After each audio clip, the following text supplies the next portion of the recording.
Good morning, everyone. Thank you for coming. Let's take a moment to sit down as we'll begin our day-long program in just a moment. So good morning and welcome. I'm Jenna Story.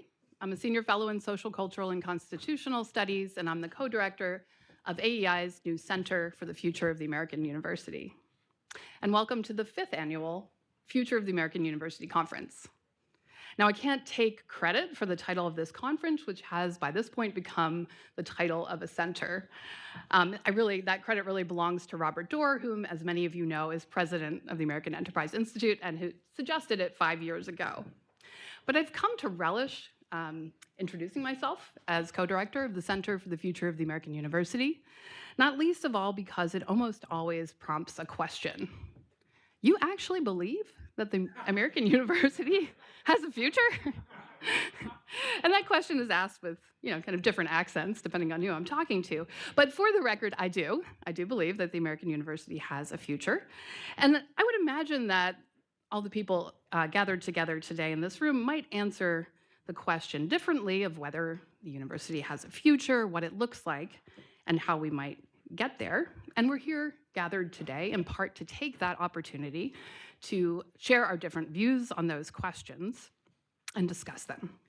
But to kick off the day's conversations, I'd like to give you my perspective on those questions. As I said, I think the American University does have a future. And I think that to get there, one of the first steps we need to take is to attend to the renewal of what Danielle Allen has called the academic social contract, and which has given us the title for this year's conference.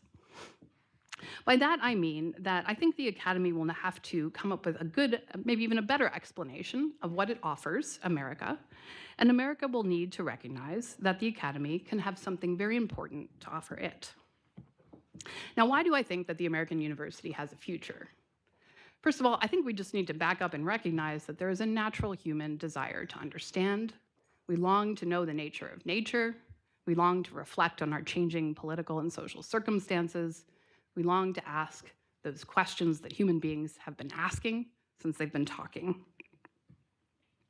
Secondly, those longings, those desires to understand have taken different institutional forms in different times and places. And despite our country's sometimes reputation for being anti-intellectual, they've actually found a variety and series of good institutional forms here.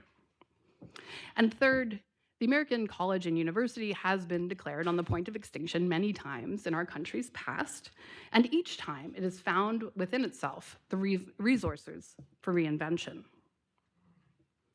Now, why do I think a discussion of the academic social contract is so foundational for the reinvention of the American university today and for its future? Well, if we take a quick look at the history of the American university, I think we can see that in each new great phase, it has helped a new generation think well about its unique challenges. The first college on these shores, as you may know, was founded by the Puritan settlers in 1636, Harvard. Now, the Puritans set themselves, you might say, their own challenge. As Alexis de Tocqueville put it, they came to this country in part to prove an idea that the spirit of liberty could coincide with the spirit of religion. In other words, that a people who were obedient to God could also be democratically self-governing. And I think if you look at the earliest curricula of Harvard College, you'll see that they were designing a liberal education with the idea of meeting that challenge precisely in mind. 150 years later, the American Revolution and the banding together of the colonies into the United States prompted another educational revolution. People founded institutions like the University of North Carolina at Chapel Hill and the University of Virginia, new public state universities that were launched in part to help a new generation grasp the counterintuitive system of federal government the founders had designed. After the Civil War, the American Academy undertook another change. We were wrestling not only with the aftermath of that war, but also with the material dislocations of industrialism and the moral dislocations of Darwinianism. As historian Julie Rubin points out, people turned to the German Research University and the new disciplines that were being developed in those institutions, disciplines ranging from classics and history to chemistry and biology to social sciences like political science and sociology. And they turned to those disciplines, as Julie Rubin points out, not only for practical, but also for ethical guidance. Out of that inspiration, we created the unique hybrid research and teaching model that is the modern American university. In the 20th century, American universities reinvented themselves again to help the country deal with 2 world wars.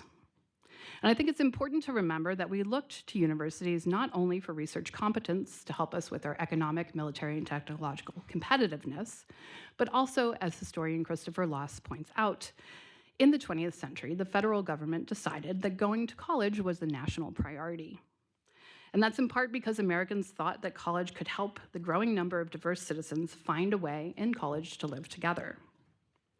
In other words, each time our colleges and universities have entered a new great era, they did so by showing the citizens of this country how a liberal civic, philosophic, and scientific education could help them meet new challenges. So that's my story, but I'm going to give it a caveat, and I'm going to acknowledge a challenge. The caveat is that I'm not claiming with this story that our universities are essentially civic problem-solving machines. As my husband is fond of saying, our colleges and universities should be islands of patience in a culture of haste. And I think he's right. But the intellectual activities that our colleges and universities can host, they're good for their own sakes, but they also bring other benefits. We're familiar with the technological competence that they often help us develop, but we should also think about the psychic competence that they can help us develop. The excellence of soul that Aristotle called practical wisdom. Practical wisdom can help us with challenges that are both mental and moral. The challenge of thinking well about how to live. So for all these reasons, I think we need to talk about the academic social contract today. But let me acknowledge now a challenge in doing so. Public trust in universities is not at the moment at an all-time high, as I'm sure you're all well aware. And that might make it seem that it's a kind of preposterous thing to launch into a discussion of how our universities can help the country solve their problems. I've observed that the loss of public trust has also caused a dynamic that makes open discussion of how the academy and America might need each other more difficult. Since coming to AEI, I've had the unusual opportunity to be involved in a number of very different conversational circles among people with widely divergent views about the university. In some of these conversational circles, people are profoundly uncertain that the current academy is serving the public good, and therefore supportive of or intent on finding regulatory, legal, or political means to make it do so. In other conversational circles, people are profoundly uncertain that much of the public, or some of the public officials, understand the distinctive goods that American universities have to offer and how they need an unusual degree of freedom to be realized. Sadly, I've found these conversational circles don't often overlap. But happily, since all of you were so generous to come here today, they have the chance to overlap now. During a break in the program, I encourage you to take a look at the participants list in the back of your booklet. And I want to take this opportunity to thank people from coming all over the country to be part of this conversation. People have come from California, Texas, Tennessee, Florida, New York, Boston, and elsewhere. And I thank you for taking the trip, especially with the storms last night, which made everything more difficult. People have also come to this conversation from a great variety of different backgrounds. We have many faculty leaders in attendance today, many senior administrators, a few college and university presidents and trustees, leaders of alumni associations, and leaders of important organizations like the AAU and the AAC&U. We have folks who are currently or formerly serving in government, both state and federal, folks working on accreditation, and policy experts from the left and the right. I hope you'll take the chance to talk to some people that you haven't had the chance to talk to before today. Let me just outline a few rules for discussion. Well, if you're talking on the stage or talking to someone on the stage, your conversation is being recorded. It is being live streamed, and it's going to be available afterward on the website, so keep that in mind. We have many times for you to talk to each other off stage, so there are generous breaks, both coffee breaks, also lunch and dinner breaks. And during those times, the Chatham House rule prevails, which means that you can say what you've heard, but you cannot attach it to a particular speaker. So in a minute, I will turn over the stage to the first panel. But before I do that, I want to say something about the structure of our conversation about the academic social contract today. In the first panel, we'll examine some times in the past when the academic social contract was fraying, and we'll think about what we can learn from those times for our present moment. In the second panel, we'll think about the nature of professorial work and why it makes sense to treat professors as a class apart. Over the lunch, you'll have the opportunity to join one of two discussions about projects in the Academy today that are attempts to deal with America's challenges. We have one session on the new schools of civic thought and another session on different normative projects of to advance pluralism. After lunch, we'll return here to talk about how the fraying academic social contract has changed university governance and whether changes in university governance can be made to restore the public trust. The last panel of the afternoon deals with science, which is, of course, a linchpin of the 20th century academic social contract. We'll ask then what place the university should have in the project of public science, as well as what place science should have in our universities. After a dinner, we will rejoin here to talk about how the academic social contract might actually be rewritten, not only in the public mind, but also in law and policy. Last words, I want to give some thanks to the many people who have made this conference possible and also who will make today, I'm sure, very pleasant. First of all, Lauren Collins, who's the program coordinator for the Center of the Future of the American University, and Noah Swank, who is our research assistant. Elise Amsler, who is an events wizard, and all the other RAs and young people around the building that are contributing to make this day run smoothly. I'd like to thank the people in our servery, Chef Sam, our maitre d' Sergio, and everyone else there who have served you already a wonderful breakfast and will serve you a delicious dinner. And finally, I'd like to thank my colleagues, both in social, cultural, and constitutional studies and the Center for the Future of the American University, and especially Yuval for dreaming up at SCCS and for Robert Dorr for helping us all to make it a reality. Thank you very much, and join me, please, in welcoming our panelists, our first panelist, to the stage.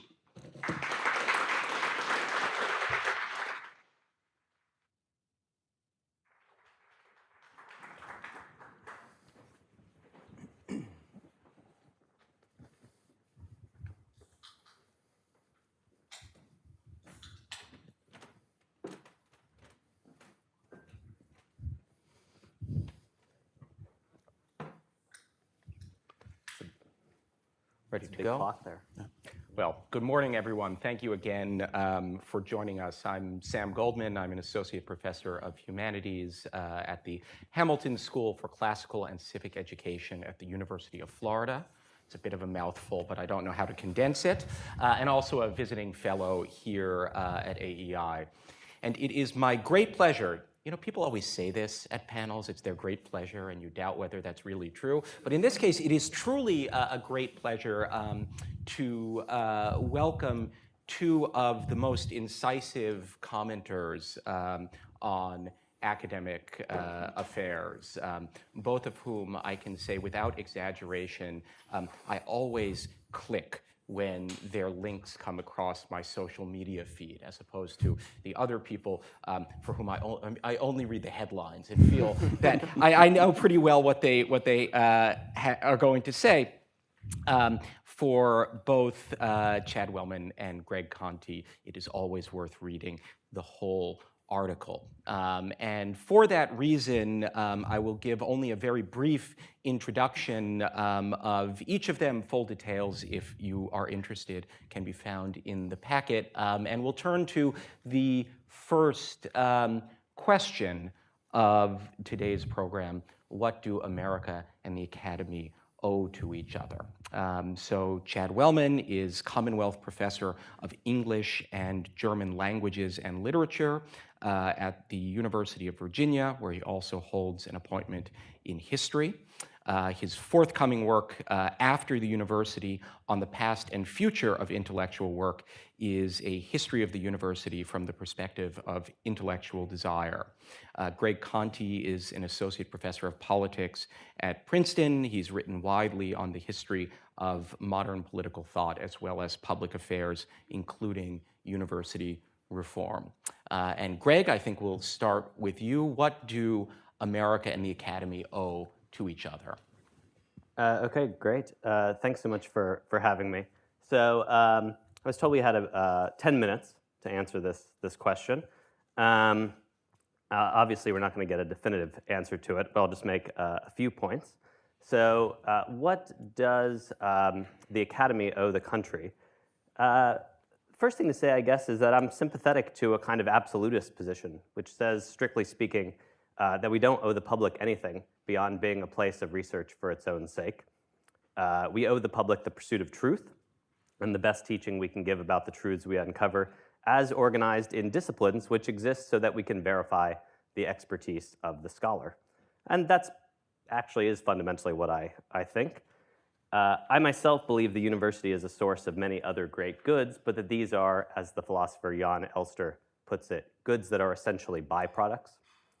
So I believe that the university does contribute to economic growth, that it helps inculcate certain important virtues, that it even helps us become a more just society, but that if we aim directly at producing those outcomes, we would achieve less of them than we do by not aiming directly for them. I think there's a kind of curse of directness in much discourse about higher ed that's pretty harmful. You could say there's a sort of right-wing version of this, which is sort of just teach the skills that are economically productive, and a left-wing version, which is just teach the stuff that contributes to social justice. And I think both positions are self-undermining in the long run. So from this angle, I think you can analogize the university sort of to a church. Strictly speaking, the church owes salvation. But of course, as a society, we cherish religious associations for all kinds of other reasons, because they provide social connection, because they instill values we like, because they offer a kind of training in civic participation and so forth. But again, a place that aimed just directly at those goods as ends in themselves wouldn't be a church anymore. It would be a community center or something. And it would probably provide those goods less efficiently anyway. So that's, again, fundamentally how I see the university. We do reliably produce a lot of social goods, but as offshoots of our core mission, which is scholarship. However, I understand why we can't just leave it there. So the public does expect more from us, and that's for a couple of reasons, and I guess I'll talk about two of those. One is just that the university has now, for contingent historical reasons, become a provider of a lot of other services. That's a gamble that we made as a sector to become more important and wealthier, but less focused institutions.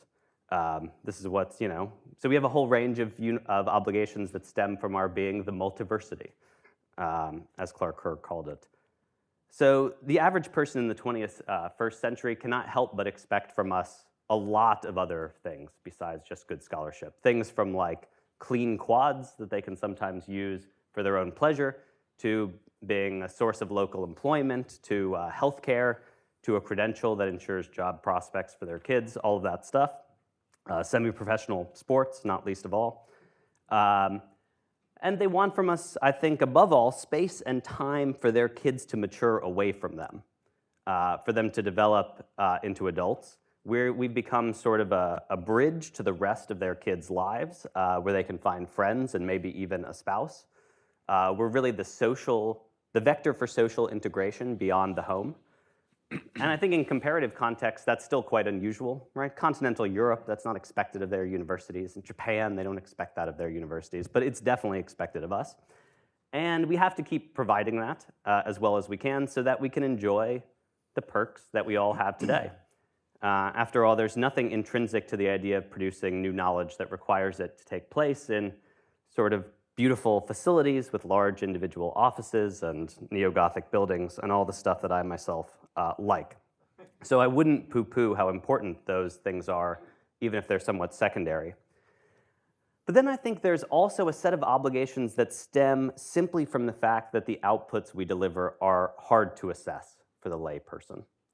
So there are things I think the public needs from us that it needs sort of as signs that we're trying to fulfill our core mission. So what do I mean by the latter? Think about other nonprofits. Take a theater. I would say it's mostly pretty obvious whether a theater is fulfilling its mission, since that mission is to put on plays. Right? You can specify various conditions to an example that make it more difficult to know. I don't know, maybe they're supposed to put on historically accurate representations, and the public is not going to always know whether the dramaturgy is on point. They kind of have to take it on faith. But for the most part, most nonprofits, I think, deliver something that's more readily graspable than is the pursuit of truth or new knowledge. Right? So we have obligations, I think, that follow from the relative opacity of our product. Obligations to do with perception.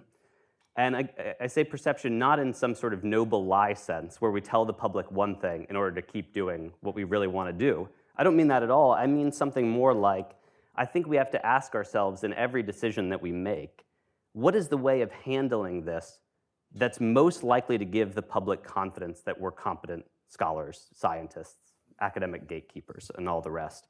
What to kind of the average uninitiated person of goodwill would an institution that cared about scholarship look like? And here I think there is a crisis of authority of the university that's really undermining it. So on the one hand, we tell the public that without us, scientific progress will stall, climate change will never get solved, cancer will never get cured, democracy will perish. Think of all of the big things that we say. But okay, the public cannot tell on a day-to-day level whether we're making progress towards any of those goals. Not really, right? All they can do is say, from what I can see, does this look like the kind of place that's likely to be earnestly trying to deliver on those goals, right? What else can somebody else do? And I think it's not unreasonable for the public to have decided that maybe we don't look that credible. So in an article from the Chronicle just last week, the excellent writer Len Gutkin listed 5 areas where he said political enthusiasm, as he put it, had led the university astray in the last decade or so. He listed bullying and groupthink, mandatory trainings, double standards, hiring interference, by which he meant sort of demographic discrimination, and what he called propagating a false academic consensus. And I think the first thing that we owe the public is just to stop doing those things, both because they're wrong in themselves, but also because if the public sees us doing them, it's perfectly rational for them to wonder, are we really a reliable scholarly organization? So I think obsession with racial bean counting, for example, to many observers just doesn't seem consistent with what they imagine an organization devoted to science should be like. Nor does protest. And that's something I think really to be reckoned with, especially when it's accompanied by a lot of vague slogans and frankly unbecoming behavior, and where it often looks like it's the least dedicated students who get to commandeer the campus for some indefinite period of time. That, I think, does not seem to many observers of goodwill to be what they would imagine a scientific scholarly organization would look like. So in other words, I think we need more publicly to exhibit sort of virtues and competencies that an informed layperson sort of commonsensically expects to accompany serious academic work. It's all well and good for us to think that we can insist that we can say something like, hey, just because there's professors on social media calling all Republicans fascists or going on expletive-laden tirades against people who criticize mask mandates or wanted to reopen schools, as happened and incredibly frequently from people with university credentials in their bios during the COVID era, we can say, oh, well, just because all of that's happening doesn't mean we're not still doing groundbreaking research. But I just don't think that apology gets us very far. The public views us as a whole, and they should, right? If we don't want to be viewed as a whole, we can start to disaggregate. But if we want to remain the multiversity, then we're going to kind of stand or fall as a whole. So I'll conclude just with 2 quick points about that.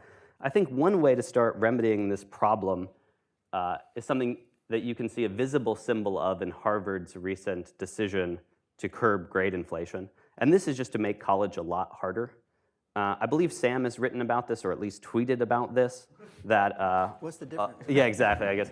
A lot of our problems are sort of downstream of college being too easy. And I think that's true. I think, as professors, undergrad education is sort of seldom the most important thing to us. But that is what most Americans think of first when they think of universities. And so if there's rampant cheating, as there is now in the age of AI, if everyone gets an A, if ludicrous accommodations are everywhere, Dimitri, who's here, sent me some interesting requests about that recently. If attending class seems optional, all of these things, if we don't generally appear to enforce any kind of student discipline and so on, then I think many people might infer that we're just generally not serious institutions. And so of course, while each individual parent or student gets upset about their kid failing, in the aggregate, I think the public would have more confidence in us if it were just harder, if we were more monastic, more difficult. Just as they have confidence in the military, in part because military life is hard. And then a last word, which seems important to me in the in the age of AI. This is that I think the university owes the public not just scholarly and scientific advances, but to produce a certain kind of person who is the scholar or the scientist. So I think we want not just more historical knowledge in the sense that it exists out there somewhere in the ether, but we want the sort of person who is an historian, right? Who loves history, who knows how to find out things about it, who wants to talk about it with you, who has a certain disposition towards the past. Like, we want that to be kept alive. We want the university, I think, to hold open certain avenues of human excellence. Now, that might sound precious, but I don't think it's just a kind of luxury belief. I think a lot of regular people, so to speak, civilians, sleep better at night, knowing that there's a kind of love of history, literature, physics, and so on that gets nurtured and transmitted, even if they only rarely look into these matters themselves. Like how I think they're pleased that, and they have some sense that a thriving nation includes opera and art museums and historical monuments and all of that jazz, even if they only seldom get a chance to go to them. And I think that's not just because it's like the events these places put on, but because they think it's good that there be professional musicians and curators and so on, that there be a kind of guarantee that there exist people who love art and music. And so I think what we owe the nation is to a large degree the reproduction of this kind of human type. I grew up in a tiny town in J.D. Vance territory that happened to have a little Quaker college. And while this was very far from Albert J. Nock's ideal of a college, right? By far the biggest programs were agriculture and physical therapy, so not the classical ideal of a liberal education. Nonetheless, I think the county enjoyed having a few historians and philosophers knocking about. Not to sound too hokey, but they played a kind of role in the community. I do not think, in fact, that Americans in any way dislike useless knowledge or something like that. I think they're comforted by the fact that there are such people about, actually. I think it was seen broadly as a good that there were a few people, even in the middle of nowhere, who kind of would talk to you about this irrelevant stuff and who cared about it. And so I think that's really the main thing we owe the nation, which is actually scholars, the scholarly type, and not just more findings. So I'll stop there. I think I went a little too long.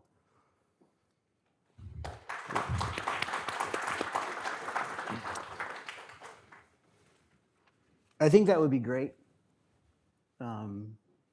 But I'll start because what I want to do, I think it would be great if that's the way universities understood themselves, if that's the way broad swaths of the public could understand universities. And what I want to talk about is what I call kind of the missing term, the missing concept in the question of our panel.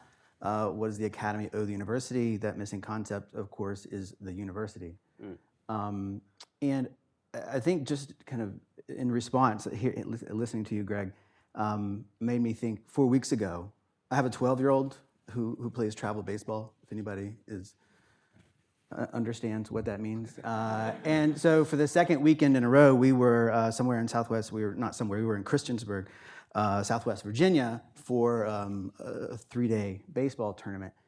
And this, I think, Saturday night, after playing 4 games and getting ready for the next day, my 12-year-old comes off the field, gets in the car. We're driving back to the hotel. He says, "Papa, when I was on first base one time, this massive, first baseman, he says, 'Hey, so you're from Charlottesville?'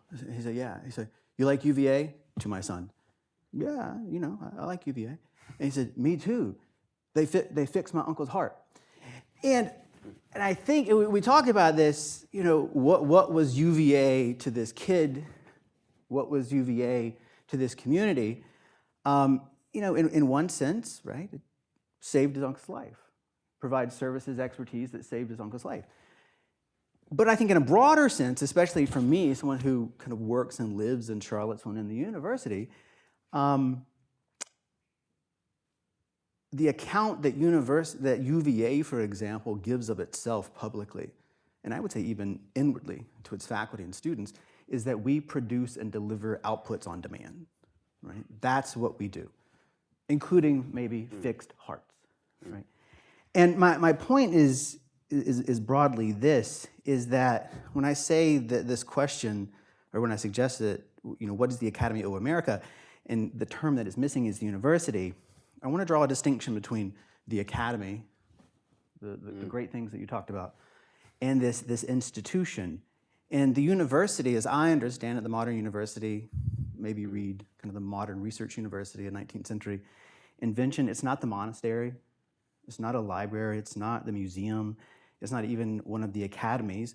It's not even the church. These institutions that have historically and much, much longer than the relatively recent arrived university sustained and cultivated maybe the academy, what I call disciplined study, the guild of scholars. That's not the university as we currently experience it and as it currently acts out as a producer and a deliverer or expected producer of outputs. That's to say that the university is quite different than the institution that it supplanted, say around 1810 to 1900, namely the universitas, right? What was actually a guild, an association of scholars and students. And in this sense, it's a distinctly modern institution in which the relationship between knowledge and society, I think as you suggested in some ways, Greg, is mediated. It's an institution in which the goods internal to, all those goods that you talked about, the goods internal to knowledge practices, the goods internal to liberal education, it's the institution in which those goods and practices of higher learning were to be translated and delivered up to a modern administrative state, and even, to use the language of the early liberal Prussian reformers in the 19th century, a common and public good. That's to say, it was the institution that claimed that it could translate and deliver forms of knowledge and transform them into uses for public purposes and for state purposes. It's the institution which these relationships and what counted as authoritative, trustworthy knowledge, useful, good for its own sake knowledge, were debated, contested, and heatedly fought over. Not at all islands of tranquility, but contested and fought over. And so I think the modern research university is where the boundaries and fault lines were drawn and redrawn and contested about what counts as useful knowledge, what counts as useless knowledge, and quite simply what these institutions, what these guilds, what these communities of scholars were expected to deliver and provide with a promise of a bit of freedom. Not autonomy, but a bit of freedom. And so I think that the distinction I'm trying to draw between the university as a modern institution and the academy or the universitas, this guild, this association of scholars and students, it entails quite obviously, right, a distinction between practices and institutions, or the institutions that support, cultivate, maybe even deform those practices. And in this respect, I think It's good to disabuse us of the identification of the university with knowledge and to understand just how, at least for somebody like me who thinks in kind of long historical swaths of time, how relatively recent, let's say 150 years, this institution is. It denaturalizes that identification of knowledge and this particular thing called the modern university. I think it also, for me at least, it clarifies what we might want to fight for. Do you want to fight for, I mean, to put it a bit bluntly, do you want to fight for practices of knowledge, or do you want to fight for the particular institutional form that currently and contingently sustains those practices of knowledge? Probably have to do both. And I think it helps us understand what I take to be the most significant inheritance of the modern research university today. I don't think it's, if you have read anything, you know anything about the so-called German research university, you might assume that its greatest inheritance is, say, the PhD, the seminar, the graduate seminar, conceptions of research, right? But what I'd argue, at least for us today in May 2026, the most important inheritance of this institution is the transformation of a guild-like association of scholars into one of the central institutions of a democratizing, industrializing modernity. That is, the university as a mediator or a medium between communities of learning, say this guild of scholars, and state, society, and nations. So the modern university, it contains, I think, some of the things that Greg was talking about, but it contains multitudes. And it's actually, in important ways, I think, content-less. It's more of a functional institution to manage external demands, right? Wilhelm von Humboldt is, the philologist bureaucrat who wrote so many of the memoranda sketching out this normative vision of a university, said that the university, and he didn't even want to use the term initially, had to do two things. One, it had to compel scholars to share their knowledge, to put that knowledge to public ends. But on the other hand, so that was internally, but on the other hand, it had to protect those scholars from, quote, intrusions from the state.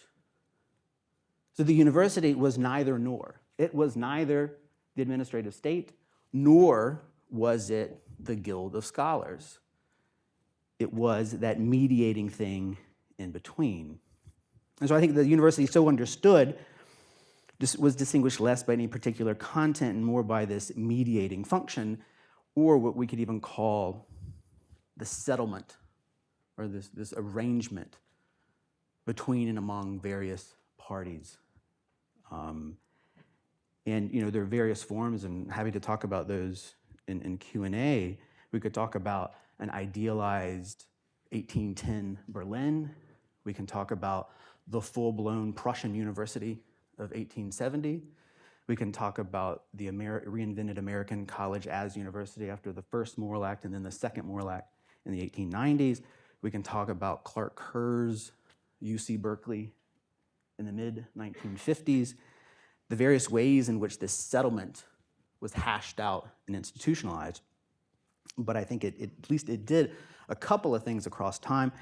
It presented itself internally and externally as that institution which could, as I mentioned, disabuse scholars of their guild-like tendencies, of their perpetual self-interest, of their, as Zena Hitz calls it, their weird proclivities to devote their lives to certain knowledge practices, but at the same time to protect those scholars from a demanding and often and increasingly impatient administrative state and publics on whose behalf the state claimed to speak. So the university was neither autonomous nor subordinate to the state. It was some in-between, go-between mediating function. And I think a number of premises kind of went into this settlement and that run across its various forms. One, the assumption that universities could, in fact, corral, manage, and otherwise control, in the broadest, I don't mean that in a pejorative sense, intellectuals, scholars, these academic communities. The university was staking its legitimacy on its capacity to reorganize a social division of labor and knowledge. That the university was claiming that it could regularly and reliably provide the state and society with certain external goods, outputs, better hearts, economic productivity, adept and capable civil servants or bureaucrats, at least in 19th century Prussia, who were well-trained in Greek and Latin philology. That the university could legitimize the state, but also that the state could legitimize and protect, and eventually, over the course of the 19th century, very belatedly, but eventually, could fund, so financially support and protect the university. And I'll end just with this point, because I think it's the one, at least for me, is most pressing today, that I think across this settlement, another premise was something like the following: that the university as an institutional mediator or medium even, was itself neutral, was itself disinterested, was itself capable of extricating itself both from the Guild of Scholars and those interests, as well as the ephemeral, the fleeting and demanding interest of the state. That the institution was liberal enough that I think we could even talk about it as having been denuded or just devoid of its own interest, its own values, and its own ethos. That its function as a go-between was constitutive enough, that it was procedural, that it was a mechanism, and it was good so. I think by 1900, it was clear that this had failed in Germany. And I think today, I don't know if we're living through the failure or just the erosion of that assumption of this liberal settlement in which the university could present itself as this neutral arbiter and distributor and deliverer of goods. I think we're living through a moment of great skepticism about that capacity. So. Thanks, Chad.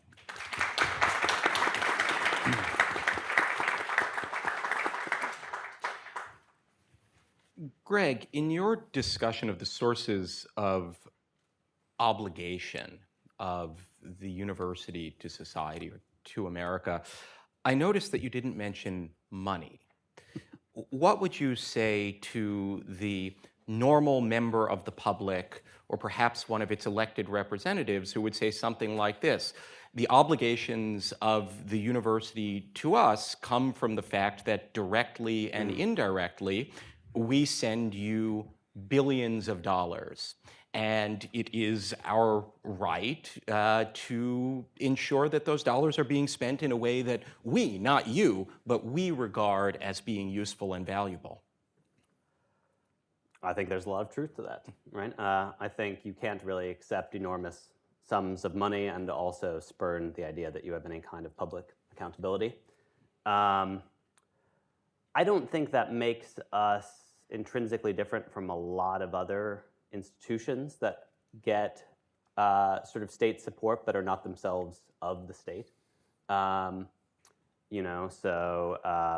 think that the tricky thing and the very difficult thing is that since we're not Keith Whittington has a great working paper on this about the idea of the bounded independence of a whole range of institutions, from the Fed to universities, as kind of seeing them as of a piece, and that the most difficult thing for us is that we're not a policy-making institution. We're not primarily. So it's just very hard. I mean, you can tell how well the Fed is doing It's very hard to tell how well universities are really doing. And there's going to be endless contestation about which are the sort of salient signs of how well we're doing. Is student misbehavior more important than X number of patents? Right? So there's going to be a constant back and forth between state, which funds us, and the university, which tries to defend its prerogatives. I would just say I don't think the only I don't think we would. I think the massive public dollars that go to the universities heightens the importance of public accountability, but I don't think it only stems from that. I think even if we took no money from the government, we would have obligations of public accountability. I think universities had a kind of semi-constitutional role within the American order from well before we were getting massive federal dollars in the kind of 20th century settlement. I mean, I think you can see that in how people describe the place of the universities in the nation in the 19th century from well before all this. And certainly you could see in kind of the period that I study is sort of in scholarly form, the idea that, say, Oxbridge is a public institution long precedes direct state subventions. So I think we are a kind of quasi-public institution that comes under the gun even more because of all of the public money we take, but I don't think our sort of quasi-public role is just due to the fact that we get a lot of federal support. Can I add just one thing? Please. I think that's great and it's important, and it definitely applies in Prussia. Right? I mean, you can track over the course of the 18th century, 19th century. It's not to the second half of the 19th century that the Prussian state is providing significant and direct financial support to universities, but University of Berlin being the one exception. But I think a question that I would want to ask is, how is that relationship, even if it's a financial relationship of some sort of dependency, how does that shape the understood relationship? So, for example, you have Clark Kerr in 1953 in his inaugural address as Chancellor of UC Berkeley.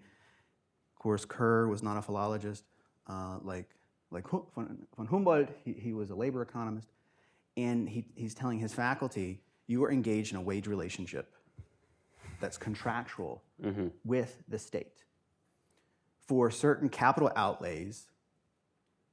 In exchange for that, the state expects knowledge and discrete outputs, right, in terms of technological innovations, potential patents, and then also what, especially later in the 50s, will get codified yet again as human capital.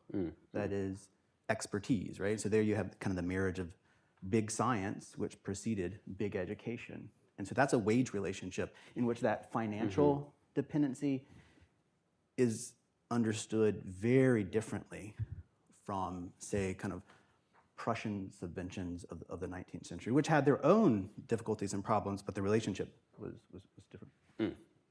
Chad, is there something distinctive in the civic purposes that have often been set American universities? The story you told is a very European and very German story, but going back at least to the foundation of the University of Virginia, and in some ways even farther, American universities have been expected to prepare citizens in a way that wasn't relevant in much of Europe because really no one was a citizen.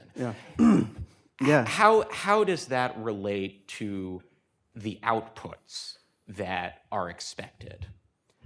Yeah. I will say that the early Prussian reformers envisioned the university as a civic project, and Bildung was understood as the full development of intellectual and moral capacities, both individually and socially.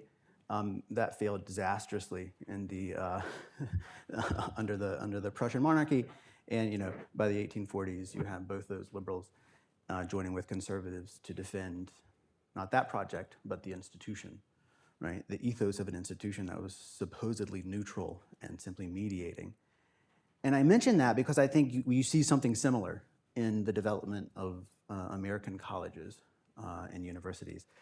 Because when you read the first moral act, there's at least you might be particularly excited about the marriage of practical and theoretical, or useful and useless knowledge when liberal education is tacked on to the end. But it wasn't actually just tacked on, it was significant, and it really shaped institutions, because the premise being that this institution, the American version, was not simply kind of a Prussian transplant at all. Although some institutional forms were adapted, it was wholly new and it was wholly different, and it was different. But by the 1890s, in the sense that it's going to form not just bureaucrats who will populate an administrative state and help cultivate and trickle down. That was one of the verbs, at least how I translate it, in the 1830s, 1840s, that this edifying function will trickle down, but that it will directly shape a population. But already by the renewal of the Morrill Act in the 1890s, that liberal education language is struck, is taken out of the Morrill Act, and the emphasis is less on the development of something like a civic virtue, or even the cultivation of a broader civically minded populace, and it's much more output and production focused, that renewal in the 1890s. And I think that's significant, and so that's one of the contradictions that even early on in this project sneaks in. Even the most progressively minded, at least self-identified progressively minded figures at the University of Wisconsin kind of went away in some important ways from that civic mindedness and cultivation to an embrace of kind of a technocratic output. We deliver ready-made expert knowledge and technology to a public that is separate, to a public that is passive, to a public that needs this, but we do it separately. So I think even in the American case, those contradictions are there early on. Greg, is the civic role of universities at odds with the sort of byproduct theory that you outlined? You mentioned Jan Elster, Robert Nisbet also made a version of that argument. You know, if you look at the charter language of UVA and UNC, or by the way, at the Massachusetts State Constitution, a lot of people don't realize, but Harvard is technically a public university. It's written into the state constitution.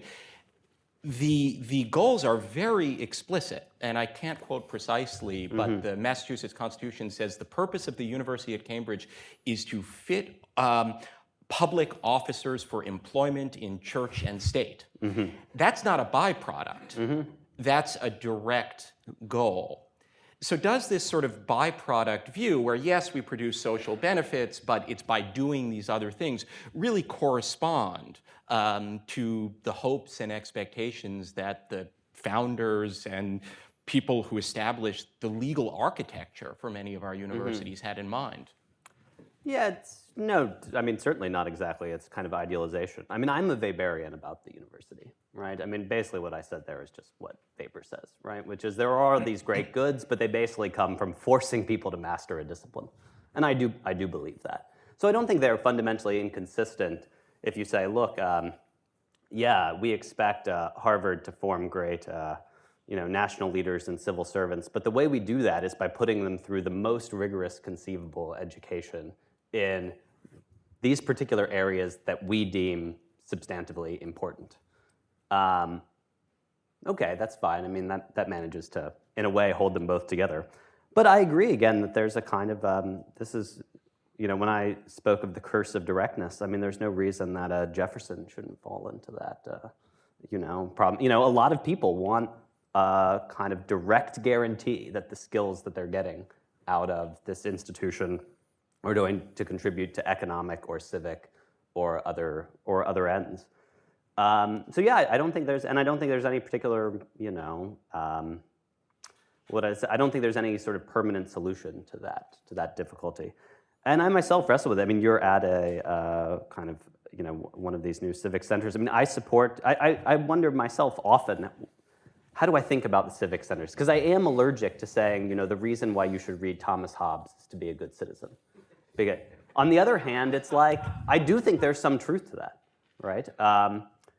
And I also think, so I wonder myself, is my support for them just because they give a lot of jobs to people I like and they're going to teach the things I think are important?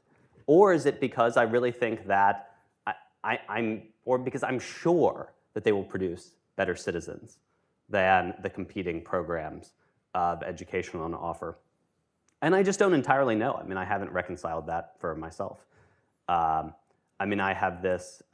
have a kind of faith, you might say, that the sort of university education that I like, which does feature very rigorous engagement with classic texts that have to do with the place of, the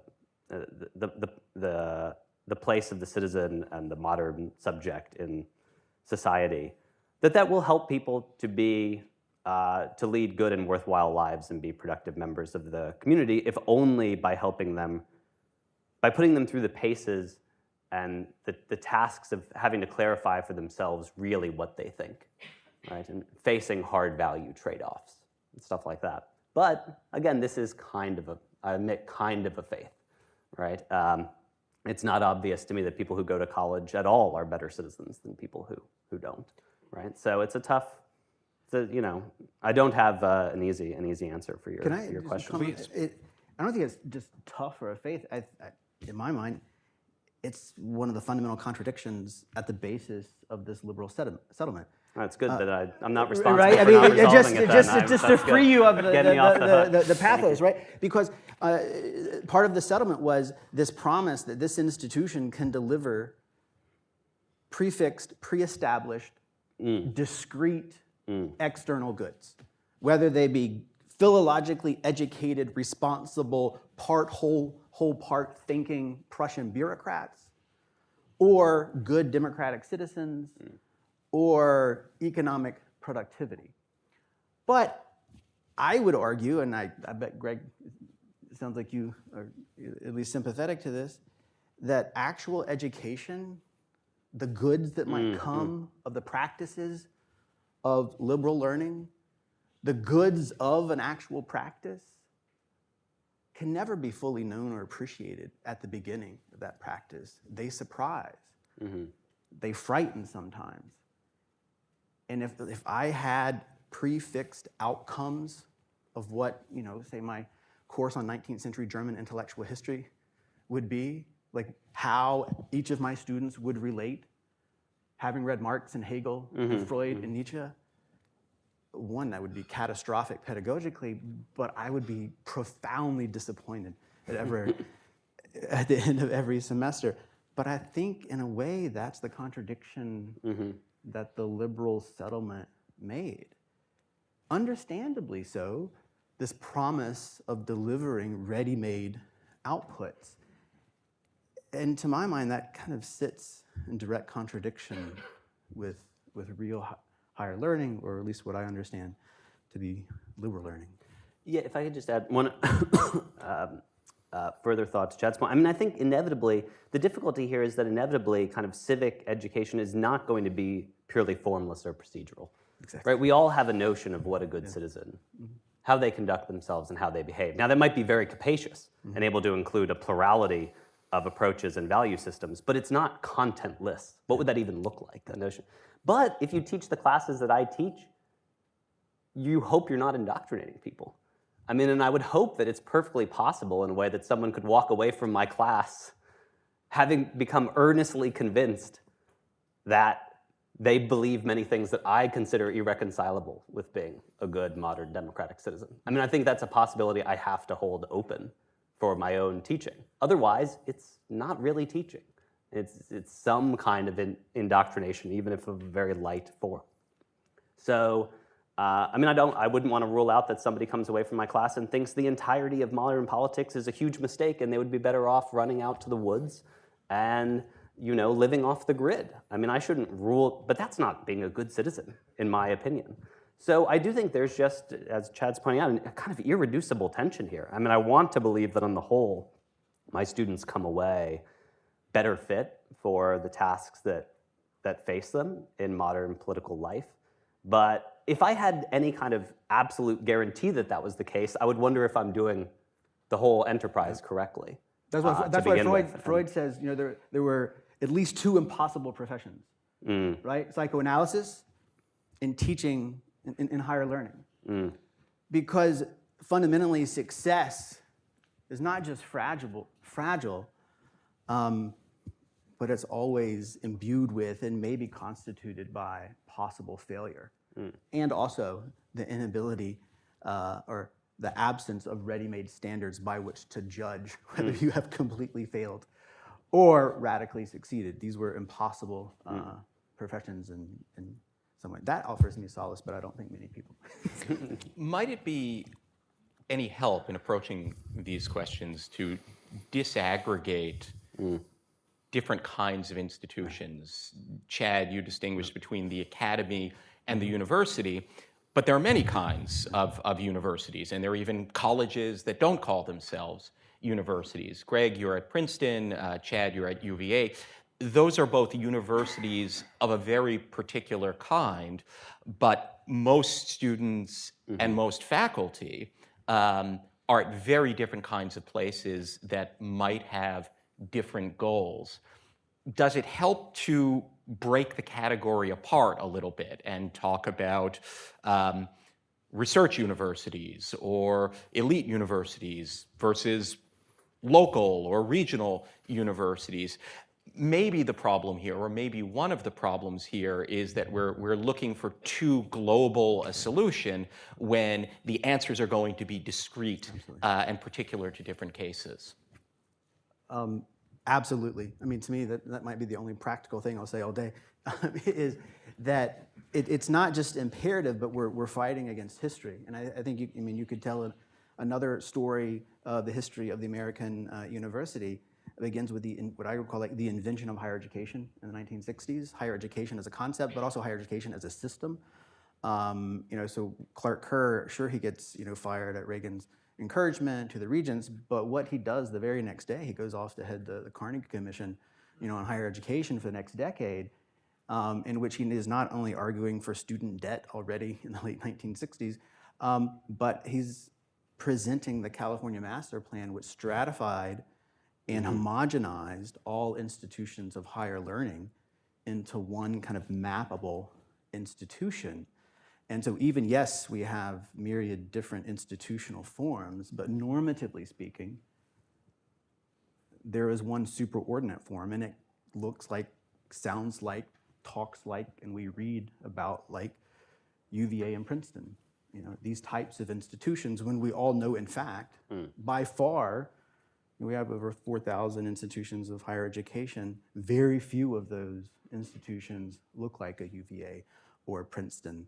And yet the oxygen, the black hole of higher education, stratifies and sorts and typifies in terms of these two types of normative institutions. So I think the radical pluralization, localization of higher learning and all kinds of institutional forms is the best thing that has always been about American higher learning. And I think it's imperative that be taken even more seriously today, yeah. I would just second that, yeah. Well, at this point, we will open the floor to questions. I will call on you, but please wait to begin speaking until a microphone has been delivered and you can talk into it.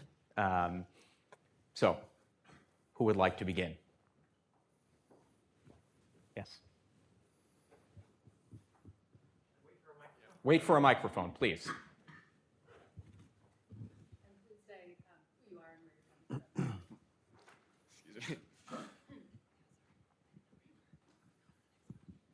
So I'm Ben Huff at Randolph-Macon College, close to Richmond. So it seems to me that our top universities generally define themselves in the way that Greg described, and it makes a lot of sense at a lot of these sort of top universities. I work at a place that would not make any sense to describe itself that way, even though I was trained at a place that could and did. It seems to me you were touching on this tension a moment ago, both of you, but Seems to me that a lot of what we see in the universities is just a deep incoherence in the fact that the professors are committed to research for its own sake as their primary animating purpose, and all the other things that we want universities to do are really not their priority, and they're not being done very well, and they're going in a lot of directions that are damaging the credibility of the universities. Can we define a different purpose in a serious way that allows universities to be credible in achieving it? Yeah, well, that's a hard question. Well, you say, I mean, I wonder if the definition I was giving is kind of elastic enough, because it does include teaching. I mean, this is not just the production of new knowledge, but also its transmission. And so, I mean, if you think, I'm not sure exactly if this is what you were getting at, but that most of the, I mean, are the tasks that you feel faculty are poo-pooing primarily teaching tasks that they don't want to take seriously? If so, I think that's still kind of consistent with the way I would think about this. I mean, I think teaching is an extremely important thing. There are many fields in which producing new knowledge is not even obviously the best way to describe what any of us are up to exactly anyway. It's kind of keeping alive certain, keeping alive a certain body of knowledge or set of insights or something like that, and trying to pass them along. I mean, I understand that there's a different universities have different expectations in terms of how much is research and scholarship versus how much is teaching. But I still see that as part of a, ostensibly part of a common package. If there's something else that you think that is sort of widely expected from universities, there's all this stuff that Chad talked about well, like heart transplants. There's the fact that we provide healthcare, which is kind of a crazy thing when you think about it. If you thought about these institutions being founded in the Middle Ages, that we would then they'd still be around, having survived God knows how many different political forms, and now they provide heart transplants. It's kind of crazy, but so there's a different set of concerns about those things that the university now contingently is set up to deliver, and that are just of tremendous importance for people's lives. And there's sort of teaching versus research as the focus of the faculty. And I think there, it's just a matter of getting the weights right. And I mean, at Princeton, there are plenty of I think, concerns that people don't take teaching as seriously as they should even. So I guess the question is kind of how ontologically different is it? And I might be missing exactly your meaning if there are other things that you think the university is expected to be providing to its students that it's not. I would also say, let's just be honest and actually describe the institutions as they actually are. So at a place like UVA, also at Princeton, at least I know to a certain degree. But I'll stick with UVA. At least a few years ago, over 2/3 of our budget was for the healthcare system. So much of the teaching labor is actually done by colleagues who are not held to the same norms and standards in terms of research.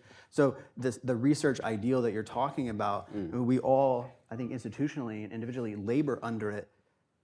But in reality, in terms of what shapes the actual daily conduct and lives of students and our colleagues, it's almost tangential. And yet, for all the kind of reasons I was talking about, that has to, ideologically speaking, in terms of this contract, that has to be the thing that's blasted out, right? Like Chicago's core, we're committed to it. Columbia's core, we're committed to it. It's taught by our best, even though I'm wildly making up some statistic. X%, 50%, 40% is taught by non-tenure track. 70? Yeah, okay. So like that's the reality. Which one? Right? Almost so many of our institutions are, we're Randolph-Macon, all of us, right? But we all act like even the institutions that employ us, that like we're UVA and Princeton, is bullshit. If you know these institutions in reality. And that is a contradiction at the core of these, and it produces a lot of problems. Yeah. Well, We'll go to the next question. There will be many opportunities to continue the discussion during the break.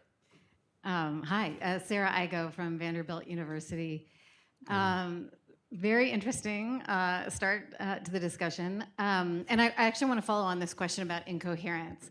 I heard Brian Rosenberg a couple months ago, past president of Macalester College, say that universities, I think this is really to your point, Chad, that universities have become too big to succeed. And I think what he meant, and he has a piece in the Chronicle today, which I haven't read yet, but I think is going to make the same point, which is maybe the problem here is that original compact of the liberal education, the teaching, college, academy with the research enterprise, which is so much bigger than it was in the 19th century.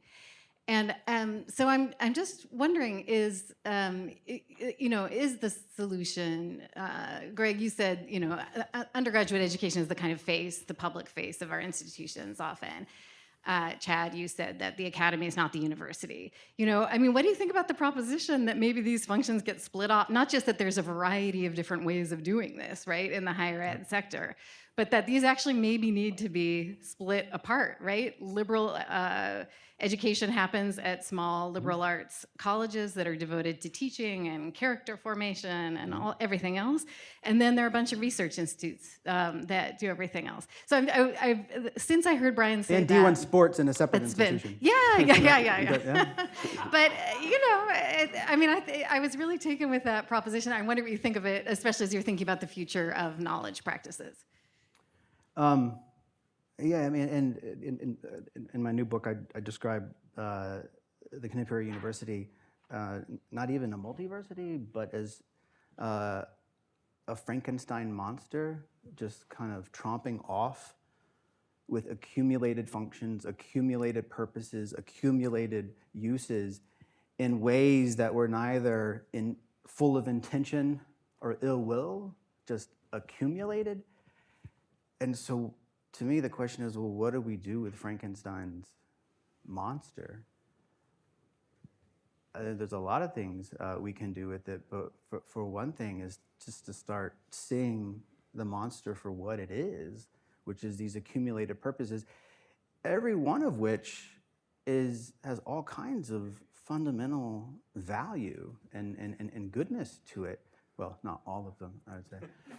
But just the accumulation of functions is overwhelming, and so I think this settlement is dead, and that question is the one that's on offer right now, and that's why it's important for me to distinguish between, say, the university as an institution and the practices that I actually care about, because. I know what I want to fight for. I love UVA baseball, but to me it bears no relationship to what I actually do in the class. I have season tickets, and for the first 10 years I refused to go because I had some moral standing. And it's like, Chad, come on, life is contradiction. You love baseball, and your youngest kid loves baseball too. Go to the games. That's been my solution here just far. That's all I have right now. Yeah, I think probably some amount of disaggregation is going to happen. I think that's one way of interpreting some of what the Trump science funding cuts are about. There's now a vocal constituency on the right that thinks a lot less science should be done in universities, right? That we would be better off if less of our kind of research energy and dollars went to these institutions that they think are sclerotic, politically correct, et cetera.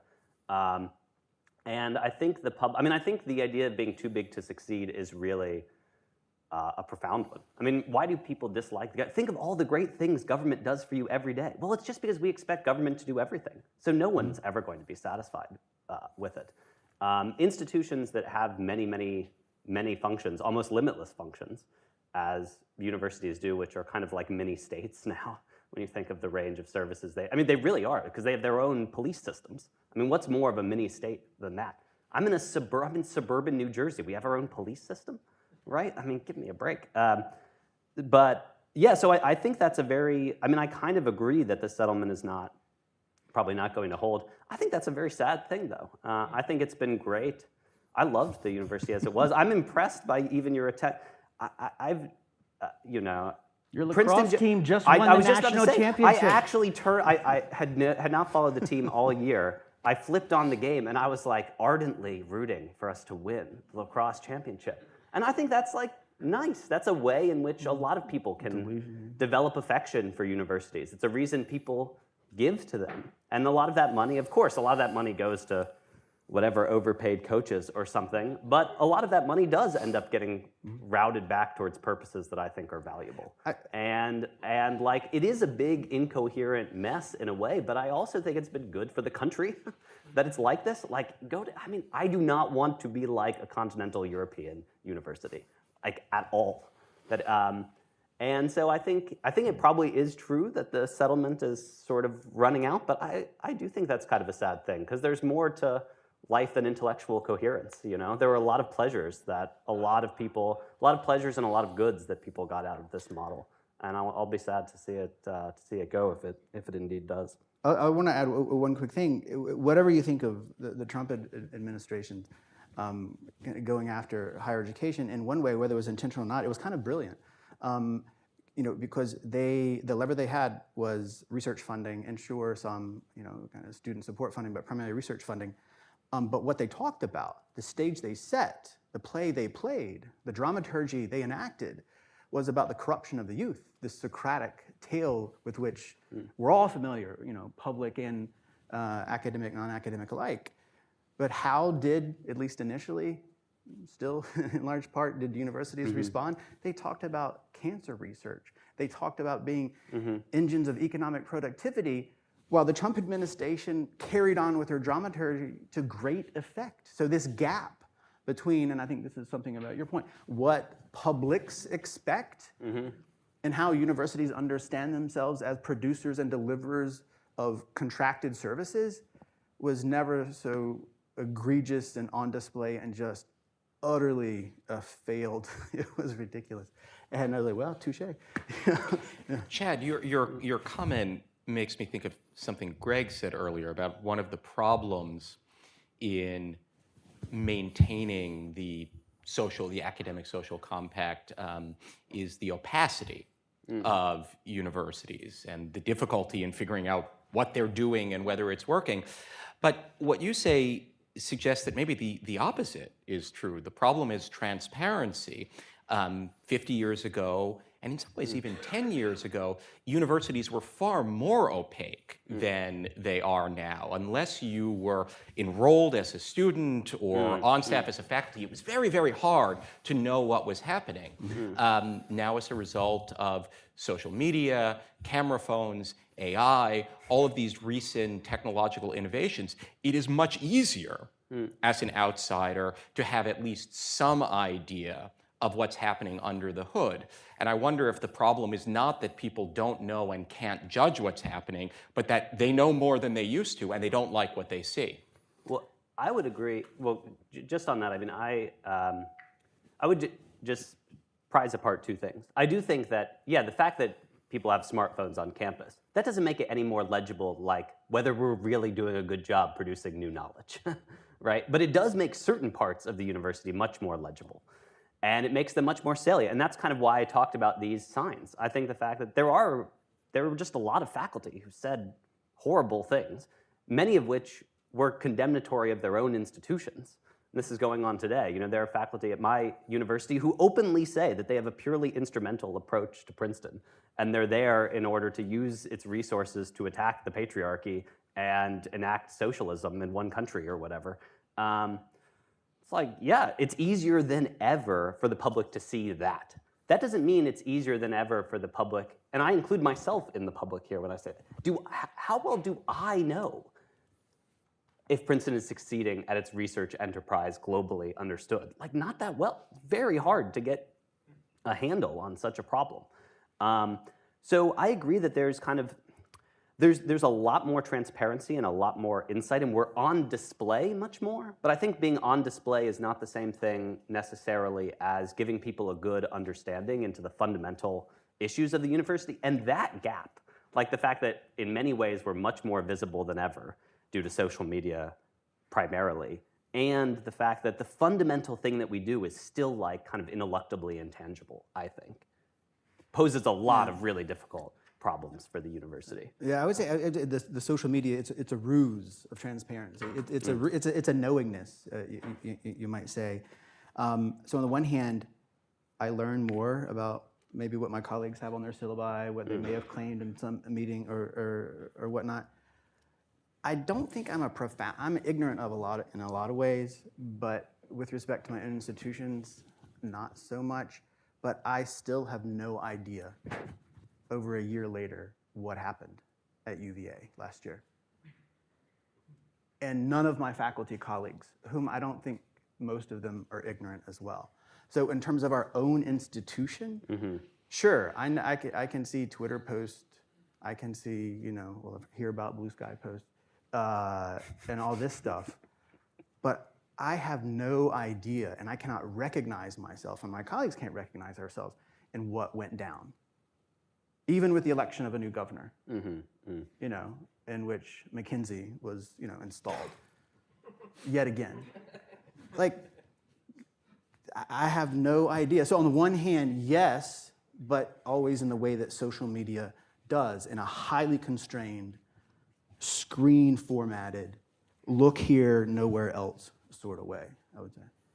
If I could also, I think I was recently at a conference out at Stanford, and I don't have a good, I'm a humanist or whatever. I don't ever remember the actual numbers, and I'm not a Straussian. They remember the numbers, even though they're humanist. But they actually point out, that there's still a long way for universities to fall. So you ask the public, even though things are going down, you ask them various things about the university. They always assume it's better than it is. Like, how much student debt does a student actually have? They underestimate, not overestimate that.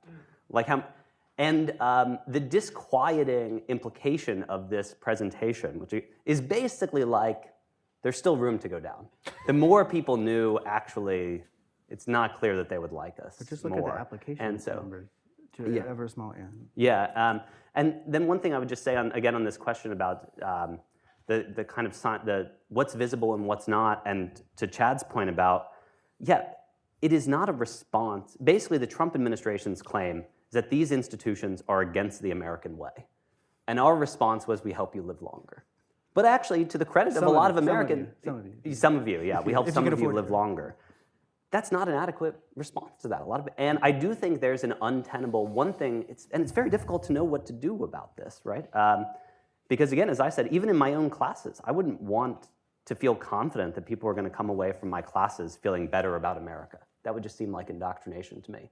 On the other hand, it's unsustainable that there be a consistent gap in levels of patriotism between college graduates and non-college graduates, right? How are funders, how's the state, how are donors going to continue to give money to institutions that produce people who say they have a low opinion of the country? There's no easy solution to that, but that's another area where I think, like, what's visible? What's visible to a lot of people is that these don't seem like patriotic institutions.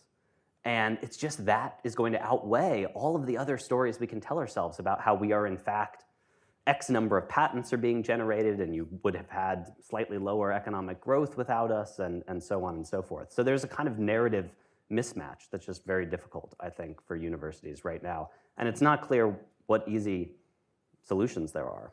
There probably aren't any. Let's take another question. The gentleman in the front, please.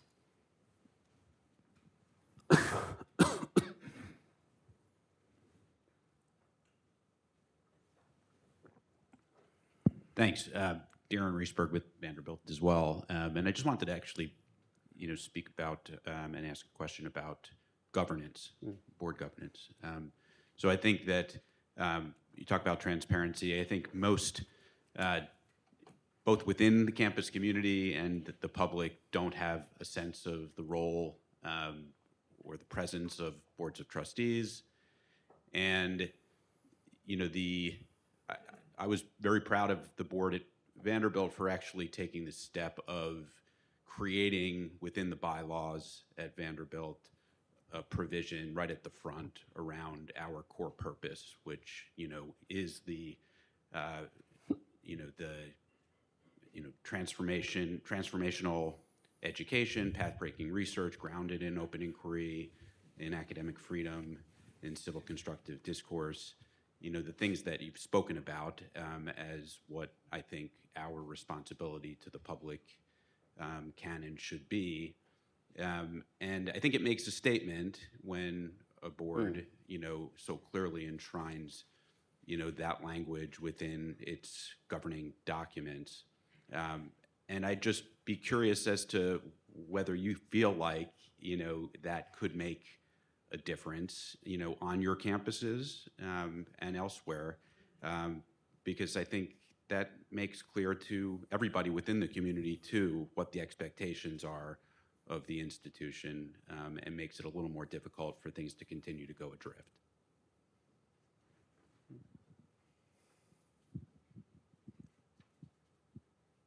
No.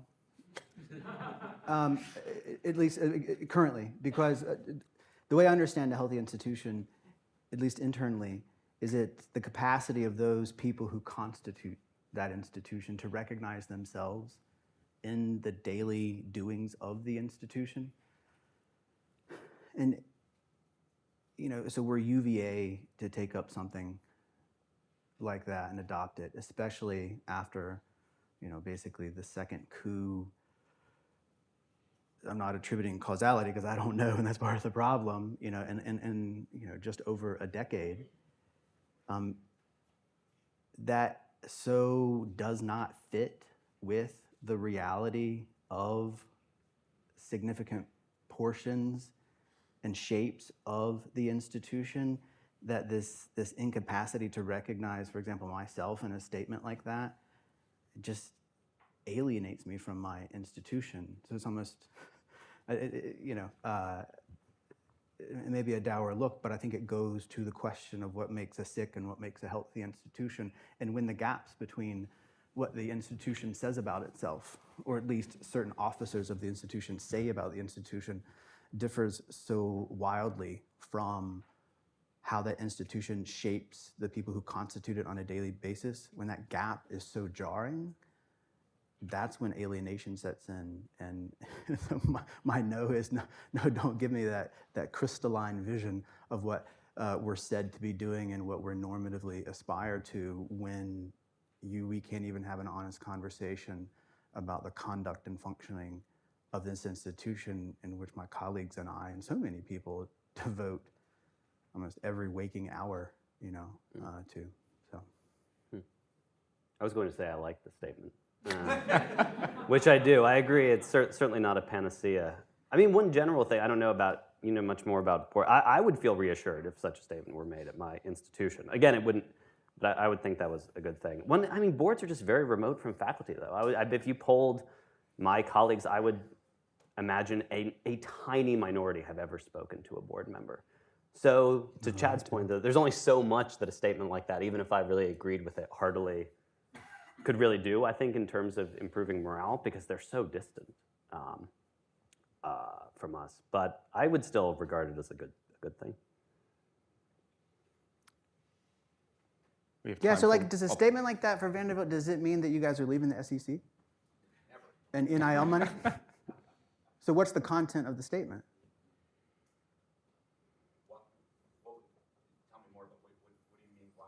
As a faculty member, I would imagine that some of my colleagues at Vanderbilt might see certain contradictions in the assertion that we're about, primarily and overwhelmingly about education and the production of knowledge, and then to understand the TV deals and the NIL deals and what that means for the baseball team. Very few people actually spend more than 2 or 3 years there with the new transfer portals. There could be entailments such that we have to withdraw from the SEC. No? Yeah, I don't see the two as contradictory at all. I think that, I would say it's excellence in everything we do, and it inures to the benefit of the entire institution, including the faculty. We have faculty here who could speak otherwise. I'm not on the faculty there. But my guess is that they're there cheering them on. So we have time for one more question, and Tao Tan will ask it. Thank you. Tao Tan, affiliate scholar here at AEI. So my question has to do with the fact that universities are not unitary institutions. So UVA, you mentioned 2/3 of your budget is the medical school, the hospital system. So, a large proportion of your faculty are probably doctors. And yet, when, in the theme of corrupting the youth, so to speak, a fairly small proportion of university faculty, usually concentrated within a small, subset of the faculty, are behaving in such a way. And how do you answer this question of what do the Academy and America owe each other in terms of public perception of what universities are doing right and wrong when universities themselves are not unitary institutions? Yeah, this is going back to Sarah's question. Which part of the Frankenstein monster are you talking about? And that's why I think I think both of us, these are the contradictions, these are the problems.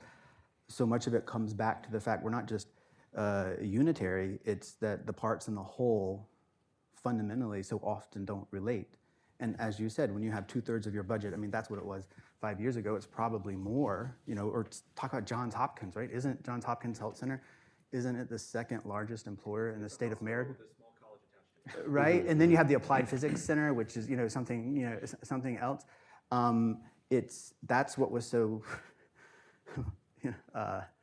malevolently brilliant about the Trump administration, right? It's focusing in its dramaturgy on one part, when my colleagues in the UVA health system, most of them actually aren't even clinicians, right? They're researchers, or they're working in some lab.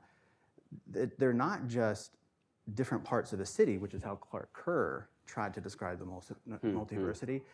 They're unrelated parts of an artificially sewn together body. And so the contradictions are gonna be there. And so I don't have an answer, which is why the disarticulation of that body seems so important. But again, like, we have to be honest about the reality of these institutions, or just, you need a president who can actually run a healthcare system.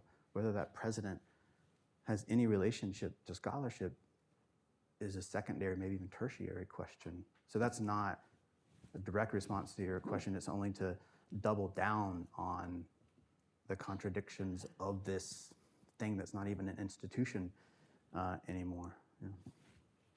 Yeah, I mean, I guess I would just say, part of the Trump gambit, I think, was that you could hit the humanities through the sciences. Yeah. You could pull it, which did in fact happen. So a lot of, there were a lot of budget cuts to. We had no research money to pull. To humanities. Well, but there are, whole humanities graduate departments are going away, basically, as a knock-on effect of the. So, again, they were sort of correct about that. The only thing I would say, I mean, I agree, it's a very difficult problem. There's no easy answer. One thing, though, is the scientists shouldn't pretend, like they pretended for the longest time, that what happens elsewhere in the university doesn't affect them, and they can just keep their heads down. I mean, there should be some uniform standards of professional conduct across the whole university. And the scientists just should have picked, they shouldn't have had to wait for Donald Trump to be like, I'm implicated in everything that the institution does. I want, in every way, when the institution presents itself publicly, like, this reflects on me, and I need to think about what's acceptable and what's not. But that's also, that's not sort of a solution to the issue. I agree with Chad that there, and Sarah and yourself, that there isn't one obvious one. That's also not what our institutions institutions encourage us to do. Well, that's faculty. that's right? also It's true. to deliver outputs for the institution in terms of. That's true. They definitely don't. They definitely don't encourage you. When you're going through the tenure process, they don't encourage you to think of yourself first and foremost as a citizen of the entire institution. Anyway. Thank you. I'll just ask one last question here. First of all, thanks to all of you for a terrific opening panel, and particularly for the historical reflections you've brought to bear on our current moment. I did want to ask Greg in particular of something he wrote several years ago, which really piqued my interest, as a piece in Compact magazine called How a Nation Reformed Its Universities. And it was written, I believe, during the time when state governments were doing things in public universities, not really in the moment when the federal government was quite so active in the area as it is now. But as I recall, your point in that piece was that sometimes states act on universities. In this case, you're drawing on your expertise in 19th century British history to make the argument that sometimes states influence what's taught in universities, also maybe who's admitted and who is doing the teaching in ways that seem outrageous at the moment, but in retrospect come to seem normal and even deeply appreciated. And I recall the argument you made there was that in the mid-19th century, Oxford and Cambridge were reformed by a determined group of determined group of professors led by J.S. Mill in conjunction with the Parliament that had to kind of break up some of the practices of Oxford and Cambridge. And I think the argument you were making there is that, kind of contrary to your opening statement here, that the public does often have a say in practice and what happens in universities, including over what should be studied and how. And that's not necessarily illegitimate. It can be done really poorly, it can be done clumsily, it can be done in a way that crushes the scholarly enterprise, but it is done, and it should be done in thoughtful ways. So I think I'd just conclude by asking you to say whether you still think that's true, and what would be the proper guidance for people that are trying to reform such things in universities today to do it in a thoughtful way. Yeah. Well, I do still believe that. I mean, I think it's very, universities can't on the one hand say, we're going to form people to be great citizens, and then also say, don't pay any mind to what we're up to. You don't have, people care. If education matters a lot for people's subsequent character and life outcomes, then it would actually be a mark of condemnable civic apathy if people outside the university didn't care what was being done within it. And yeah, I think we're absolutely answerable to what kinds of scholarly things we prioritize. Like, there's nothing to me at all wrong with the public looking at what courses are taught within a particular particular department and asking, is this trending in the right direction? Are there too many courses on XYZ thing and not enough on, thing ABC? I myself think that the course offerings, like in my own fields, have trended in the wrong direction for a long time. But yeah, you hope that these things will be done thoughtfully, that you won't just sort of suborn faculty who have particular areas of expertise into teaching things they know nothing about, or making extremely radical changes overnight. In general, I like to change things more by adding new things to the university and that point in the direction that reformers want, as opposed to sort of draconian cuts that have knock-on effects that are pretty hard to predict. But yeah, I'm not in any way, again, I sort of agree with, I don't think a sort of pristine notion of university autonomy from the outside world was ever a reality, nor do I think it would be normatively desirable. So I guess I'll just leave it there. And I would just add, you can look to the history of higher education in California in the 50s and 60s. Where a lot of what later became multi-state and federal reform efforts began locally as California projects. I mean, the California Master Plan, first and foremost. That's for failures and successes on either side, but like real state direct intervention and consequences over kind of a 20-year period. Yeah. Well, please join me in thanking both panelists. Thank you. We'll now take a brief break. There are coffee and snacks in the hall, and we will reconvene at 11 o'clock. Thank you. We're going to get started with our next panel. If you could find your seats.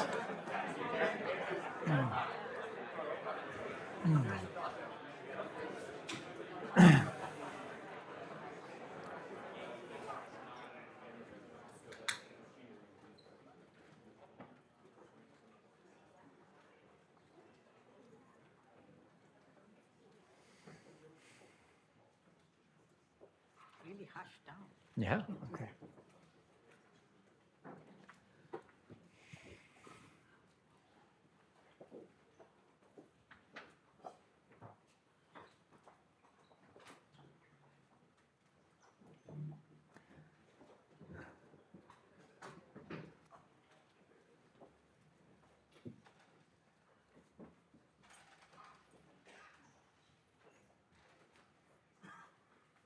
If people are looking for chairs, there are more seats over at this end. If you want to make And your way in the over there. front, like all Yeah, that's students, right. people always sit in the back. There's room in the front.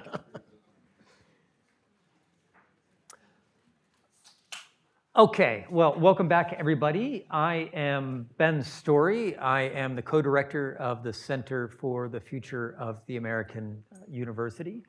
And our second panel today raises the question, beautifully phrased by my research assistant, Noah Swank, what is the point of professors? So in our last panel, we were thinking about the extraordinary expansiveness and variety and even sprawl of the modern university. We've gone well beyond Clark Kerr's multiversity to something that a new term that my teaching partner at Johns Hopkins taught me, the omniversity. What is the university not? At this point is a reasonable question. On this panel, however, we're going to focus on what I take to be the enduring core of the university. And as Chad Wellman was pointing out on the last panel, the heart of the controversy. And the heart of the controversy around higher ed is the professoriate. I was reading recently a paper by Adam Sitz, who's on one of our panels later this afternoon, in which he pointed out that there are only 3 professions that are entitled to wear gowns: professions of the priesthood, judges, and the professoriate. We have this famous phrase, town and gown, indicating how the gown stands apart from the rest of the normal functioning of our communities. So why? Why do we treat professors as a class apart? What is the point of them? And why should they be treated as special? And I ask this question in part because I spent a long time as a professor. Many of my best friends are professors. I married a professor. So I don't have any prejudices against professors. Nonetheless, I don't think there is a broadly shared American consensus around the viability and distinctness of the type right now. Give you a couple of pieces of evidence of that. So in the many years that I was on university faculty and attended graduation ceremonies in my absurdly expensive gown, I would be there with my fellow professors in their absurdly expensive gowns, and they looked profoundly uncomfortable in these medieval get-ups, and some of them were directly opposed to the wearing of them. They thought this was kind of ridiculous, that we shouldn't set ourselves apart in this way. It turns out that the full type of the professor, and I'll concentrate on that in a moment, the tenured academic who both teaches and researches and plays a role in university governance, it turns out that that type only does about 23% of our university teaching these days, according to 2023 numbers from the AAUP. As some of you are aware, in more political terms, J.D. Vance gave a famous speech in, I think it was 2021, in which he took direct aim at our universities, in which he concluded with a line from Richard Nixon, "The professors are the enemy." So this seems to me a few indications of the moment that we're in and the need for the professoriate to give an account of itself and its distinctive function, such that that function remains viable. So again, I want to stipulate, because there's lots of fine distinctions about who's a professor and who's not and so on and so forth, I want to stipulate at the outset that what I want to talk about is that fullest version of the type, the tenured professor who both teaches and researches and participates in university governance, because I think that's the heart of the controversy, that such a type should exist apart. So I have a couple of really perfect panelists to talk with me about this today. Kavita Bala, who is the provost at Cornell University and the creator of Cornell's Future of the American University Committee. Kavita is a computer scientist who studies computer vision, computer graphics, and artificial intelligence. And if you all wonder about that, I know Kavita has interesting things to say about the relationship between artificial intelligence and the educational work that is done on our college campuses. Kavita is also a fellow in the American Academy of Arts and Sciences. And joining Kavita and I is Ned Hall, the Norman E. Wuhlemeyer Professor and Director of Undergraduate Studies in the Department of... Correction. It's okay. It's actually an open research question how to pronounce that name. Right, that was my... I spent the morning making accent marks. So he is the Norman E. Wuhlemeyer Professor and Director of Undergraduate Studies in the Department of Philosophy at Harvard University. Ned has written about metaphysics, epistemology, and causation, and he is the chair of the Faculty Advisory Board for Harvard's Intellectual Vitality Initiative, which is a really interesting project that is going on up there. So I want to begin our conversation autobiographically. I want to ask you all why you got into professoring in the first place. What were the attractions of the profession that wears the gown? Kavita, why don't you start us off on this? And thank you all for having me. It's just a pleasure to be here. I will eventually answer your question, I promise. But I'm going to talk a little bit about what is the professor first. And I'm going to actually refer to the work by Carl Becker. I don't know if some of you know of him. He's a historian. He wrote an article in 1940 in the AAUP, The Cornell Tradition, Freedom and Responsibility. And there he defines a professor to be one who thinks otherwise. To me, that is what a professor is. So when I stood up the FAU, the Future of the American University, at that time I did not know about the AEI FAU initiative. It was wonderful that we both were worrying about the same issues. And that committee, there's a bunch of work they're doing, so they're going to have their report at the end of summer, has basically argued that the purpose of the university, and therefore what a professor does, is generate, impart, steward, and apply reliable knowledge and creative output. And each one of those, exactly as you said, is a big part of what an R1 university professor does. They generate new knowledge, they promote discovery, creativity, innovation, and then they impart it, they teach it to students. They steward knowledge in this time of AI and so much fake information. The stewardship of knowledge is a big part of what universities continue to do and what professors play an important role in. So I'll go back to this generating new knowledge. There you have to expand the frontiers of knowledge and understanding. And to do that, by definition, you have to think otherwise. Everybody's thought some way. If you want to expand our thinking, you got to think in a different way. That's what professors do. I think that is our fundamental job. Becker also in this article, and I really recommend it. It's a short article. It's even a humorous read. You should definitely read it. Talked about the responsibility. So you need freedom. You need to be able to think otherwise. Otherwise, you'll be constrained by your university, by your lab, by other mundane considerations. You need full freedom, but with freedom, you have to have responsibility. So when I go back to thinking about the robes were given to people exactly who played that role. In fact, they were all united at some point. The people who generated knowledge, imparted it, who judged, all of them had a sacred responsibility, actually, of pursuing, understanding, and sharing truth. I see that as what the robes are about. They are ceremonial, they are important, and when we wear it, we acknowledge our important role in being stewards of the truth. I think that's an important part of what a professor is. So now I will answer your question. I became a professor. I was an undergraduate in the Indian Institute of Technology in Bombay, and I came to MIT to do my PhD. I was the only woman in my undergraduate class in computer science, and so I was very used to being a singleton voice that thought otherwise and thought differently from everybody else. And that retroactively, once I discovered Becker, realized that might have been why I gravitated towards being a professor. The path was sort of ordained for me by that definition of what professors are.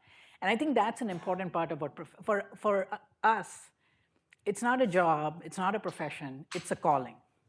And I think that recognition is critical to defining what a professor is. Great. Yeah, Ned. Yeah, that's great.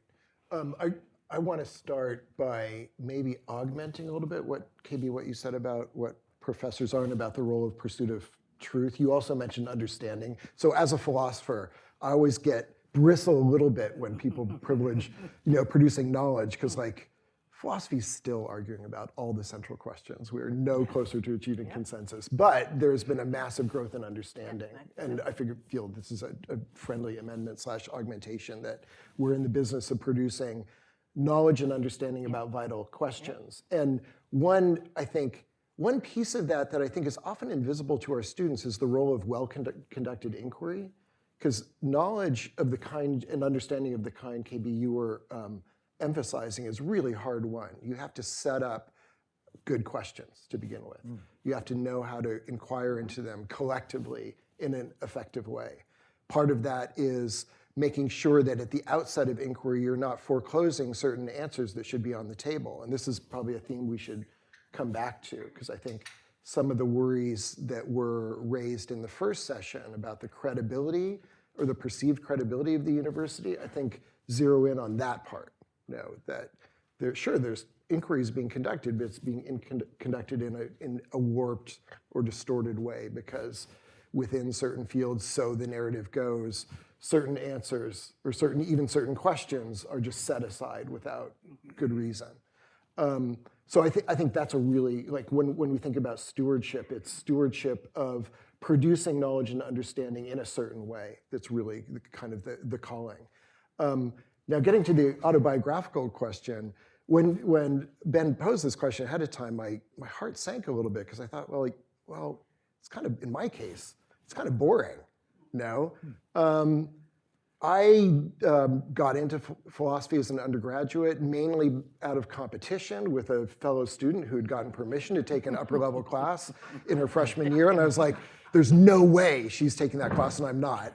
I had no particular interest in the class. And then the class itself, it was like serendipity. It's like you do things for the wrong reasons, then you discover that there were good reasons to do them. And I fell in love with philosophy that way. And then when it came time to think about my future as a senior in college, I thought, what should I do? I could keep doing philosophy. I'll apply to grad school. It's kind of fun. I like hanging out with other philosophy nerds. And so I applied and got in and, scraped by, came close to getting kicked out in my first 3 years. That was not so great. And then took a year off and came back with my head screwed on straight and really just had a great time my second 3 years. And it was like being in philosophy nerd camp. And I would say, if the question is like what made me become a professor, the experience was not becoming a professor. It was becoming a philosophy professor in particular. So I got into it because I liked the questions, and I found a community where, all right, there are trade-offs. I'm not going to get rich. I don't care about that. But I do care about having fun, interesting conversations with other philosophy nerds, and ended up at MIT in my first job. Pause. MIT does have a philosophy department. The undergraduates at MIT don't know that. So that made it a great place to be a junior faculty member, because we had great colleagues to talk to and great graduate students to talk to, and I could just do the whole philosophy nerd thing. And that's not my orientation to being a professor now at all. I guess getting tempted upstream to Harvard can take credit for that. Now I feel like it's a calling, and it's a calling as a professor, very much a calling of the kind that KB so eloquently articulated. I feel like, okay, I have my little role to play in stewarding the production of knowledge and understanding in a certain way. But what I think is interesting about my trajectory is what it left out. That is, when I was in grad school, there were, along with learning a lot of philosophy and learning how to do philosophy and become a better philosophical researcher, there were certain norms that I sort of was inculcated into. A certain sense of who I'm accountable to for what. And the dominant part of that was you are accountable to other philosophers, not just in your department, but in the field in general, for the quality of your research. That's the main, that's the sort of audience or the community that you need to attend to and that you are accountable to. And secondarily, you're accountable to for your teaching, at least to the extent, like, don't screw it up too much so that somebody notices. But it would take a lot for someone to notice. In 30 years of teaching, you can guess how many how many hours of classroom observation I got. I won't solicit responses, but just think of a number. Okay, now go lower. It was 2 hours of classroom observation, right? Oh, and that sends a clear signal, right? Likewise, in graduate school, the clear message was, well, you're going to have to teach, so you should learn a bit about how to do it, but the best jobs are ones where your teaching load is really minimal. So the sense of accountability, even to students, to undergraduates, was minimal, and there was no sense of accountability to the institution. I think Greg, in the end of the session, mentioned the notion of citizenship or academic citizenship. That is, we are citizens of a university, and that comes with a number of privileges, but also some fairly serious obligations and responsibilities. There was none of that in my graduate training. It was very much, you get to join this cool club. And the accountability for research was important. There was a clear sense, like, you don't just get to mouth off about your latest philosophical ideas without backing them up by really careful argument that attends to what's being said in the field, et cetera, et cetera. So those norms were, with respect to the project of producing new understanding in philosophy, those norms were healthy. But the norms around teaching, around that part of the mission of the university, were more or less non-existent. Let me just push here on one point, because it's something that's come out that's really interesting to me in this exchange. KB, you started with this Carl Becker quote about the man who thinks otherwise. But actually, both of you, in your description of what a professor does and is, you actually didn't, the Becker quote emphasizes originality. That's actually not what you emphasized. And I think that was important. I think your remarks emphasized more stewardship, reliability, holding yourself accountable to norms. And I wonder if a shift in that direction, as opposed to, not simply opposed to originality, of course the two can go together, but a shift of emphasis in terms of responsibility, such as those words imply, might be more suitable to our moment when everybody's an original, or strives to be, So in I some would sense. actually say, and I did emphasize stewardship, but for us, generating knowledge is a big part. We are in, so and I'll bring a STEM perspective to many of the things that I talk about. We are pushing the boundaries of knowledge in a way that nobody understands. We are in a golden age of scientific discovery. We are in a golden age of new kinds of innovation in computing and information technologies and going forward. So there's a very STEM view in engineering in every aspect. But generating knowledge is a key part of what a professor does in a university. And I know there's been discussion that, oh, well, maybe that could go to a research lab on the outside. Well, who's going to produce the people who sit in those research labs? It's us, and we can't produce those people if we are not the world leaders in doing research to begin with. So the professor being the world leader in research is a critical piece of how STEM's future will develop. There is no world in which you can actually separate that out from the stewardship. The stewardship is important, but it is, I would argue, actually, for us, the generation of knowledge is critical. And understanding, I added understanding in, but for us, it is generation, it's true. I think understanding is across many other disciplines. Yeah, I'll just add, so one thing that I didn't emphasize enough when I was talking about the norms is what I was taught counted as a genuine contribution in philosophy. And it's not just a well-argued paper, but it's a well-argued paper that gets people in a certain area to see core philosophical questions in a new light, that opens up new possibilities. In fact, the most exciting work in philosophy is often discovering philosophical questions where people hadn't noticed them before and connecting them to existing literature. So a certain kind of originality, not originality just for its own sake, but originality in the sense of we hadn't been conducting our inquiry perfectly. They're whole questions that we were overlooking, and now we can see that they're important. Or they're ways of answering known questions that we were overlooking, and now we understand them. That's really top level work. I also want to say something. I think I'm the only person who's going to say this, up till now at least. Many professors I know truly believe that they combine their research and their teaching, and it's Yeah. very important. Their undergraduate teaching is very important. Yeah. And often it's because they see themselves in those students. At some point, they were that 18-year-old who had no idea what they wanted to do, and they want to light a fire in that student and bring them in so that they will continue to. So I see many more. I would say most, but since so many of you have said that undergraduate education is an afterthought, I'm not going to say maybe most. But for a lot of faculty, that commitment to undergraduate education is deep.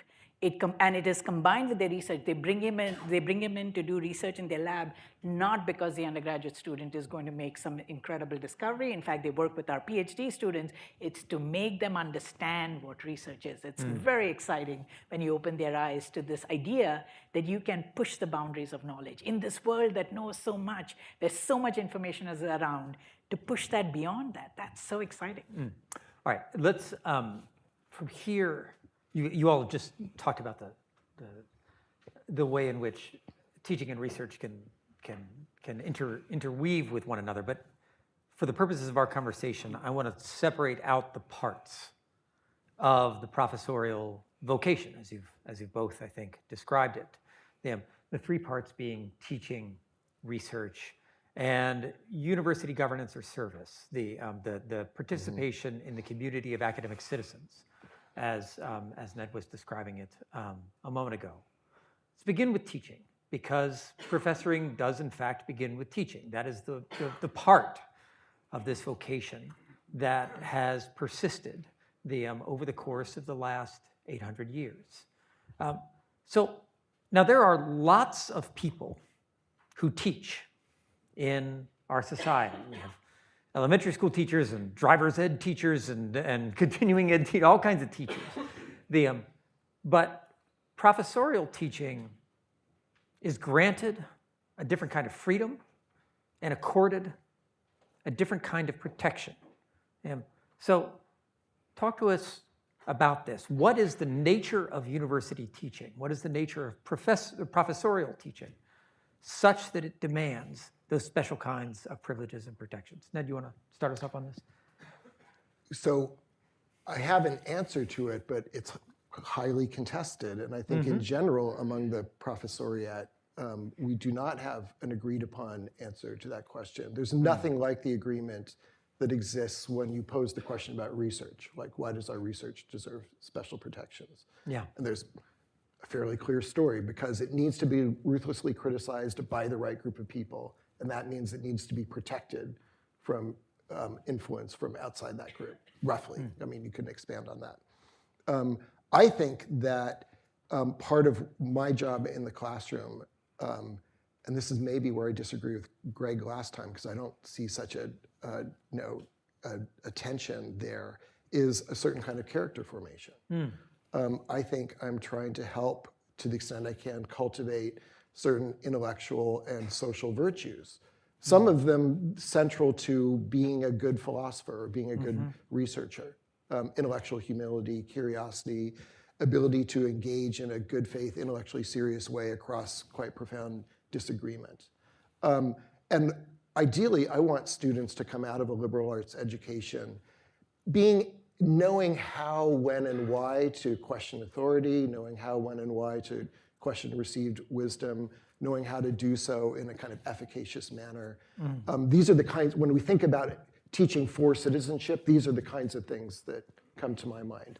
And in order to do that, I need to be able to teach them things or expose them to ideas and viewpoints which are such that there are powerful interests outside the academy that would just be pissed off if they knew what was happening in the classroom, on both sides, and if that's all right, if that's all correct, then academic freedom needs to extend into the classroom in a certain way. I will say, though, that this is not, I don't get any sense that a vision like this is common among the professoriate, or certainly it's not common knowledge. It may be that many professors would say, yeah, I sign on to that, but we don't know that we sign on to it collectively in the way that we all know in common that we sign on to a certain vision of academic freedom in our research capacities. And you can see this this kind of lack of a consensus view in the crazy way faculty sometimes talk about academic freedom in the classroom. So we had Harvard just passed this cap on A's. We decided maybe it's not a good thing that literally 65% of grades given out to Harvard College undergraduates are straight A's, especially when our official language says A's are reserved for work of, quote, extraordinary distinction. So we decided to cap it.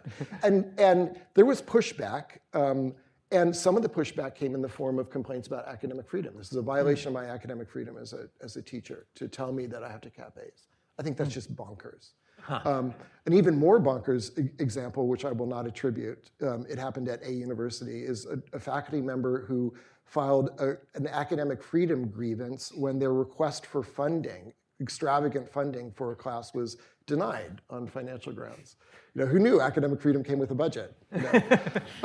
So I, and KB, I'm really curious in your role as provost if you see this too, that what I see from my limited perch is a notable lack of a collective understanding among faculty about what academic freedom even means when it comes to the classroom space and why it should be protected.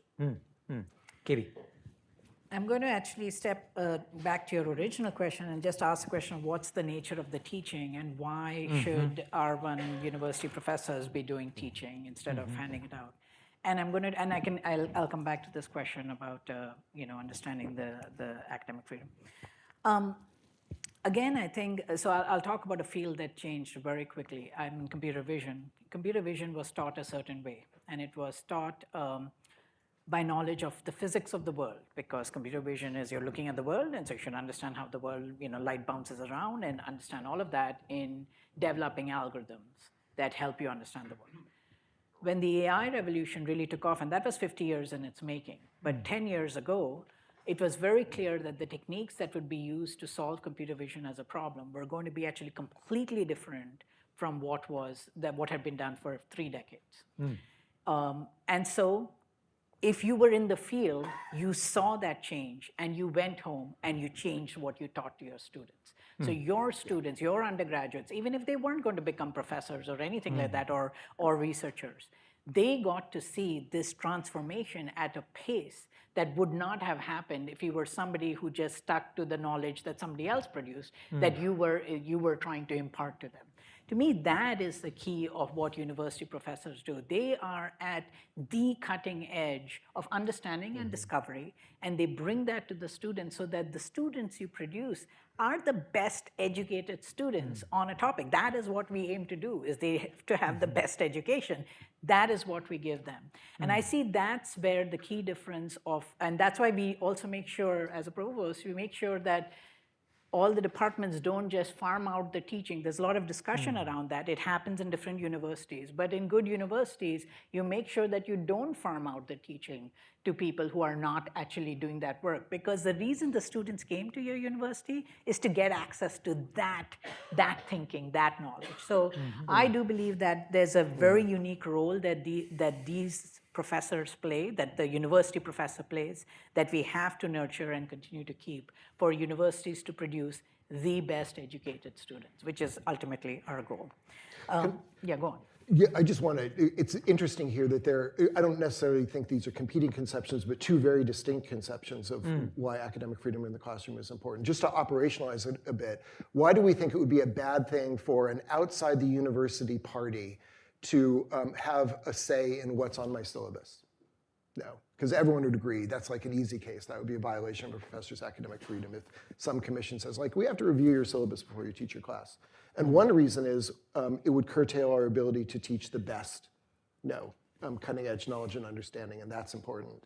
Another reason is it would curtail our ability to do the kind of, intellectual virtue formation that should be a central, I think, should be a central part of a liberal arts education. These don't need to compete, although I will note, KB, like the rationale you give, it's not so clear it would apply to an intro course, like a bread and butter course, like. It actually even applies to what I found. So I don't know how, I find anytime I teach anything, even an intro course that I thought I understood, I learned something new.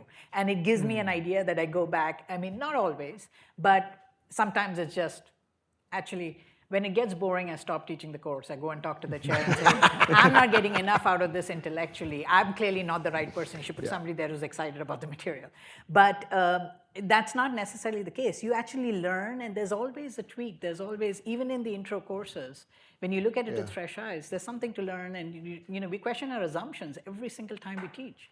And you try to explain it to a student, and they ask the dumb question, and you realize you've forgotten to explain how the dumb question was supposed to be answered. And in thinking about that, you remind yourself what's cool about this really hard problem. So I think even in intro courses, with some variation, right? And I will say also, we normally have what we call contracts when we teach, in my unit at least.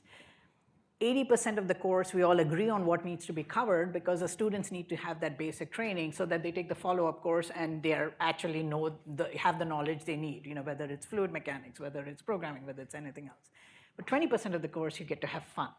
We allow every faculty member, and that's where the interesting ideas come in. They bring in their area of research and expose your students to different things that they wouldn't normally see. That's actually how, I don't know if that's true in philosophy, but I'm sure there's at least some amount of, you kind of do need to cover the basics. Otherwise, I'm not sure this course will count as an intro course. But then when you have the fun, you actually add a lot of intellectual variety to the student's life.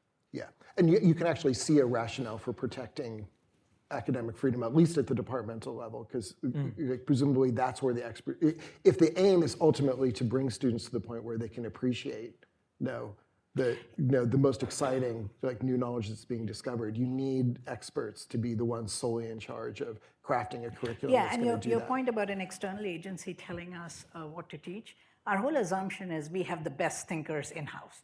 If that was not true, if we had weak thinkers in-house and these external agencies had spectacular better thinkers, then maybe we should be listening to them because they'd give us a better curriculum. So I do think, and in fact, that happens across the academy anyways.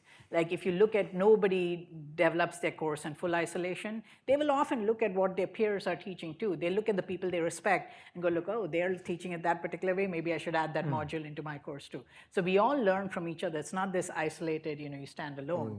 But that is the fundamental premise. The best are in-house, and that's why they define the curriculum. Okay, and so this gets to so I want to move us to the research side of the question, but I'm gonna just plant a little seed here for you guys to reflect on on the basis of the things you've just been saying, because I think you've made some really important points about the dangers of external interference with an individual professor's academic freedom. But what about internal interference with a particular professor's academic freedom? So, for example, I think a lot of people don't think that the experts governing experts model of university research and teaching is without its own flaws, and its own tendencies towards things like groupthink and the policing of what other faculty members are doing in the classroom in ways that really seem ideologically coercive. Well, here, actually, let me just give you I've been provocative. Let me give you let me give you a chance to respond to that before we move to the research question. Do you want to start, Kimmy? So I do agree that there is some work to be done there. In the sense of there are departments often will look at curricula, there's the curriculum review committees, all of that stuff. And they are of mixed quality as to the rigor of thinking they bring to looking at the curriculum. Sometimes they treat it as a very administrative chore, and sometimes they genuinely engage with, well, we want to produce majors in this particular discipline, what's the sequence of courses, and what should be in it. I think, again, good departments, good majors, good well-designed course sequences, they abound. They're the norm. I do agree with you. There are lots of random courses, and you're like, I have no idea why that's there and why that particular person is teaching that course. That happens too. But for the most part, the biggest bulk of our courses is often these deeply thought through curricular sequences that will lead to an extremely, again, I keep going back to that, the best educated student that you can produce for that particular discipline. It gets hard when it's interdisciplinary. We spend a lot of time thinking about how can they take these mix of courses so they have the right kind of combination of skill sets. So if curricular review committees and departments work well, they do a great job. They occasionally, and it's actually often these one-off, sort of the faculty member has a little pet project and they want to teach a course and they're allowed to teach one, there are the core teaching they do for the whole department, and there's the hobby course that they get every once in a while, every few years, or maybe even every year. And that one, people tend to stay clear of telling them. Again, in most cases, they're teaching about their area of research, and it's amazing. And every once in a while, they're kind of talking about things that maybe that's not their area of research, and it wanders into indoctrination. I think if we could shore up through the faculty taking ownership that that is actually not okay, we could go much farther. And you could ask the immediate question, but what if the entire faculty are fully in the indoctrination camp themselves? I think those checks and balances where we actually get broader voices, maybe faculty will get somebody from a different, an external department to come in and be part of the review process. There are many mechanisms we can design. Some we already have, some we have and are not implementing, and I think that's how I would try to address those things. Right. Though, Ben, you are also interested in possible ways in which the research mission might be compromised by kind of certain kinds of groupthink. And I guess I'm less optimistic than KB about the health of the academy. I mean, philosophy is not bad, but there are two, so I'm just going to speak about philosophy because it's a field I know best.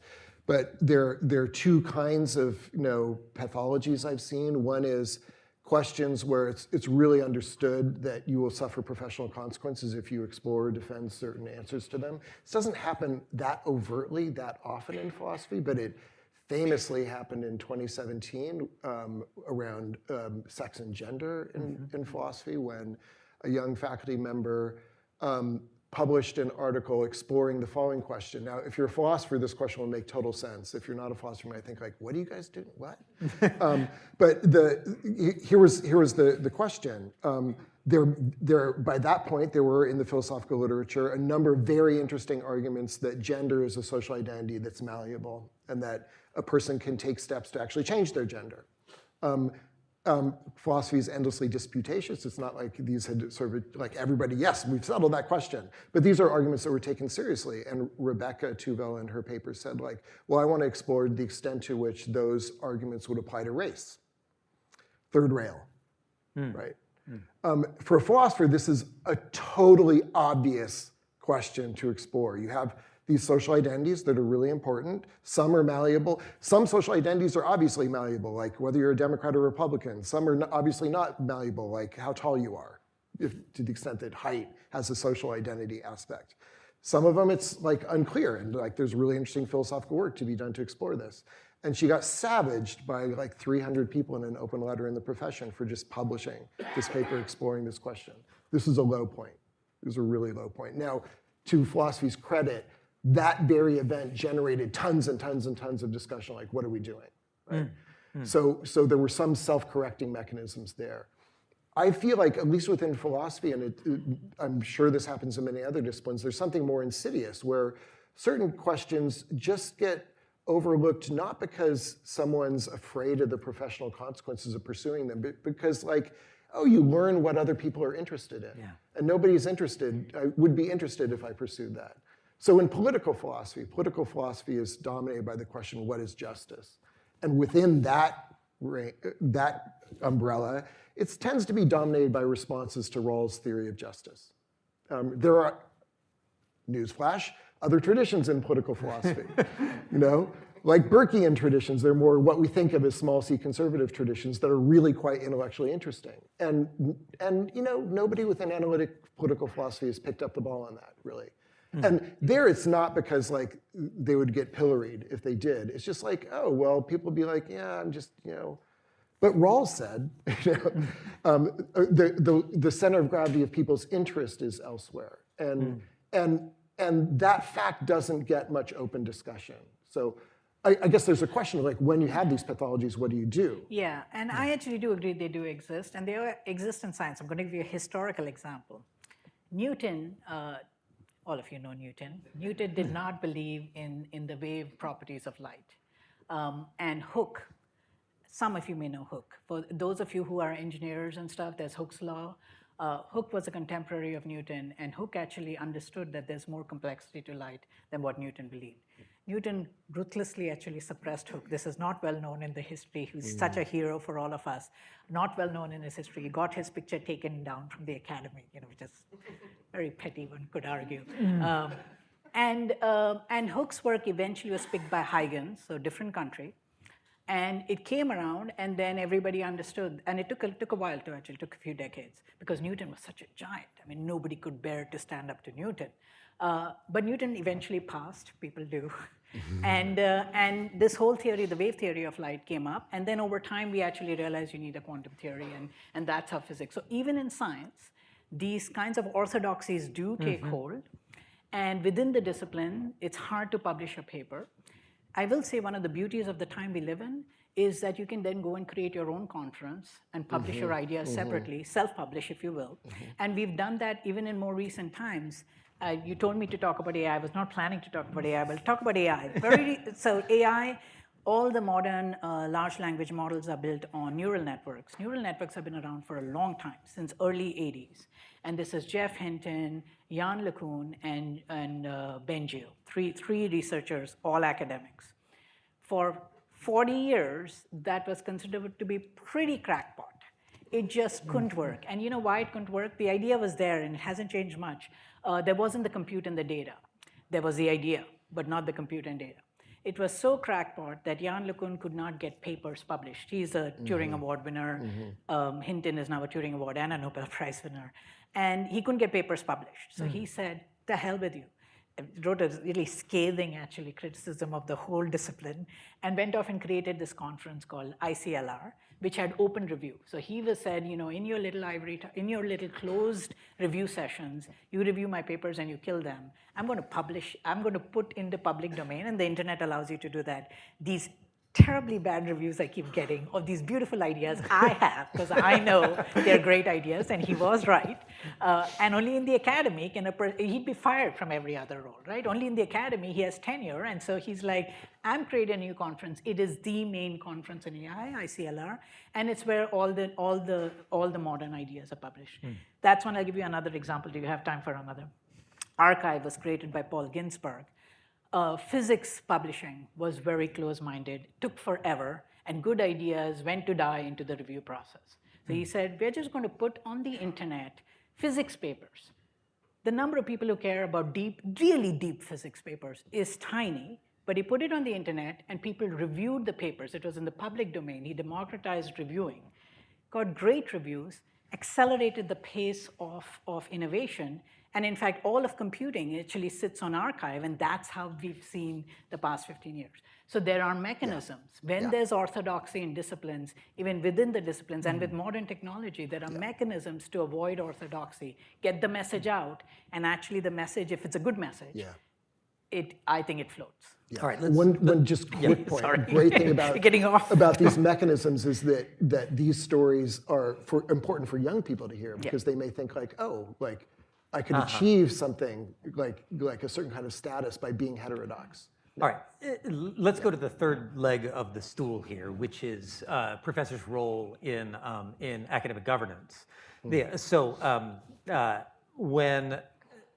you talk to people from outside the academy, and they look at the way that universities are governed by this Byzantine system of committees and so on and so forth, they're like, come on, there are other much more efficient ways of running an organization. And actually, if you talk to professors themselves, most of them will tell you wild stories about the crazy thing that happened in their last departmental or faculty meeting. This kind of stuff is really legion. So why do governance powers, sitting on tenure committees, design of curriculum, the various other ways in which academics decide who is hired, decide who gets to constitute their own community.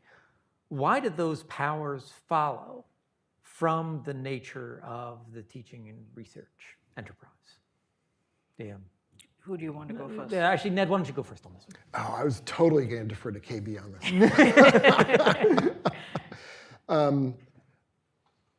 I feel like I don't have a great answer beyond it would be a lot worse if they were devolved to other people. But it depends on what the powers are, too. I think that from where I sit as a faculty member, it's very unclear to me where where the line ought to be drawn between the sphere of authority that belongs to faculty and the sphere that belongs to like some administrative staff. Like there are clear cases, like design of the curriculum in the philosophy department, that's our business. No. Approaching donors for money, please no. But then there are more complicated cases. Like sometimes I feel like what I've seen is we do things right. Like the recent grading proposal was really faculty driven. Students didn't seem to realize that. They seemed to think it was an administrative imposition on them. But in fact, it was faculty driven by faculty with relevant expertise, and that made sense. But I can't say that I have any clear understanding of like what the overarching processes were that led to a good decision about how that decision was to be made in this case. So I'll say there's a lot of history here, right? So governance structures have evolved over centuries. All of our universities, many of our universities are quite old. And there are checks and balances between faculty and administration. And you said administrative staff. There's administrative faculty and administrative staff. And your chair, for example, is administrative faculty and is very much a part of the faculty and understands both sides of it. So administrative staff is slightly different. If they're deciding on tenure, that's actually seems problematic deeply. So that hopefully doesn't happen anywhere. I think lot of things have changed from on regulatory expectations of universities and legal expectations of universities that make the relationship between these two, which should be fully aligned, actually a little more complex. And there, the faculty kind of are bored about learning about all the legal requirements, and they don't really want to deal with it. It's annoying. It is annoying. And they don't want to, they're happy to have the administrators take care of that, till at some point they say, oh, this might be impinging on some freedom of mine, and I'm going to get worked up.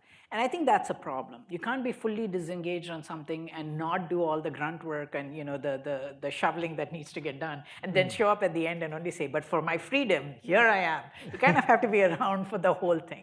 And so I think that split where faculty and sometimes staff, so this actually, and Danielle, when we spoke to you, you talked about how faculty have pulled away from students and student campus life, has taken over things that faculty used to normally be very engaged in.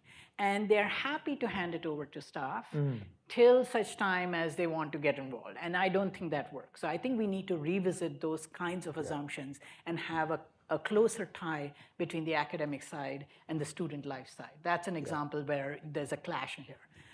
There's also a culture that I'm hoping we can, maybe this moment will change, of the faculty turning on the administration and just thinking they're the enemy. And I think that's deeply, maybe sometimes it's even justified. There are reasons why you can't be fully transparent because you have obligations, again, legal obligations. And sometimes they're just not a transparent kind of administration, and that's a problem.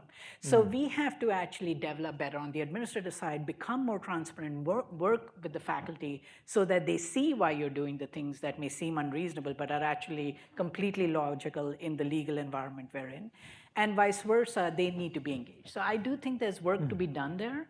But these governance structures, I truly do believe in shared governance. The faculty are the experts. They should be deciding curricula because, as I said, they're the best. That is the whole premise. Now, if you question that premise, we need to go back and make sure we're hiring the best, and then make sure that the best are actually making the important decisions on some of these bigger questions. I'll just add one specific place where I think the balance of authority between faculty and now I'm thinking the student life side of the administration has broken down recently is in fielding student complaints about encountering things in the classroom that they don't like. What happened to Carol Hooven, which I take it is probably common knowledge in this room, is a good example of where the relevant administrators just caved in the face of very much responded in a way that was designed to like calm things down in the moment. Like, oh, I've got graduate students in this case, not undergraduates, who are upset about something. Like, let's just try to make this go away, and not standing up for core educational principles, which include things like, you're at college. It's not summer camp. You're going to encounter ideas that are really unsettling to you. I would say, there are other like failures I've seen too, but that's been the most dramatic one recently, where I feel like if there'd been a stronger collective sense of, on the faculty side, of what our core educational mission is, and why it required, in a case like Carol's, very firm, unambiguous pushback against the kind of pressure she was under, we would be in a much better place. Okay, everybody, I'm going to open it up for questions in just a second here. One last question from me, and you all can be thinking about your zingers while I'm doing this last thing. Let me ask you all for a quick answer on the following question. All professional cultures have their characteristic excellences and their characteristic deformations. So accountants tend to be accurate, but they also tend to be bean counters. And lawyers tend to be eloquent, but they also tend to be lawyerly.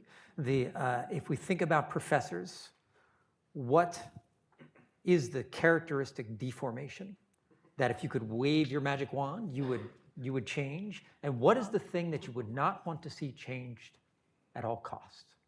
Yeah. You want me to go first on this one? Sure. I actually don't think I'd change it, but I think it is a character flaw that is also their strength. Faculty are perfectionists. That's how you get to be the best in your field. And so they torture everybody with their perfectionism, right? The staff have to deal with their complaining continuously and never feel appreciated. That's like a standard thing in any university. There are also professional critics. We criticize. We give Bs, we give Fs. We rip up your thesis ideas when you bring them. And if we're good at our job, after we do all that negative stuff, we then come and give you constructive suggestions on how to do it well. That's what a good faculty member will do. Sometimes we only stop mid-process, and all we do is the complaining and the ripping apart, and not so much the building. So I think it's who we are. So I don't actually think you can change that, and you should change that, because you need to be a perfectionist to be the best in the field. You just need to understand that it needs to come with a constructive affect rather than just a destructive affect. Yeah. Well, I don't know if it's the characteristic, but one characteristic I see is a tendency within your discipline to think it is just blindingly obvious why your discipline is so very important, and probably more important than any other colleagues' disciplines as well. And this can bleed over into, I think, how we approach teaching. As a teacher, it took me a long time to realize that when my students came into their first philosophy class, it was not self-evident to them why this mattered, or indeed how to make any sense of it. So we lose sight of what it's like to just be baffled by, like, why am I studying this? And what are you saying anyways? And that goes, I would want to tie this back to something I highlighted earlier. If I could change something, it would be the culture of accountability around teaching. And more generally, explaining what we do to people who are outside the field in a way that can make it compelling. That culture is I think, a little weak in philosophy. On the other hand, the thing I definitely wouldn't change are the, like in my field at least, are the very strong and healthy norms around accountability to each other.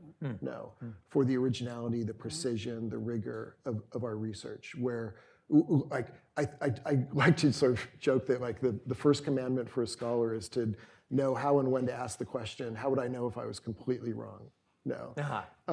And in a healthy scholarly field, the members of that field take that question very seriously and know how to prosecute that question in an effective manner. And not all fields are healthy. I think philosophy is pretty good, and that is one thing I definitely wouldn't change. Great. Yeah. Okay, everybody. I will take your questions now. Let me start with Tom Cleveland right here in the front row. Actually, you know what? Noah, go to Bill Galston right there, and somebody make your way forward with a mic for Tom for the second question.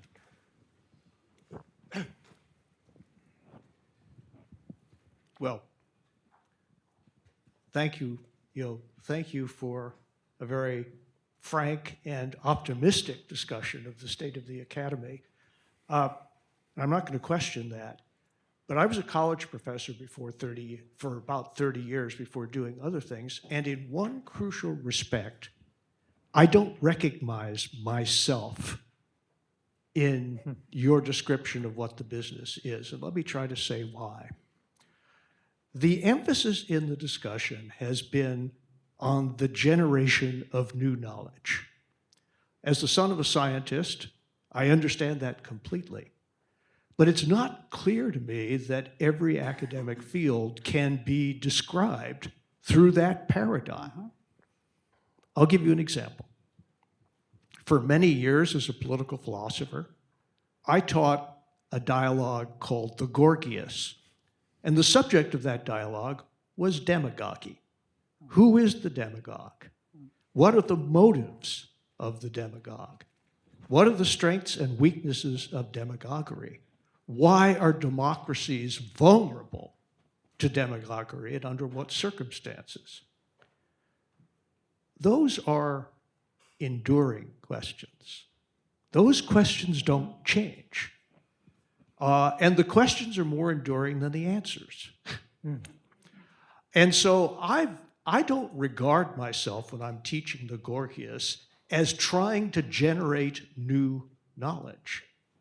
I'm a steward of old knowledge, and which I'm trying to transmit to students so that they have some awareness of why these questions don't go away.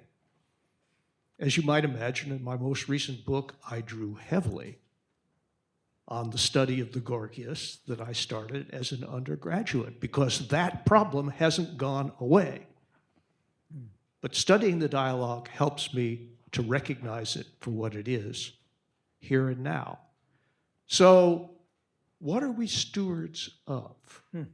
Right? And I think the transmission of old knowledge is just as important as the generation of new knowledge, but it tends to get overlooked in most parts of the academy. And I think that's a pretty fundamental problem, and it explains some of the debates that are now going on about, for example, these new civic academies, which don't see themselves as generating new knowledge, and rightly so.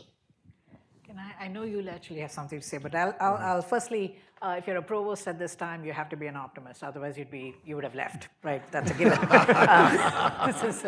But I completely actually agree with you. I didn't mean to suggest otherwise. Generation is one piece, but understanding, to me, that comes under the category of all that we said about understanding. The question may not change, but your understanding of it probably will change, because actually demagoguery plays out differently in modern tech and how it gets weaponized. And so there are interesting things to learn about how demagoguery has found new wings and is therefore, in fact, corrupting our future in a way that it was more restricted in the past. I see that as very much fundamental. So the question may not change, but our understanding of the problem and how we need to apply it to our future is part of what we should be doing. So it is very much what I would see as part of what the university would contribute on. And your point is well made that what happens is we have to fit everything in, and whether we've given up on teaching some of the things that are old because we may wanted to make room for some of the new is one of the tensions. There's other tensions around whether there's ideological capture that's driving that. I'll put that to the side. There is just a crushing problem of too much knowledge. The reality is we're producing knowledge at an astounding rate, and our brains are not able to keep up with all the knowledge we have access to. We make decisions of what courses we teach or not. Something has to go. It's a good point. That's why we have the dialogue and say, well, the thing that you threw out, you threw the baby out with the bathwater. It needs to come back because we are not actually building better understanding with this new curriculum. That's a legitimate question that we should ask ourselves. We should always be evaluating our curriculum. Yeah. Just to add quickly, look, I teach in the philosophy department. We transmit very little knowledge. But we try to transmit quite a lot of understanding. And we try to make it very legible to students, like what that consists in, that like you should be able to come out of my course equipped with a set of arguments and conceptual distinctions that allow you to think for yourself, to settle for yourself answers to deep, enduring questions in a kind of thoughtful and rigorous manner. Yeah. Okay, so the next question is going to go to Tom Cleveland, but I want, if we could get a microphone over here, we'll go Ibu Patel and then Christy Patton for the two after that. Go ahead. Okay. Thank you. I'm Tom Cleveland of the Jack Miller Center, and my question is sort of in the direction of Mr. Galston's. Both of you have talked about the compatibility between the research function and the teaching function, and I think in a lot of cases that's very plausible. I wanted to ask about general education, where the conflict seems more difficult, especially if you have something like Mr. Galston's view of like, what do we want students getting out of their university education? My prejudice I'll also say I'm a graduate of St. John's College, which has hardly any research function. All core curricula, no choices, only old things. And so if one vision of a liberal education centers that means you want to spend on purpose a lot of time, whether some of the professors like it or not, on a type of teaching or pedagogy that is not training someone for a discipline, it's a venue or a space not to, like one place in the world where you're not thinking about the future or what's new, but dwelling with something. Yeah, so I guess I'm wondering how you think about that question. That's a case where I think there's a real conflict, and maybe I'll add, that's a case too where I think the research professorate is not the best body of people who disagree about these matters between each other or about the whole vision to make decisions about it. So I'm going to still be in favor of the research professor still being able to actually navigate this issue. But I think the bigger issue I think you're asking is, it's not about an ROI focus, return on investment focus. It's a much bigger questions. And you had suggested that I bring AI into this, and I will in this particular case. AI is completely upending our thinking of what our future will look like. We don't know what is going to provide a ROI. We don't actually know how these professions are going to shake out. So at this time, it's all the more important we do that open-ended human, I do truly believe this. The humanities are more important now than ever before as we question what our future looks like with AI in it. And we unfortunately won't know the answer to how that's going to play out. What I think we should therefore commit to is, with an open mind, exploring how we should be thinking about education, bringing these kinds of the general education, the courses that maybe at some point we thought we were more focused on ROI. It's not at all clear where the ROI lies. We've got to pull back on that, rethink our curricula, and we may get it wrong. And so we also have to be very rigorous in evaluating, and it's a tough one because, and Phoebe is here, she's one of my colleagues, who talks about we're living this AI experiment right now, right? We're all in the experiment. We didn't even sign up for it, but we're all part of it. We don't know what it's doing to our capacities. We don't know what it's doing to our students' capacities. We're going to have to experiment. We're going to have to try to be rigorous in evaluating pedagogical impact. And we're going to have to keep iterating. There is no fixed solution here. That's what I would, it's both an incredibly exciting and an incredibly scary time, and we should embrace that too. I'll just add, so Harvard's general education curriculum has a very distinctive philosophical orientation. I've taught in it for years in 2 different courses, where a course in that curriculum is supposed to identify some serious question or challenge that students will face in their non-academic lives, either now or after they graduate, and show the students how scholarly work can be brought to bear to equip them to deal with that in a subtle and sophisticated manner. So I teach a course about argument and persuasion and disagreement. And what teaching that course in that program forced me to do is to reflect very hard on how it is that my training as a philosopher has made a difference to my non-academic life. This is maybe another deformation. Like, we don't think about that. It's like, what?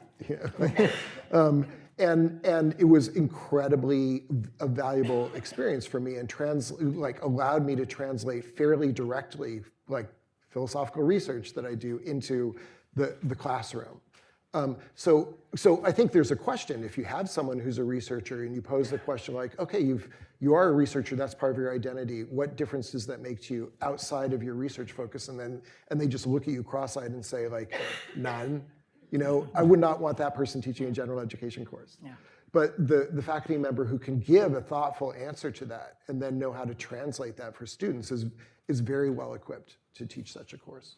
And your disagreement course reminded me, Peter Lowen back there, our Dean of Arts and Sciences, is just rolling out such a course. Again, we're playing with it, and it's a new format, and we're hoping that it'll be transformative. Yeah. Okay, so after Ibu and Christy, a microphone to Chris Tollefson back here, and then it can go back to Sarah Gustafson. There, Ibu. Thanks. My name is Ibu Patel. I run an organization called Interfaith America, which works on pluralism programs with many of your campuses and beyond. So I love this conversation about the ideal type of a professor. I feel like I had this PhD advisor as a graduate student at Oxford. He said things to me like, the cardinal sin of the intellectual is to squeeze the world into your worldview. Professors we are trusted because we are judicious about our conclusions. We never confuse, for example, correlation with causality, all of these kinds of things, right? So the basic story you are telling, which I love, is we mostly do things right most of the time. We hire the best, and our institutional practices are sound. There are some pathologies, like the Hypatia incident. And number two, we have self-correcting mechanisms. The future is bright. Okay, I just want to read something. Undoing persistent, recalcitrant anti-Blackness in our discipline and in our institutions must be the collective responsibility of all faculty here and elsewhere. That's not a maverick at Oberlin. That's the statement on the webpage of the University of Chicago's English department in 2020, 5 years after the Chicago Principles. So here's my question. Does higher ed need a fuller accounting of the 2010s? Here's what went wrong.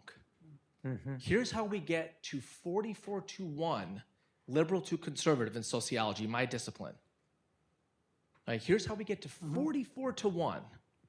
Here's what went wrong. And in a set of institutions that give people forever jobs, and it handed a number of them out, but in the 2010s, here's the path back to right. Yes. And for my own part, I didn't mean to overplay the optimism. I mean, I've had a front row seat to some pretty, like Carol Hooven is a very, very dear friend to me. So, you know, like right on the front row when what happened to her happened.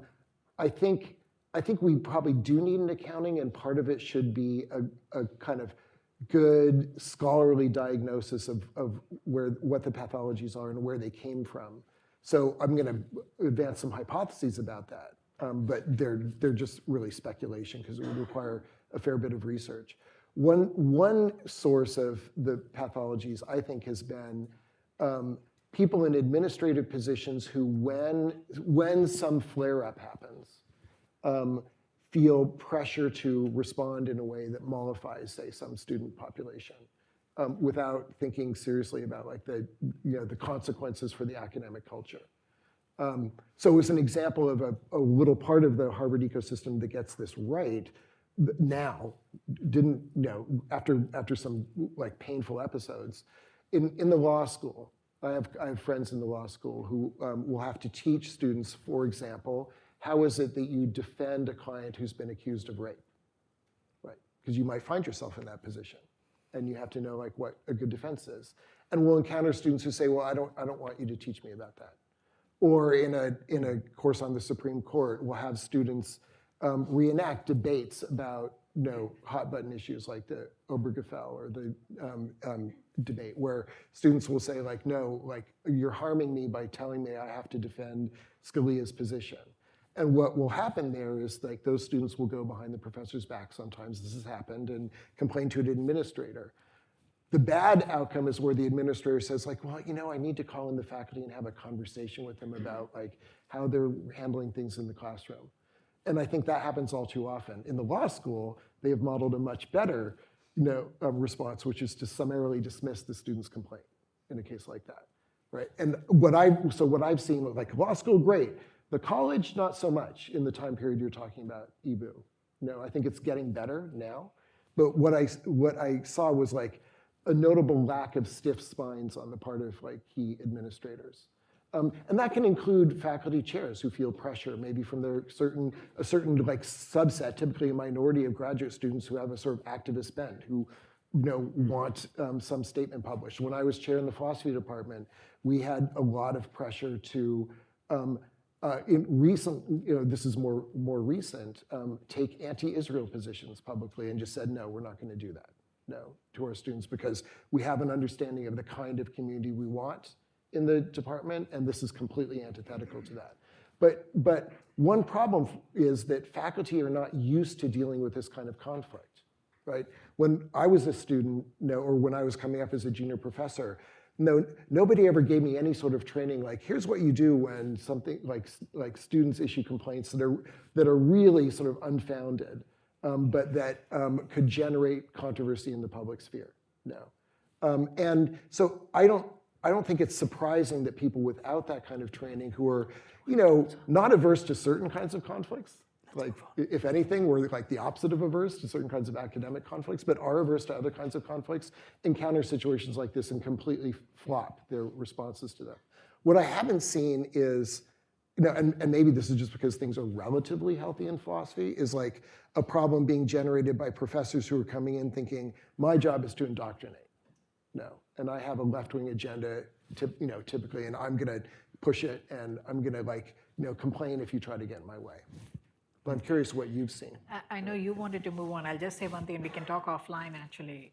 Student expectations coming in are completely different than what they were when I was a student, I'll just say. They come pretty charged up with all kinds of stuff. There's a K-12 problem that we have in terms of what student education is happening when they come to us. So there are only a certain amount of things we can solve. We actually need to get all the way back to actually fixing a lot of problems across the education across the whole country. And that's a much bigger problem. And I'm happy to talk some more. There's a lot around this, around student expectations. In terms of accounting, yes, but I don't think it's useful to do finger pointing. That never actually results in any good thing coming out of any committee where everybody then spends time blaming who actually brought us into this bad place. So accounting in a constructive way to figure out what's the right way that we'd go forward. And you got to be very careful in how you handle that. And I think good people can handle that well in departments and actually turn outcomes around. Christy. Hi, this is on. NYU, counselor to President Linda Mills, also a professor there. And I want to go back to this idea of robes and calling, because I think, when you think about priests and judges and professors, priests and judges will always show up for the culminating event, whether that's the mass or the final arguments. Professors, when they put on their robes, are like, am I going to go to graduation? Am I not going to go to graduation? So there's a sense that it's optional, this privilege at different points of time. And I'm speaking as a professor and now as a senior administrator, so I walk both lines. And I've made that decision many times. But that idea, and Ed, you said that you both talked about it as a calling, your own trajectory as a calling to generate new knowledge, calling to grow understanding. But Ed, I believe you said there's no sense, and there's an accountability to that calling in research, maybe different in teaching, but there's no accountability to the institution, is what you said. Yeah, he said that. Yeah. I did say that. Katie's like, not me. But I'm wondering, with all the things we've seen play out, how is that a factor? This idea that there's no accountability to the institution, but accountability to my work as a researcher, absolutely. But this idea of no accountability to the institution, what does that mean when the winds have completely changed right now? And higher education is under attack. And if there's no accountability to the institution, but accountability to my work, how is that a factor? So and you know about this, and Jenna, but we have a whole workshop tomorrow about this concept of academic civics that has come out in discussions that we've had. Adam Smith and Eve DeRosa, the Dean of Faculty and the Associate Dean of Faculty at Cornell, have both been thinking about this question of academic civics. And what does that, what's our responsibility to the university, which we have increasingly as faculty, I say we, I'm an administrator and a faculty member, faculty have gotten increasingly disengaged. I'll just talk about the graduation thing drives me crazy, you're right, they don't show up. It poured buckets in ours and was 40 degrees plus wind chill in ours, so I don't blame them for not showing up. And 20 people did show up, which I was blown away by because they were soaked. They actually would show up for their department event.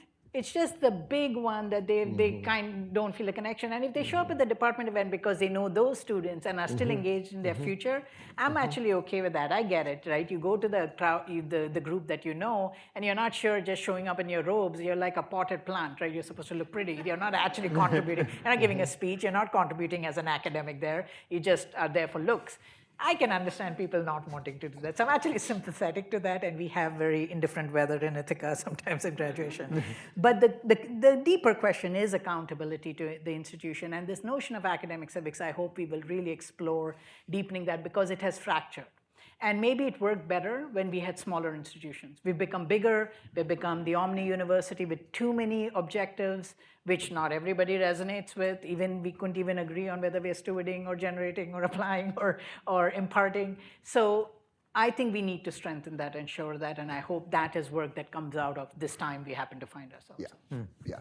And I'll just add one sentence. It should be part of graduate training. Yeah. Do we have Chris Allison? Great, thank you. Is this on? Yeah.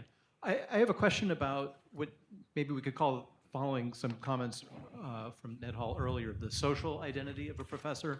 Both of you have talked about the jobs that professors play, the roles that they fulfill, and that is really important. But you could separate out those roles and those jobs. You could identify yourself as simply a researcher, or you could identify yourself as a teacher. And there's something more that is implied by identifying yourself as a professor. It's an identity that matters to the rest of society, and that when you identify yourself as a professor, brings with it a set of expectations.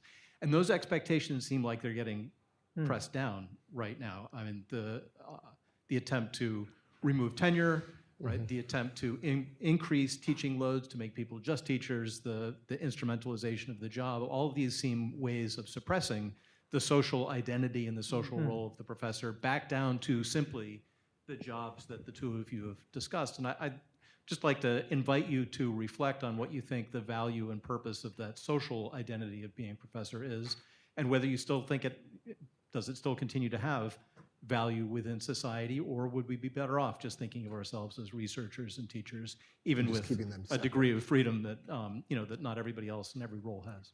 Okay, let me, while you all are thinking about Chris's question, let's get Sarah's question too, and then you guys can answer both. Hi, thank you. Sarah Gustafson. I'm at Catholic University. So I guess my question is that we defined at the outset the professor as the full professor, the tenured professor, right? And departments generally have, in my experience, a kind of egalitarian spirit to them, but they are hierarchical. So, and this is maybe fodder for a much longer conversation, but how should we think about the relationship between the tenure track faculty and the full faculty? What obligations do full faculty have to tenure track faculty when tenure track faculty are also doing service, are also doing research, are also teaching, right? And vice versa. Thank you. So on this social identity question, very, very quickly,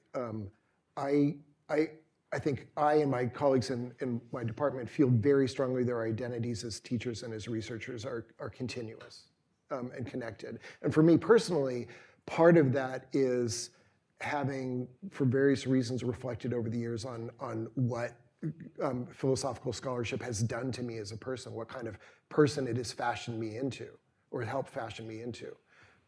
And that's why when I'm teaching, part of what I think about is like, well, there are certain core intellectual virtues. I don't claim to be a paragon of them. My kids will tell you otherwise, right? But I've seen them at work in my own thinking, in my interactions with others, in my colleagues' interactions with each other, and seen the kind of the importance they can make, even when you're not being acting as a scholar. So that. For me, I would be very sad if we moved to a world where, like, oh, well, there are these two completely distinct roles, and one person may happen to occupy them, but that's sort of accidental. I completely agree with that, and to make sure we can get to the second question, I'm happy to discuss that, but I'll answer the second question. I think it is really a fundamental issue. I think this also comes under the category of academic civics. There's been a lot of discussion in our Future of the American University Committee about how unappreciated, and we call them RTE faculty in Cornell, research for R, T for teaching, and E for extension. So we have a land grant mission. We're in every county of New York State. We do a lot of outreach work. Those are done by the extension faculty. All that work is so critical to the enterprise. And the hierarchical nature of professors who are not respectful of that is deeply problematic. It has to change. It is part of the academic civics. We have to be respectful. Now, we have professor titles for all of these people. That's actually a bit recent, actually, for us to have professor titles for each one. And now it needs to come with all the respect that that professor title brings. So I completely agree that we owe it to ourselves to treat everybody with the respect they deserve, given the immense contributions they make across all aspects of that. Okay, everybody, before we thank our panelists, let me give you some fairly complicated lunch instructions. Lunch will be right out in the gallery or the hallway, right here. If you need a vegan or lactose-free option, you can get that upon request. You'll see AEI staff out there. You can ask for that. We've got about 20 minutes of just eating and chatting. You can do that in here. You can go into the 2 rooms across the hallway, the boardroom, the classroom. If you want a breath of fresh air, you can go up on our beautiful rooftop. The elevator should allow you to go up, but if not, just ask an AEI person. They'll buzz you up there. So that's for about 20 minutes. And then at 12:45, you can continue eating, and we have a couple of breakout sessions for you. So in the boardroom, which is the room to the left out these doors, we will have a discussion of intellectual pluralism with Ibu Patel, who you heard from a moment ago, Robbie George, who I just saw walk in, and Danielle Allen, who is also with us here today. So those 3 will be talking about intellectual pluralism over in the boardroom. And then on this morning's panel, the new schools of civic thought that have sprung up around the country were mentioned a little bit. I insist on calling them schools of civic thought, not civic centers. Civic centers are places in which you vote and play bingo. These are academic institutions, and they need to be referred to as such. Even if you oppose them, you should recognize what they are. That discussion will be with Dan DeSalvo from the School of Civic Life and Leadership at the University of North Carolina at Chapel Hill, and Jeff Collins from the Hamilton School of Civic and Classical Education at the University of Florida. That discussion will be over here in our classroom, which is to the right as you go out these doors. So that's at 12:45. Okay, AI friends, did I miss anything? Okay, lunchtime. Thanks, everybody. Thank you.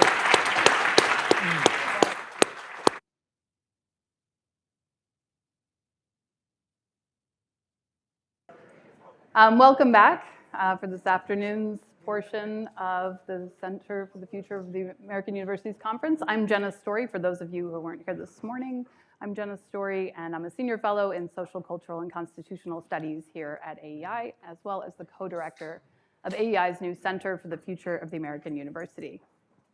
And I'm here to moderate a panel on university governance. Now, we put this panel after lunch because right now, university governance is a very exciting topic. And I hope you all will find it that way. I trust that you all will find it that way as we talk about it over the next hour and 20 minutes. I'm very excited to be joined here on the stage with 3 professors and scholars of university governance. Let me give you a brief introduction to them. On my far left of the stage over there is Daniel Hemmel. He's the John S. R. Shad Professor of Law at New York University. He has a wide range of interests and scholarly topics he covers, which are taxation, intellectual property, administrative and constitutional law, nonprofits, and animal welfare. I thought I'd list them all because I wasn't quite sure which most directly applied to our topics today. But really, we've invited him here because he is the author with David Posen of Columbia Law School of a forthcoming paper in UPenn Law Review entitled In Search of University Democracy. In the middle of this stage, we have Adam Zeitz, who's the John E. Kirkpatrick 1951 Professor in Law, Jurisprudence, and Social Thought at Amherst College. He's written frequently in many publications on academic freedom and has a forthcoming book from MIT Press called A Political Theory of Academic Freedom. Although after my husband cited from Adam's paper earlier this morning, I'm thinking he should call it Why We Wear Gowns. That's true, yeah. It's a little zippier, but we'll see what the press says. And next to me right here, we have Christopher Loss, an associate professor of history, public policy, and higher education at Vanderbilt University. Christopher is the author of a wonderful book called Between Citizens and the State, The Politics of American Higher Education in the 20th Century. So let me relate the topic of this panel to the topic of the overall conference, which is about the academic social contract. Because it strikes me that the fraying of the academic social contract has had profound effects on university governance. One way we can see that is that the loss of public trust in universities has empowered state legislatures and the federal government to take increasingly vigorous efforts to try to ensure that academic institutions do the work that the public expects them to do.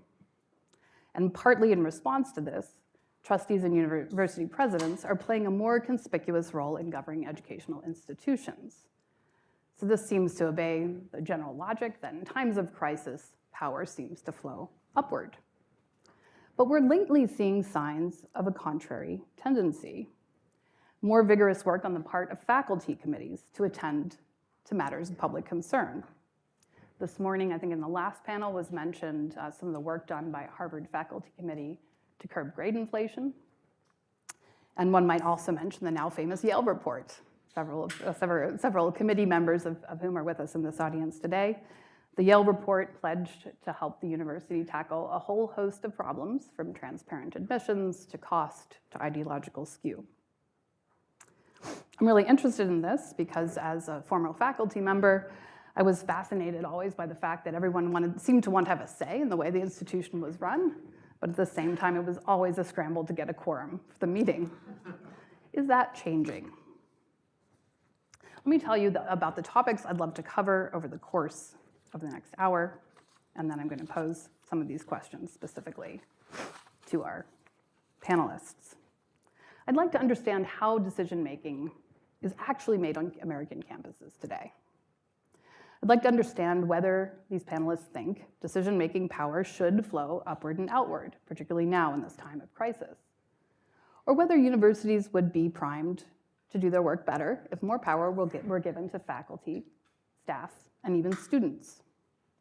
I'd like to understand what kind of independence universities need to do their work well.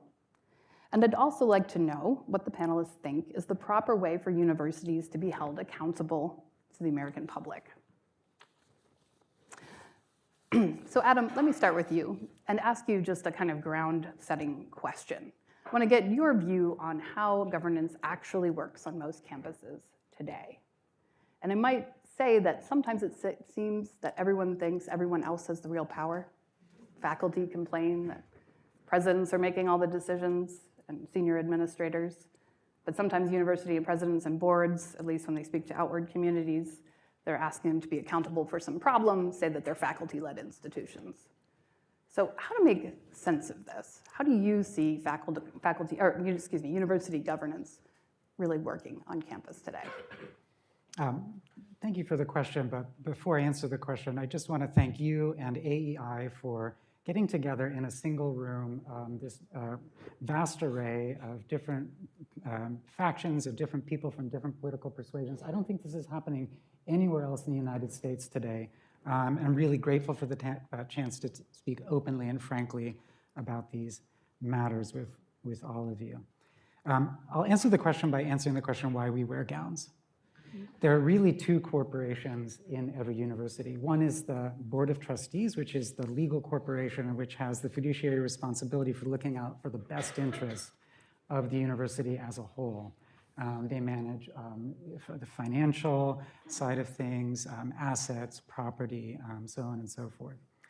But then there's a second body corporate, and this is the body corporate that we derive from the medieval guild, which it was called earlier, but the medieval Studium Generale is what it was called.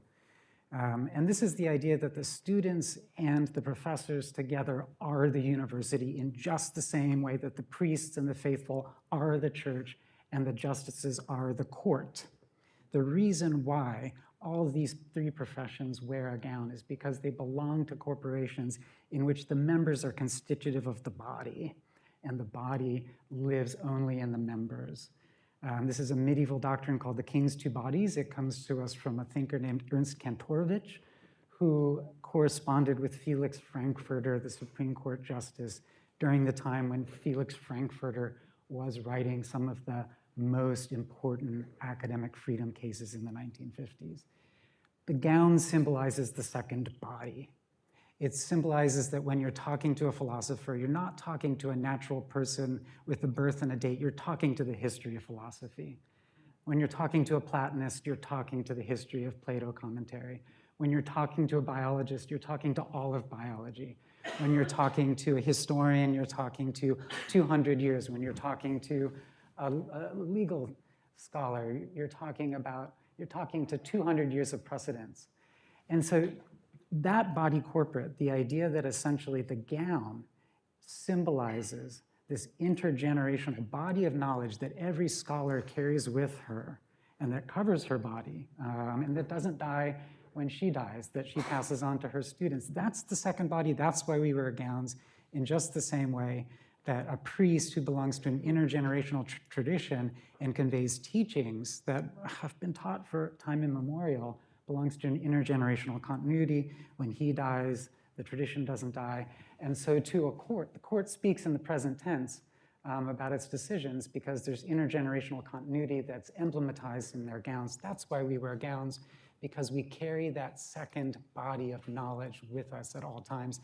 And that's why the university is structured around faculty, because faculty bring to bear that long time scale and that long basis that really doesn't live anywhere else in our society when they make decisions about curriculum, when they make decisions about tenure, which are the primary domains of the faculty. So that's why we wear gowns.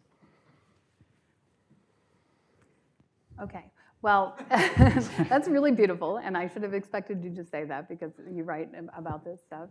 I was looking initially for the kind of the nuts and bolts of how things go along, but I think you've made a typical a very interesting faculty move in taking us to the metaphysics of faculty governance. And since we're on this complicated point, let me dwell on it for a minute, and then I'm going to return to some of my former questions. Adam, you've made in your comments here and also in your writing an analogy between professors, right, priests, and justices. You say the three professions that are entitled to wear gowns. And I see some of the points that you're making about the sort of continuity of knowledge and the fact that potentially when you step into these roles, you're inhabiting an office, right? You're not just yourself, but you're representing something larger than yourself. But it strikes me that at least in today's world, the medieval world might be different,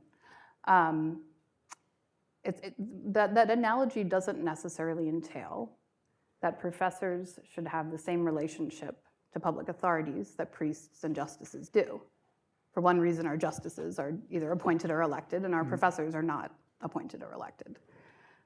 So I'd like to know what other people on the panel think about the analogy that Adam is drawing between professors, priests, and justices, and where it might hold weight and where it might not really help, where it might guide us today and where it might not guide us.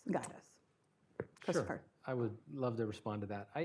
I really admire and respect Adam's work.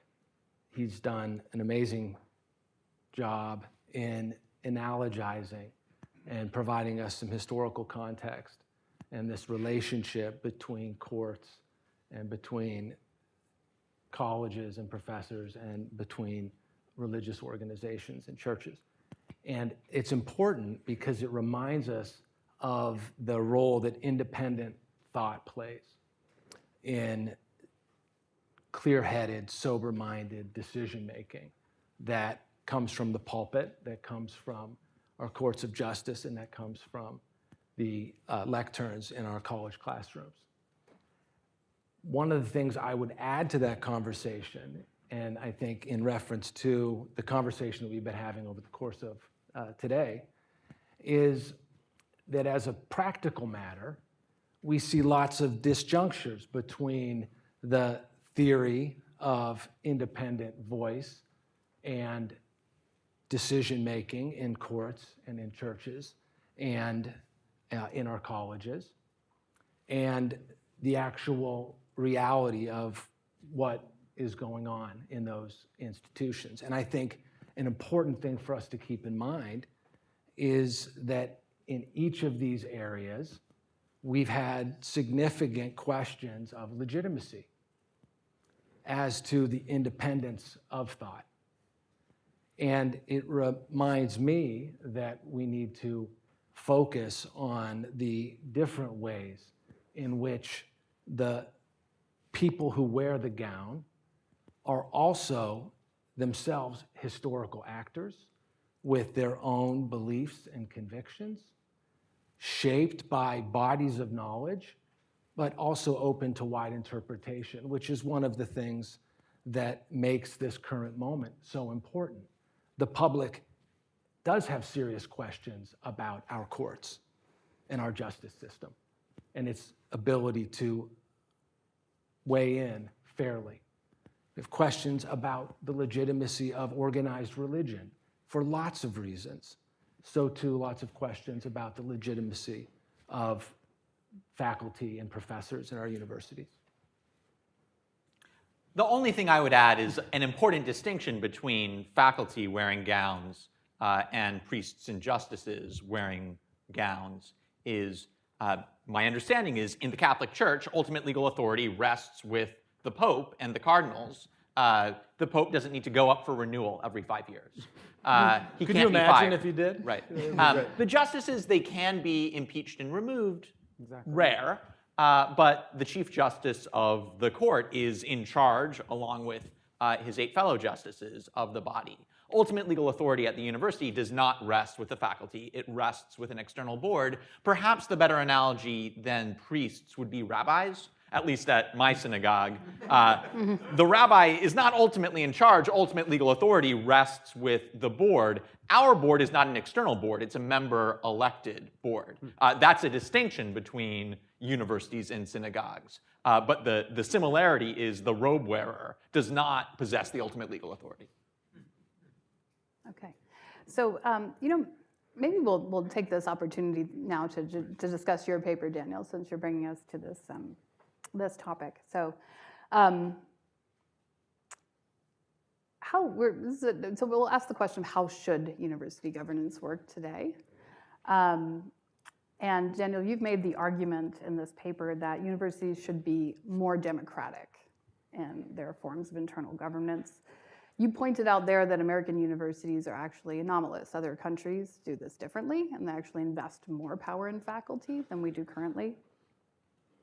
Could you briefly explain the difference between our system of faculty governance, our system of university governance, and the systems that are found in other times and places, and the reason for it, as well as why you think we should take inspiration from those other models? Thanks, and thank you for convening this panel here. We were arguing about definitions of pluralism in the lunch over there with Ibu and Robbie and Danielle, but I think we can all agree that this room and this event embodies the value of pluralism. As David Posen and I argue in our paper, US universities are essentially liberal autocracies. The oldest representative democracy in the world also has the least democratic universities. We do have faculty senates, but they function sort of like the French Estates General under the Bourbon monarchy. We can advise, we can articulate grievances, but ultimately the king is not bound by us. And as happened last year in the Texas state system, the king can disband us. We stand in stark contrast to our European forebears. So at Oxford, it's congregation that governs. Congregation is thousands of faculty and academic staff. They don't meet every day or every week in a town meeting to make decisions. They delegate power to the governing council, the functional governing body. But they elect the members of council and can veto major decisions. Something similar happens at Cambridge with different terminology. It's called regent house rather than congregation, but ultimate legal authority rests with faculty and staff. As Chad Wellman observed in the first panel, the original Universitas was a self-governing guild of scholars, and University of Bologna, the oldest continuously operating university, is still legally governed by its faculty and students and staff. We're anomalous even within the Western Hemisphere. At University of Toronto, faculty, staff, and students elect a majority of the governing board. Across Latin America, the dominant governance model is the Cordoba model, in which faculty, students, staff, and in some cases alumni elect the governing board. David and I found in our work examples of universities where alumni or students elected a minority of the governing board, but we couldn't find any example where a majority of the governing board was constituent elected. How did we get here? We're not really sure. Richard Hofstadter's theory was that US universities vested control in an external board because originally we didn't have a resident body of professional full-time academics. And that helps to explain maybe 1636 until 1650. But then we did have full-time instructors at Harvard. And in fact, for most of the second half of the 17th century, the president and fellows of Harvard College, most of those fellows were full-time instructors at Harvard. It wasn't until the 1720s that faculty lost control over Harvard, mostly because of a spat between President Joseph Leverett and one tutor who was about to be elevated to the governing board, and then Leverett went to the royal governor who intervened on his behalf, and the faculty never were able to regain control at Harvard, though they tried. At William and Mary, the original plan was that the Board of Visitors, the external governing body, would cede control to the faculty corporation once the faculty was up and running. That actually happened in 1729, and for about a third of a century, the faculty corporation governed at William and Mary. In the 1760s, the faculty expelled 2 students from prominent Virginia families for misbehavior, and that really irked the House of Burgesses, which for that reason and also because of a tax dispute retook control. I took my kids to Colonial Williamsburg this past weekend to show them where the battle for the heart of the American university occurred. Their reaction was, okay, can we go get ice cream? So one might think that donors had something to do with it because American universities have been so reliant on donors for much of their history. That explains University of Chicago, where I started teaching. So long before University of Chicago's more recent financial troubles, the university for its first several years was spending beyond its means. And Rockefeller himself didn't come onto the board, but he put Frederick Taylor Gates, his philanthropic advisor, and his son on the board. But donor dependence, I don't think, is a convincing explanation for why we evolved into this liberal autocracy model. It doesn't really explain why Stanford, for example, adopted an external board. Jane Stanford, the original donor after her husband died, she warred with the external board. In fact, the external board might have murdered her. Right? She was definitely murdered, and we're not sure whether it was by the external board or by her secretary.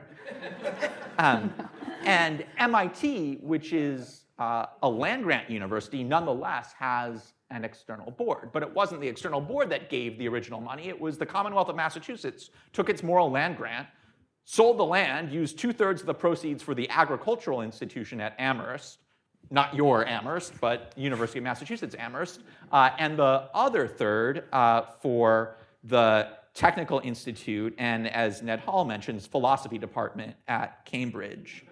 And across the sector, private philanthropy accounts for only 10% of US university revenue, a little more, 13% at large research universities. But for our entire governance structure to be based on that relatively small revenue stream seems like the tail wagging the dog. So what could potential benefits of moving towards stakeholder governance be? One would be civic. Right? Tocqueville envisioned that nonprofit associations would be the environment in which Americans hone the democratic arts. US colleges and universities since the founding, actually before the founding, since the 1630s, have conceived of themselves as training grounds for future leaders. And yet the governance model for this training ground looks a lot more like Singapore than the United States. A second argument would be economic. Faculty have a long-term interest in the financial viability of universities. William Brown, economist at Claremont McKenna, found that universities that gave more financial decision-making authority to faculty actually paid their faculty less. So one might think of dollars and votes as substitutes.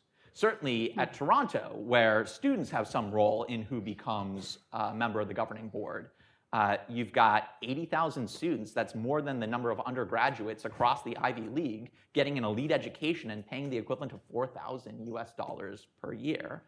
So students would have some interest in containing costs. A second argument, I think, would be, or a third argument beyond the civic and economic, would be epistemic. Who will be more committed to the pursuit of knowledge? Will it be faculty who have taken huge pay cuts in order to pursue knowledge? Or will it be the hedge fund managers and their heirs who populate many university boards? My dad was a hedge fund manager, and I can say that nothing about my childhood qualified me to govern the pursuit of knowledge. I would think that faculty would be the logical locus of power there. And lastly, there's a Madisonian function of stakeholder governance. So we can think of there being three separations of powers, three tripartite separations of powers in the United States. One would be horizontal, executive, legislature, judiciary. A second would be vertical, federal, state, local. A third would be intersectoral, public, private for-profit, private nonprofit. And I think stakeholder governance in universities would play an important role in buttressing this third separation of powers for the reasons that Tocqueville gives, democratic socialization. But also, faculty and students, I think, will be more committed to academic freedom than boards. Certainly, I think that's been the record over the course of the last year, that it hasn't been the faculty who have wanted to yield to administration attacks. It has been ultimately external boards who have signed off on that. And beyond that, there's a benefit of internal constraint in any institution that Thomas Schelling highlighted, that James Fearon and Kenneth Schultz have highlighted in later political science work. Just having the president constrained by a stakeholder elected board would make universities a less tempting target for federal and state regulators with authoritarian ambitions. So I guess the sum of this is internal democracy at universities. I'm not going to be so narcissistic as to think that this is the solution, that the solution for the problems of our republic lie here. But I do think internal democracy at US universities has something to do with the success of external democracy. May I respond? Yeah, please. Okay, great. I want to just go back to Roman and Greek history. I'm just kidding. I'm the historian here, and it's remarkable kind of coverage and breadth of this idea of shared governance, which is our theme. And I just want to recenter and try to maybe think just a little bit, maybe differently about some of these topics. You know, in the 18th and 19th century, I mean, American higher education was a small-scale enterprise. It's after the Civil War, we get the emergence of this idea of a university. You know, one of the great all-time inaugural addresses was by Daniel Coit Gilman, one of the real reformers, first president of Johns Hopkins University, who said in his inaugural speech that universities often get into ruts, and every epoch needs a fresh start. So what was it about this idea of the university? Well, as we've discussed already today, it was the idea of research, teaching, and service. It was the idea of providing an institution that preserved knowledge, okay, a core function, its oldest function, one that would be handed down to the next generation, that created knowledge, and then disseminated it, okay, in lots of different ways, specifically research, teaching, and service. But by 1900, it was just 3% of 18 to 21-year-olds had experienced some kind of collegiate education. You know, faculties were very small. Enrollments were very small. And when we talk about the 19th century and we talk about this idea of shared governance, governance that's shared between and among the board, which has control over resources and mission, the president, which is sort of a mediator and innovator, is supposed to lead the institution and then run sort of interference between the board, which is outward-facing, and then the faculty, which is inward-facing and has proper control and domain and authority over the academic side. Okay, but one of the reasons we talk about the 19th century, we almost always just talk about the presidents of those institutions because they were so small and they were led by those presidents. People like Charles William Eliot at Harvard, people like Andrew Dixon White at Cornell, people like Daniel Coit Gilman. You have to have 3 names, by the way, to be president, unless you're at Columbia, and then it's Seth Low, who was not like those 3 I just mentioned, an academic. He was the former mayor of Brooklyn and a successful business leader who actually developed and led Columbia through a very fruitful period of growth before he was replaced by Nicholas Murray Butler. So there's the 3 names. All of which is to say these reformers came in, and we think of these institutions as presidentially led institutions because they were small-scale institutions. And faculty were only beginning to develop professional identities through professional associations, like the American Historical Association and all the other associations that emerge in the 1880s and 1890s. And then, too, because they had something very special, which made the university, this idea of the university unique, which was an advanced credential, a PhD. They gave them particular sorts of emerging powers and kinds of authority that they wanted to wield. And you see this in all sorts of different ways. Back to this idea of sort of the religious body at University of Chicago, which was headed by William Rainey Harper. There's 3 more names for you. He formed the congregation, which was a committee of the whole. And so gradually, PhD-wielding faculty negotiated a kind of governance role as part of the shared governance, which of course then sort of begins to become codified in 1915 with the AAUP Principles of Academic Freedom. Okay? And it's, of course, just a few years after that the AAUP abandons its own principles around tenure and goes full force with a wartime exception. And we see this idea of tenure academic freedom gets sort of sabotaged. So bigger point I would like to just try to make is that when we think about shared governance, just as we think about the college and then the research university that sort of supplants it, we need to be thinking of this in historical time as a contingent institution and an amalgamation of ideas and individuals that is constantly changing and in conversation with the larger social context. And I think that that's important when we think about the nature of shared governance and how it's kind of adjusted and shifted over time. Okay, that's helpful. So first of all, thank you. This has been very interesting. You didn't know you were going to get a murder mystery in the midst of this, in the midst of the university governance panel. But a couple questions here. First, my first question was, how do universities actually run? How does right? And we got a little off track. The fact that we cannot answer that question, I think it illustrates that it's not the faculty who run the university. Well, actually, Can I take a second bite? I was going to say, I thought Daniel gave a 2-word definition. They're liberal autocracies, right? Yeah. And in my understanding, that was your label. Okay, so that's how they're run. You have faculty senates, advisory committees, but they're kings in the room, right? There's a king. And I think, Chris, what you're saying, I'm just trying to be clear about this. Draw the answer to my question out of this very good historical contextualization. Chris, you're saying. I think your answer basically affirmed that view, even if you wouldn't put that label on it right up front. You're saying we have to think about how university governance has evolved in the course of the American institution of higher education evolving, and that essentially it kind of did begin. It almost began with the cabinet and the king. And it evolved to have this more sort of parliamentary function, this more advisory function of the faculty. So is that, first of all, is that basically an accurate description of how things are now? Are they best described as liberal autocracies in your view? Adam, did you? Sure. Let me briefly take a second bite at the opening question. Mm-hmm. Amherst College recently built a science center. To build a science center, the trustees and the science faculty collaborated with mutual understanding, joint effort, because the science faculty was saying we need X, Y, and Z in order to do this new kind of science. And the trustees were saying, well, we're within these set of constraints. And so shared governance seems ineffective.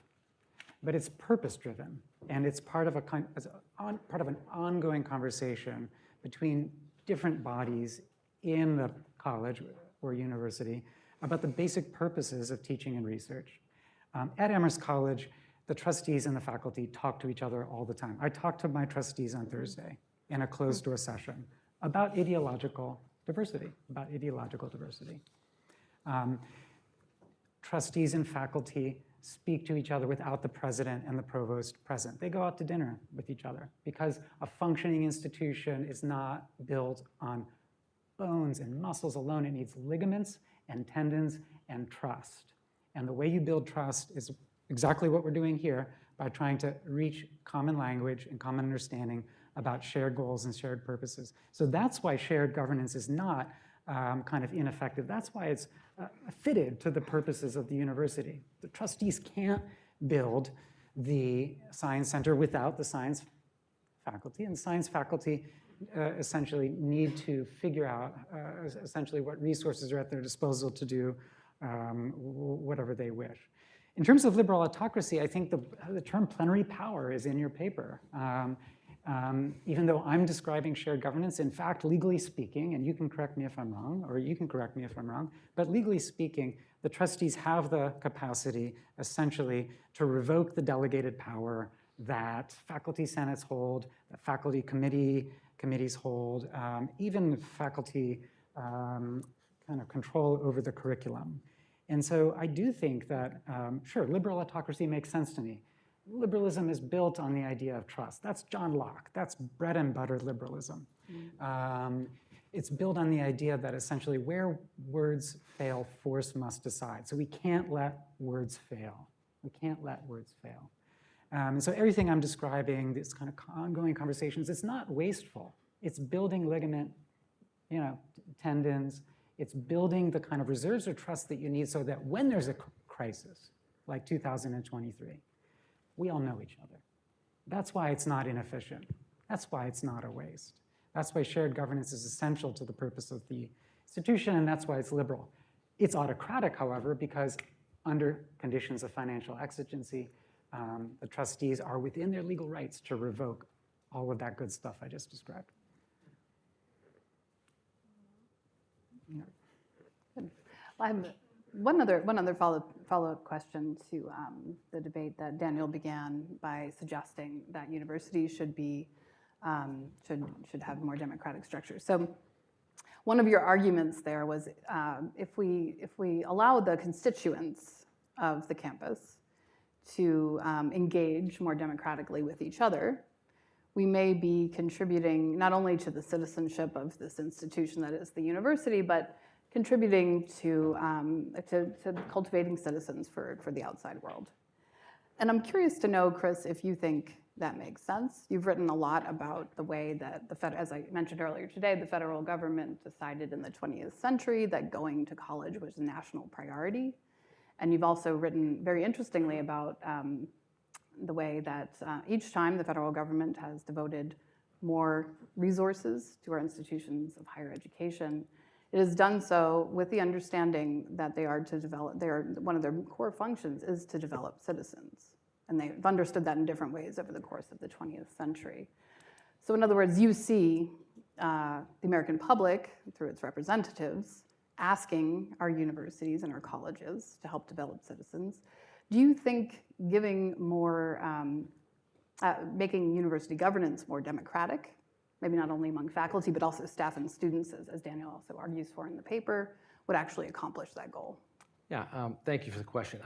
I think that the fundamentals of university governance are still rooted in this notion of shared governance between constituent groups with the board and the president and the faculty. And of course, that sort of fourth portion, which is the administrative component. And so, we have a structure in place. I think it's important to keep in mind the different ways in which that's changed. When we talk about the current moment in higher education and what is to be done with the modern university, it's often invoked that shared governance is the answer. And I think it's part of the answer, okay? It's part of the answer. And from the faculty perspective, that has to do with the experiences that they have in the democratic processes of running departments and running the units that are part of the academic side of the institution. I think that when you go up the ladder and as faculty sort of move beyond the department, their authority and their jurisdiction sort of thins. And this is a key tension point in the history of the university, and I think it causes lots of friction. But I think it's just important to keep in mind that the institution itself is one that is governed by this notion of shared responsibility, but that the kinds of sharing that is being done across time has changed and shifted. I mean, in the middle of the 20th century, it's true, faculty had comparatively more authority and power.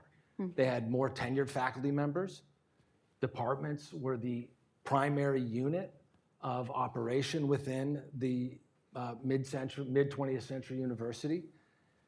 As we've gotten closer to our own time, we have fewer tenured faculty, departments play less of a role. And so I think that notion of what authority and responsibility the faculty has changed, and it's changed in response to some of the factors that you already identified, the relationship with the federal government and the creation of the modern federal academic research economy in the World War II era and ever since, which has been a major engine.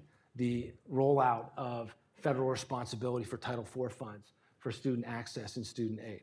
And all of these responsibilities, by the way, that have come from Washington, D.C., have actually reinforced notions of autonomy and sort of relative independence among institutions that have been charged with actually implementing the research and scientific discovery and have been charged with admitting students and then having them in their student bodies. So I think those things also reinforce kind of that sense of independence and then the importance of shared governance.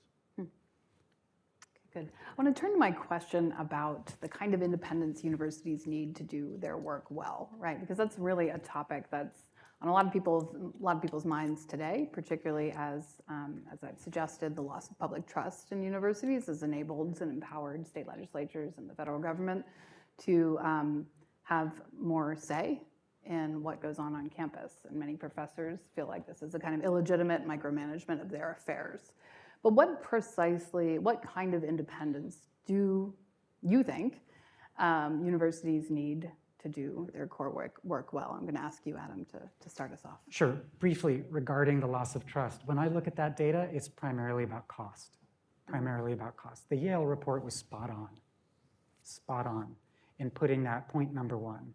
And it's not clear or obvious to me that faculty are primarily responsible for the cost of college. I would look at rankings. I would look at the college scorecard, which the Obama administration started and which now has become radicalized into ROI, which was mentioned in the last return on investment, which was mentioned in the last panel. And I think that those kind of regimes are increasingly driving the ways that essentially trustees and administrative bodies are making decisions independently of faculty. Part of why I'm happy that we're all here in this room is that I don't want us to build Leviathan together, administration after administration. We're doing it in just the same way that in Silicon Valley, competing AI companies, because they don't trust each other, and because basically kind of any sign of classic liberal restraint would be seen as a sign of weakness. It's generating this rivalrous competitive dynamic that's going to lead to a prosthetic God that none of us want. We're going to have a mortal God. We're going to have the Leviathan through successive whiplashes of administrations if we're not careful about the way that we think about these kinds of federal regulatory regimes that are increasingly driving the way that administrative decisions are taking place. Okay, so trust is linked to cost. Cost is linked to a set of things that it's not clear to me are 100% on the side of the faculty. I think in order to answer the independence question, which is equally the autonomy question, and that's the word that we often use. Autonomy, academy, democracy are Greek words. These words, sorry, these words come to us from the Greek. And if you're going to answer the question of autonomy, you have to know who the self is, because the auto in autonomy is the auto of self. And so when I was listening to the first panel, and Greg was talking about the opacity of the kind of professorial calling, basically.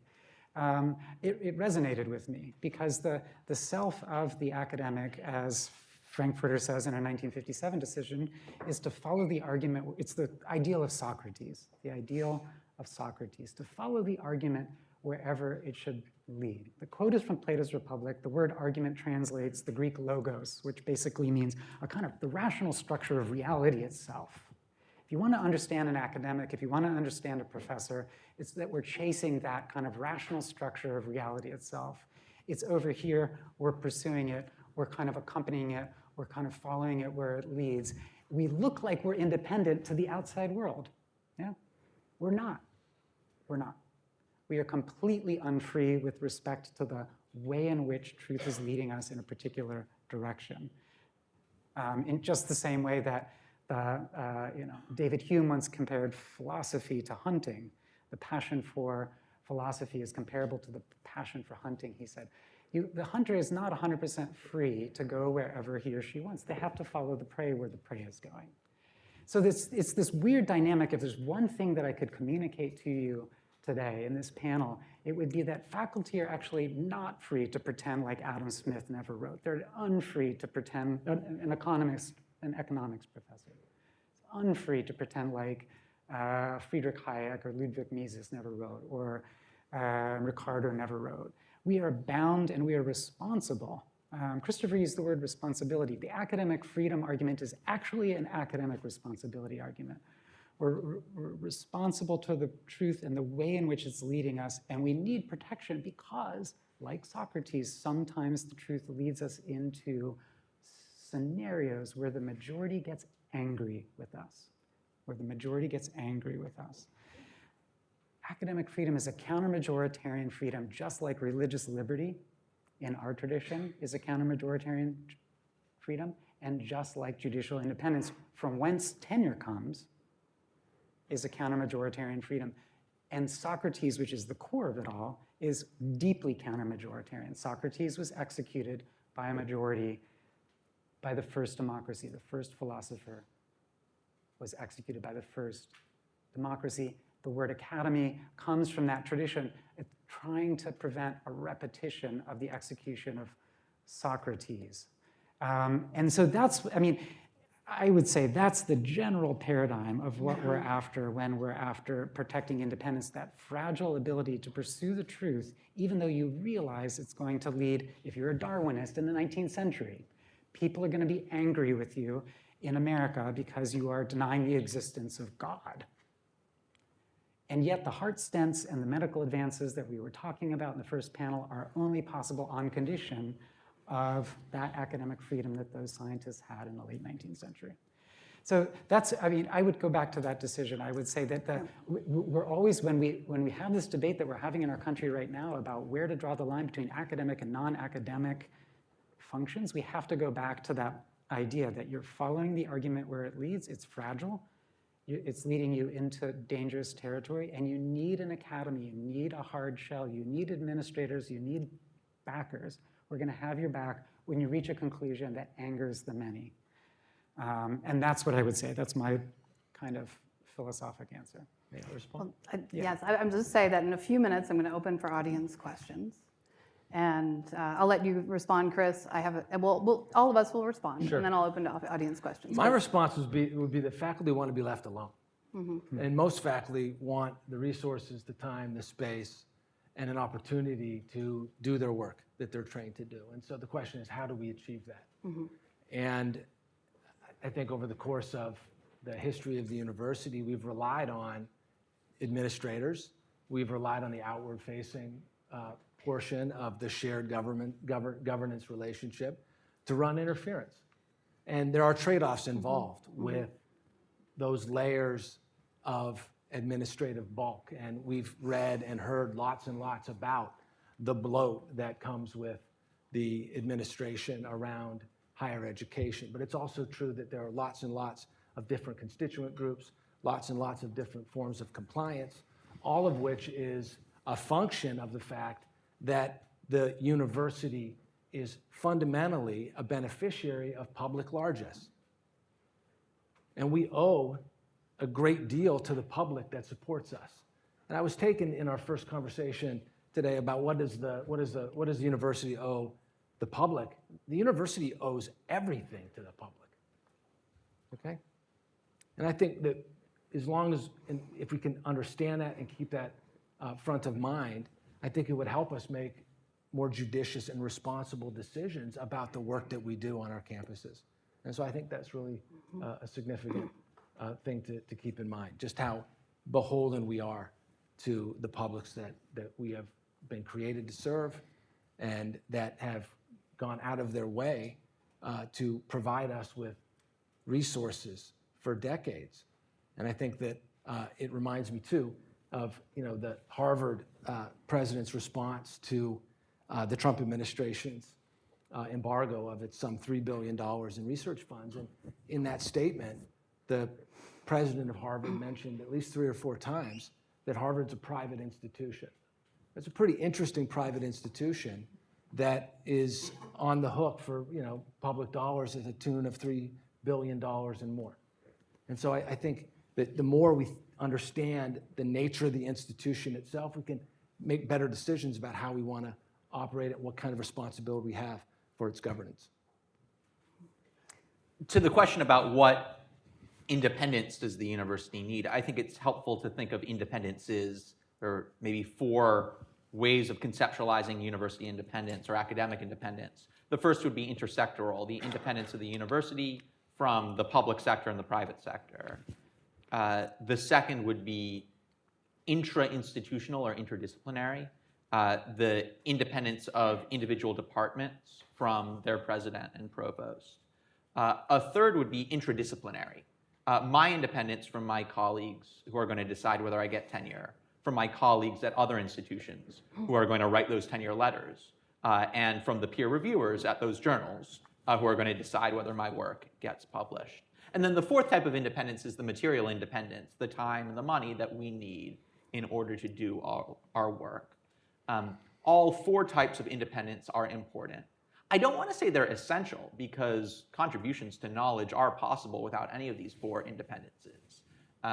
Galileo was able to continue to work while he was under house arrest, but the different types of independences can be reinforcing. So I think of the intra-university independence as reinforcing the intersectoral independence. If the federal government wants to influence what I write, not only do they have to influence the president and provost of the university, but the president and the provost of the university then need to influence me with my department as a potential buffer. And there are also ways in which these independences are in tension. One challenge to my material independence is my and my university's reliance on federal support. And I think that none of these independences can be or ought to be absolute. Yes, Chris is right. We owe a ton to the public because we get a lot of money from the public. And both research grants and the subsidy that comes through charitable contribution and tax exemption. As Greg Conti pointed out on the first panel, universities are not unique in this respect. We could think of all nonprofit institutions as essentially 35% funded by the state through the charitable contribution deduction. And the success of civil society depends upon a state that accepts that not every institution, even if publicly subsidized, will reflect majoritarian preferences, right? The state doesn't try to install its trustees on my synagogue board, nor does it actually control any of the trusteeships at a university. I think the argument for a federal representative on the board would probably be stronger than the argument for just the children of former prominent donors being on this self-perpetuating board. I also don't think that each department should be absolutely independent from the main university. Yes, Renaissance literature professors, not economists, should define excellence in Renaissance literature. But Larry Summers, when I was an undergraduate at Harvard and he was president before the first cancellation of Larry Summers, said, we wouldn't want to just leave our phrenology department to self-perpetuate and say, well, we can't make relative value judgments across departments. And the humanities professors against whom that comment was directed did not appreciate it. But there was some truth value to it. So on all these dimensions, we need to think of independence as valuable, perhaps not essential, and certainly not absolute. Okay, let me open this to audience questions. And first, Julie Rubin. Thank you. Thank you for this great panel. I just wanted to kind of think about your comment, Chris, that what faculty want is the kind of freedom to do what they want. And that meaning their own research, if that is what they're primarily motivated by. And I think, though, as you were sort of arguing for historicizing, we need to historicize that as the faculty want. I think that we, at some point, and you can, date it exactly at Harvard, decided that we are going to pick faculty by only one dimension. And then we also decided that we were going to reward them with freedom, independence, and that the less you were asked to do was going to be a sign of your value and prominence and prestige. And we didn't have to do that. You could have imagined universities developing where there was a range of what faculty were valued on. And we then might have had maybe more robust faculty governance, where faculty governance was taken as more, and faculty took more responsibility for the institution. So given that the idea that sort of faculty being sort of free to be left alone is a historically created value, does the panel think that that needs to be, there needs to be a correction towards that if we're going to reinvigorate faculty governance? Or do you disagree with my kind of interpretation of how history has led to that over reliance on one dimension? I'll take the first shot at that one. Thank you, Julie, for your question. Always great to be in dialogue with you. I think that there could have been other paths taken. I think that in the case of faculty and the desire to sort of be left alone is tied very much to notions of tenure. And so to answer your question, are we in the midst of some kind of reconfiguration and adjustment of the notion of shared governance? I would say absolutely, given the tenured faculty lines have slipped down to around 30% of all faculty. And so I would say that in an interesting sort of twist, the governance model that we operate under in the modern university, today's university, begins to look a little bit more like the 19th century, with important caveats, which is to say we do have institutional norms and policies that are in place that certainly provide, I think, a lot more dignity and respect to all the faculty in our colleges and universities, and that is certainly a big shift. I mean, your answer, your question about sort of the historically contingent nature of the professoriate. I mean, this idea of sort of an appointment without term was initially instituted sort of on a case-by-case basis at some of the modern universities in the post-Civil War period by faculty who had specialized degrees, mostly from Germany, and who wanted the ability to sort of flex a little bit and enjoy the benefits that they thought they had earned by earning a PhD. Eventually, that evolves into a different conception of tenure and a different conception of academic freedom itself. One that goes from just sort of the pursuit of the truth, capital T, in the late 19th century to multiplicity of truths and provisional truths to sort of do whatever it is that you want to do. So I agree with you, but I would also say that the governance system itself and this notion of shared governance is shifting right now beneath our feet. as we've moved further afield from tenured professorships. On Julie's point, I just want to emphasize that I'm struck by just how contingent the devaluation of teaching is. And I think this is an optimistic comment. Institutions can reverse this without significant structural reform. So I started teaching at the University of Chicago Law School. Teaching was not devalued there. Yes, it had the same tenure model. Because it's a law school, it's more reliant on revenue. So most of our students are paying full freight, and we attract students to law schools by teaching reasonably well. But how your colleagues looked at you in the faculty lounge depended upon your teaching evaluations.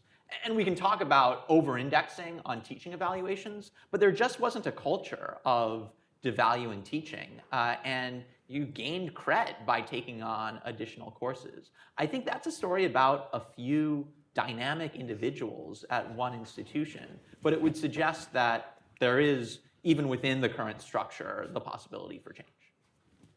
Okay, Tam is up here at the front. Hi, Tao Tan, affiliate, a scholar here at AEI. Daniel, I read your paper with delight and also with fury. And here's my observation, which is when looking at how higher education has conceived of itself, and universities in this country are all corporations, it seems like the way that faculty talk about universities is almost like a quasi-sovereign polity. They have things that look like legislatures, that look like courts. Can you imagine Amazon having a Senate or General Motors having a Supreme Court? Well, Facebook did have a Supreme Court. Well, Facebook did have a Supreme Court, that's right.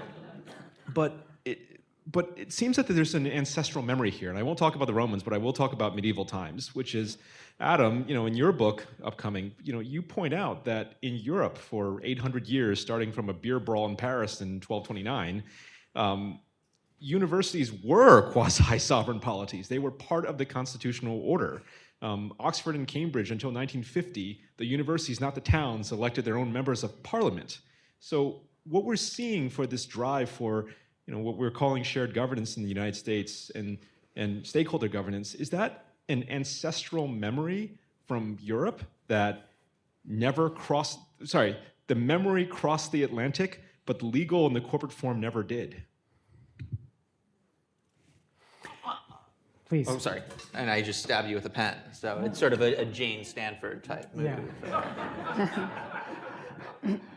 on the corporate form, in the 19th century, and I'm drawing here from the work of Nico Bowie, and in particular his PhD dissertation, municipalities, universities, and business enterprises were all corporations with legislatively granted charters. We didn't have free incorporation yet. And you see a divergence over the course of the 19th century where municipalities remain corporations but move to a democratic governance model with the accoutrements of courts and legislatures. Business enterprises move in the other direction, though they still have some semblance of at least shareholder democracy. And universities, as you point out, emulate some of the facade of a municipal corporation, though their governance model is even more autocratic than the business enterprise. But I don't think that's rooted in the corporation as the organic legal structure, because as the divergent paths of municipalities and businesses show, the corporation itself is a chameleonic form that would have been susceptible to much greater stakeholder governance. Briefly, if I may. So I think it's both vestigial and the future. The medieval world was arranged around the mysterious triad of sacerdotium, regnum, and studium generale, university, church, state. A brilliant historian, some of you may know, named Jürgen Herbst, makes the point that that triadic structure was imported intact to the colonies, each of which, prior to the mid-18th century, had their own church, their own state, and one chartered university, each of them. up until the founding, at which point religious liberty and religious pluralism set off a huge proliferation of new colleges in the kind of period between the late 18th century and early 19th century. It's the future because the common good is not good in the absence of justice, truth, and faith. It's not good. It wouldn't be good. And so in just the same way that the medieval world had these three institutions that were essentially the stewards, as was said in the last panel, the stewards of this transcendental good, yeah, truth, so too you have the kind of religiously plural kind of landscape stewarding faith, and you have the independent judiciary, the counter-majoritarian judiciary stewarding justice. The majority supports all of these counter-majoritarian institutions because they understand that that counter-majoritarian freedom is their freedom too. I think we need to recommit to those purposes. As Christopher rightly said, the university is not the only institution at this moment that is losing trust. All the institutions that are not fully transparent, that wear a robe, are losing trust. Catholic Church, definitely, right? Certainly it's the case that our Supreme Court has a trust problem, and so on and so forth. So we are dealing with a general cultural skepticism. The Catholic philosopher Byung-Chul Han has written about this brilliantly in a book called Transparency Society. I'll stop there. Adam, if I just might ask a follow-up question that I wanted to ask earlier, because I think you give a very beautiful argument for why universities should have maximal independence and why we should even be, inspired by this guild-like notion, even if we have some more complicated structures nowadays for various reasons. You said earlier that, and you said now too, that professors need to be free to follow the argument wherever it may lead because they're in the quest of truth, right? And I think that is a lovely ideal. I entirely share it. But I also think that a lot of the reason for the loss of public trust, you mentioned cost is very much up there, but up there as well is the sense that universities are not actually pursuing the truth very well. They're constraining arguments, they're not considering things, they're shouting down reasonable points of view. And that is based both on what we hear in the media, which I know distorts things all the time, but also on what people have experienced in their own alma maters. The fact is that universities rate a little bit lower on those scores among people who have gone to universities than people who haven't and are just figuring what's going on out there from the media. So I'm wondering, and I'm not sure if you're also arguing for a more democratic organization of university decision making, but it does strike me that one of the ways in which arguments get shut out of a conversation is that peers decide what gets put in. And to return to some comments Ned was making earlier about how you become a professor, it's not by following the truth wherever it may lead, but by finding a research question that seems interesting, acceptable, exciting, potentially just something your fellow professors want to hear about. So how do you, and it strikes me that the peer mode of governance, even when you can see why it might be reasonable for experts to judge experts, actually can conduce to a kind of narrowing of the conversation that is causing a loss of public trust. Briefly, professors can't, in the classroom, present undebatable points as if they were debatable. The earth is flat, but they can't present debatable points as if they were undebatable. And I take that to be the thrust of your argument. That's right in the AAUP kind of tradition of academic freedom. And I definitely think we need to do a better job of that. We need to do a much better job of encouraging students to identify the strongest possible counter-argument at any given instant, whatever that might be, and to be able to make it in good faith and with full force. Point taken. In terms of kind of public trust, I guess I would say definitely Socrates had a public trust problem. But I think beyond that, I think that what have we done? I'll make one more critique and then one more analogy to judicial independence. We've let the idea of publication become a metonym for the obligation to the public. I've been through on my tenure committee at Amherst College several times. I've read probably 30 tenure files, and I have great admiration for what my colleagues do. But it's true that we publish for our peers, and that's the form that our obligation to the public has assumed, and we need to begin to rethink the way that publication has become the sum total of our obligation to the public. There might be other and different ways, as Daniel was saying, that we can become accountable to the public. But I would just close with this. There are many, many cases, I think of Korematsu, where peer review in the Supreme Court went really badly, period, full stop. Public opinion was incredibly supportive of that. Yep, 92% in the 1942 poll of Americans were in favor of the internment of Japanese Americans. And the court has since repudiated that. The Reagan administration has given reparations and so on and so forth. And so peer review, in as much as what you see in Supreme Court, where there's circulating opinions, yes, and you're getting comments, and you're essentially kind of sending works back and forth and saying, what do you think about this? It definitely can lead to flaws. The university is not the only institution that can kind of talk its way into a corner in ways that lead to, deeply irresponsible institutional commitments. I would say, though, that the gatekeeping function that the professions play and that the disciplines play and that faculty play, that's fundamental to the idea of a community of inquiry. And so we are in the best position to judge one another's work. It doesn't mean that we don't get myopic about what is sort of legitimate interpretation, and that it can't lead to the diminishment of kind of, unorthodox ideas or interpretations. I mean, that certainly does happen. But I think that the professoriate does a really effective job in self-regulation, which has been sort of the very heart of the professional enterprise.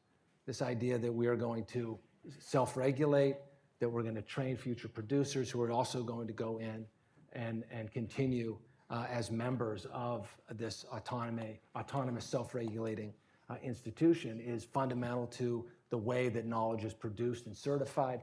It's also fundamental to the organization of our universities in this liberal democratic polity in which we're given wide latitude and expected to operate mostly on trust. And so these are the sorts of checks and balances that we have in place. And I think that we don't want to undersell it too much. I would agree that there are counter interpretations that are marginalized and then forced to seek publication in some other fashion. But I think, and I think we need to encourage that. But I think that it's also true that the professions have done a lot of amazing work and have adjusted their interpretations. History is a perfect example of that. Noah, would you, Michael Shire's back there. Thanks for this conversation. I think it's really important. I will kind of point out two quick observations. One is we are heavily represented here by kind of elite research universities, and that the vast majority of education and higher education in America happens in large public universities and in community colleges. And if you want a case study of failed shared governance, go to California, look at, I think it's AB 32, and look what has happened to decision-making on community college campuses.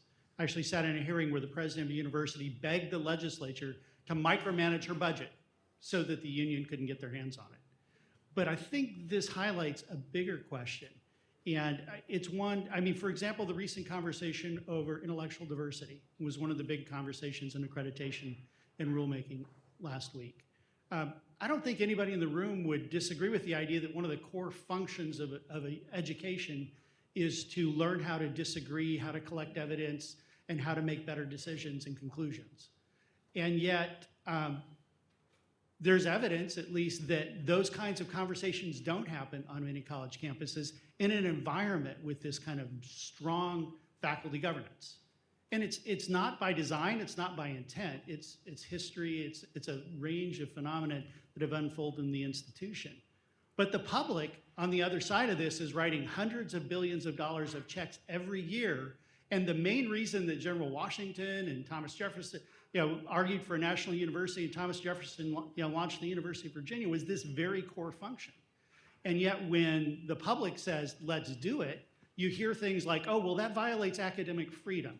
And in many cases, academic freedom is just let me do what I want and leave me alone. And there's been a couple folks that have talked about that today, including not teaching on Fridays or whatever the issue is. And so my question is, in an environment where you have shared governance, and we'll put the publics aside because they actually have a public charter either through the Constitution or statute where that board actually is supposed to represent the public. But especially in these elite institutions where the public doesn't have a seat on the Board of Trustees, although I like that idea, how do we reflect that public interest in a process that's completely designed to let people who have a conflict of interest in some ways, oh, now I have to work harder, I have to modify things to respond to that. I love the Yale report because it opens that conversation in so many ways. But the backside of this is the real change happens in how you affect shared governance in the future. So how do you see the public's interest entering these conversations if you strengthen faculty governance?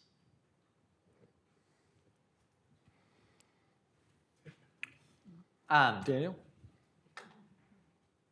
A few responses. First, it's, and you framed this nicely, it's not right now the faculty versus the demos. It's the faculty versus an external board with no particular claim to democratic accountability. Shared governance would not be exclusively faculty governance. We can imagine shared governance that involves faculty, students, staff, perhaps giving the city of Cambridge or the Commonwealth of Massachusetts a vote on one seat on the Harvard board. I think if students had a say in the board, that they have a vested interest in getting an education. They have a vested interest in keeping costs down. Right now, the total exclusion of students from effective governance means that the only way to have your voice heard is to occupy the quad or surround the president's car, and that's not how we want to socialize future citizens and citizen leaders.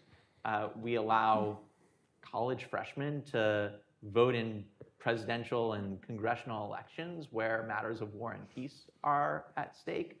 As much as I care about the university, I have to acknowledge that there are some decisions being made in the political sphere that are higher stakes potentially higher stakes than what's happening on campus.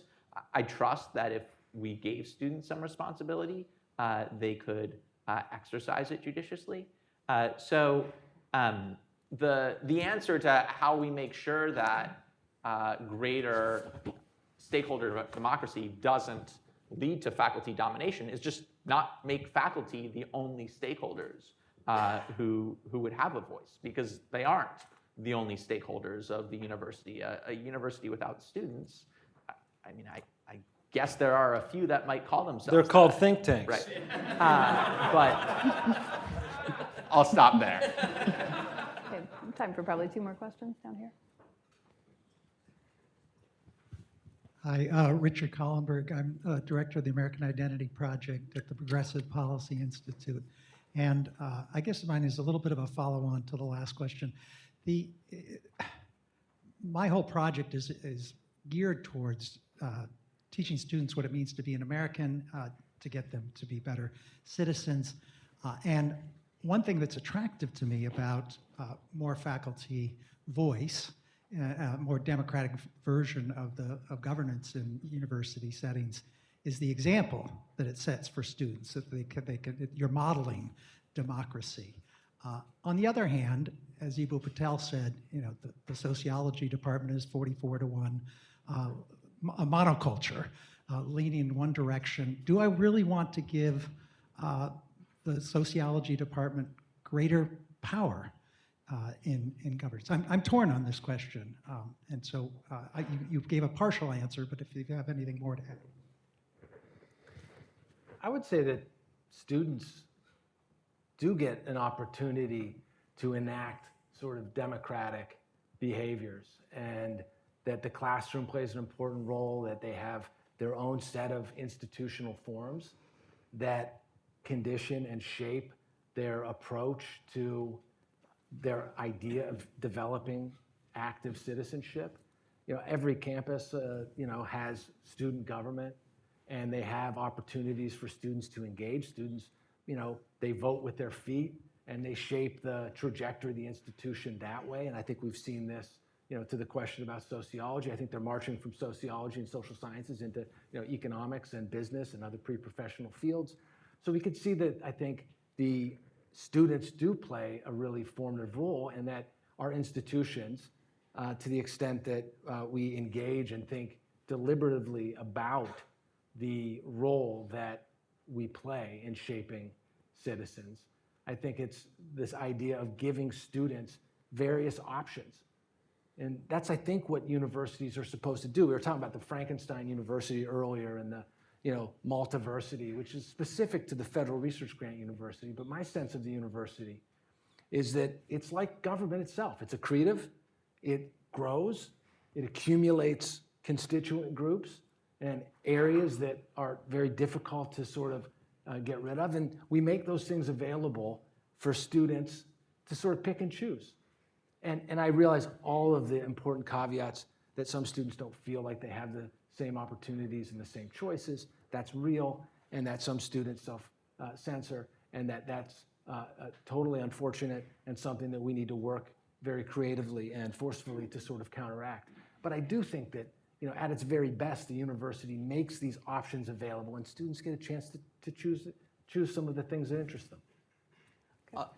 Can I make three very quick points? One, student government doesn't strike me as inculcating the civic values that it's the pantomime of a democracy, right? It's kabuki theater. They're not, and that's not fair to kabuki theater. They're not really. It's actually not fair to student government. They're controlling a very small pot of money and not making decisions that shape the life of the university in the way that the external board is. Second, students can vote with their feet, but that's voting by analogy. That's exit, not the exercise of voice. So I think there is a lot to be said from a Tocquevillian, Madisonian perspective for getting students involved in governance in a substantive way, and we don't do that yet. But to the, will this fix the ideological monoculture? I'll say among those 44 sociology professors who are Democratic registered, there is a wide diversity of Trotskyites, Stalinists, Maoists. But I don't want to claim that this stakeholder democracy can opener is going to, that this tool is going to solve everything. I actually don't think that giving students more voice is going to pull universities substantially toward the political center. That's just not the way the evolution of opinion over the course of the life cycle generally works, which isn't to say that ideological monoculture isn't a problem. But my solution is, I'll acknowledge, is not a solution to that problem. Adam. I want to respond to the gentleman in the back. I can only speak for myself. We've heard the public anger, and we get it. At Amherst, we are responding to it. I can say that I think ideological diversity is a field-by-field discussion. Sociology is one thing, physics is another. This is an obvious point. I teach in a law department. I can tell you that in the last 20 years, I haven't graduated a student who doesn't know Scalia's argument on his own terms, period. Hayek, Mises too, period. I would say that using accreditation as a means to the end of ideological diversity is not a good idea in my perspective. It's a good end, but the end doesn't justify the means. A Newsom administration is going to use it in a different way in 4 years, or a Tucker Carlson administration will use it differently still in 4 years. We can't build the Leviathan together. We can't weaponize these kind of regulatory regimes that have kept the United States distinct from the European model. We do not want a ministry of education. We have a decentralized model. Let's not build a Leviathan together. Unless we want universities to suffer from whiplash every 4 years, as we've done with Title IX regulations coming down the hatch every time there's a new administration, the university would not be able to engage in its long-term timescale kind of continuity under conditions where there's new federal regulations just hitting us every couple of years. So I think we need to disarm together. We've got the message, the way that Danielle Allen is talking about ideological diversity, setting examples, powerful examples, creating a culture change, that's the way to go. Okay. Well, before you all join me in thanking the panelists, I have an important announcement. We have a half-an-hour break right now, and there are refreshments and snacks available right outside. So please join us back here at 3:50. But before that, please join me in thanking our panelists. Nicely done with that. Thank you. I learned a ton. Sorry again about the.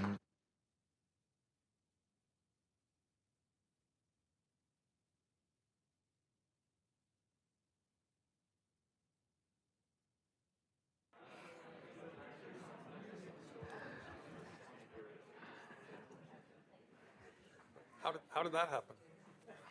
So did you hire? A hush fell over the crowd. We hired a few computer scientists.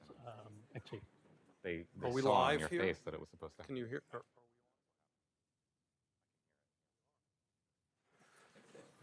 Okay. I hear Those you. of you who haven't sat up here today might not know that we are facing what looks like the doomsday clock. it's not it's not running yet. I know. I hope you've all gotten your power naps in. This is the slow time of the afternoon, but we'll do our best to keep you stimulated. This panel has the perhaps eccentric or at least aberrant title of What Should Universities' Role Be in the Scientific Enterprise? And Jenna tells me that implied is the reverse question as well. What should the scientific enterprise's role be in universities? I will be your moderator. I'm Dan Sarowitz, apparently emeritus of many things, but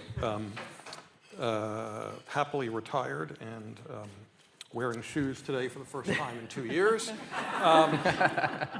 And my panel, they still have day jobs, and they're all wonderfully interesting. And I guess I'll just go in order. Ari Schulman is the editor of the New Atlantis, my favorite magazine, not only because they publish my stuff, but because I really think they are the most interesting, maybe the only home for really kind of heterodox thinking about science, technology, society, and culture.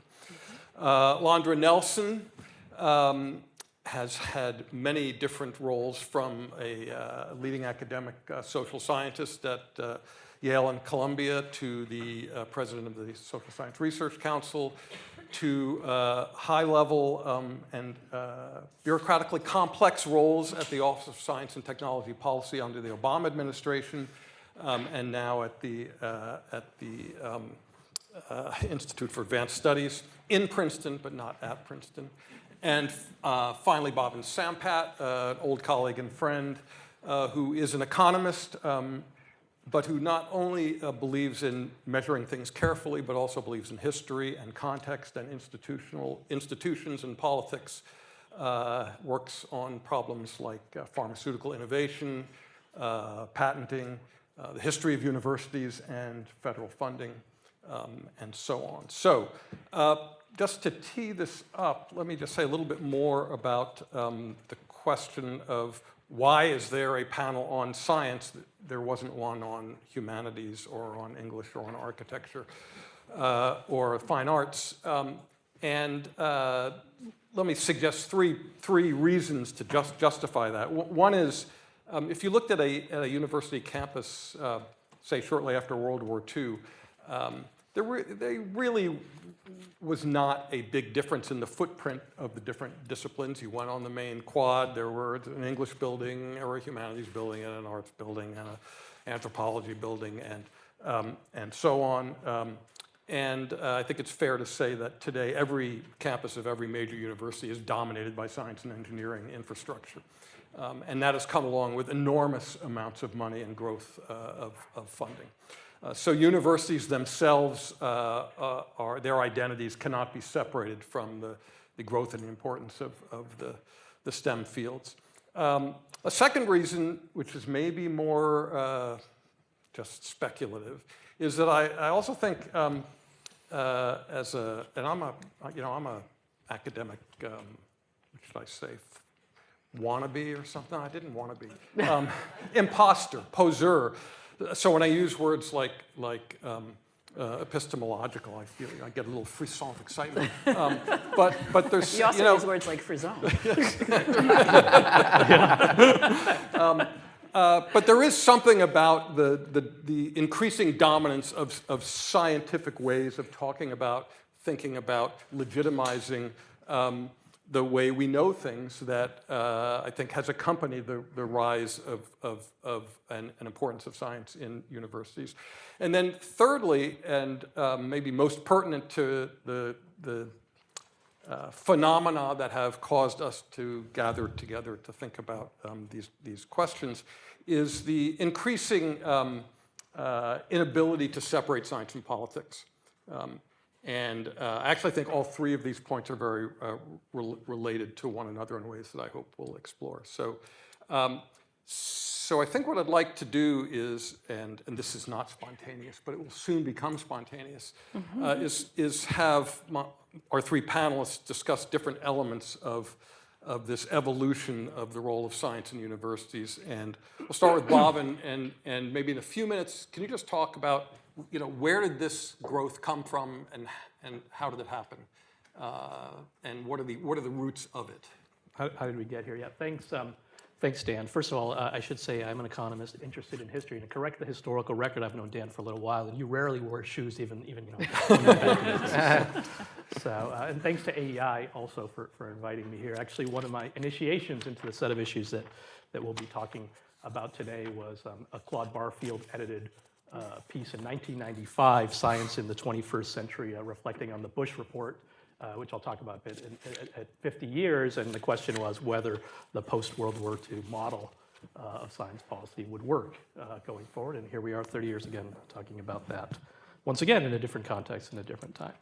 So to answer your question, and the real historians in the room will know this is actually quite a complicated and a fraught topic, but being an economist, I can kind of simplify it. For me, at least, the hinge moment, and you certainly see it in the data, is World War II, the first time the US federal government seriously funds research, with the exception of agriculture, in particular academic research. Before that time, university science was, as Dan alluded to, small, much smaller scale than it would be even 10, 20 years later, typically funded through internal funds, state funds for state universities, also foundations, and industry was a big funder. And suffice it to say, it is successful, at least from the perspective of the World War II effort is, at least from the perspective of the Allied victory in World War II.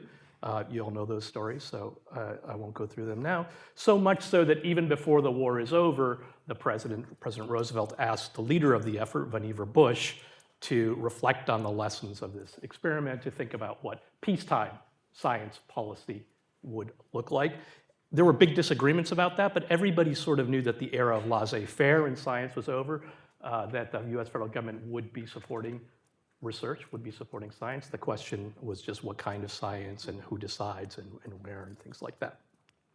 Bush's response, delivered in July of 1945 to President Truman, is Science, the Endless Frontier, sometimes considered rightly or wrongly, more to say about that, the blueprint for post-war science and technology policy. And in it, how many people here have heard of Science, the Endless Frontier? Just a show of hands. Okay, about half.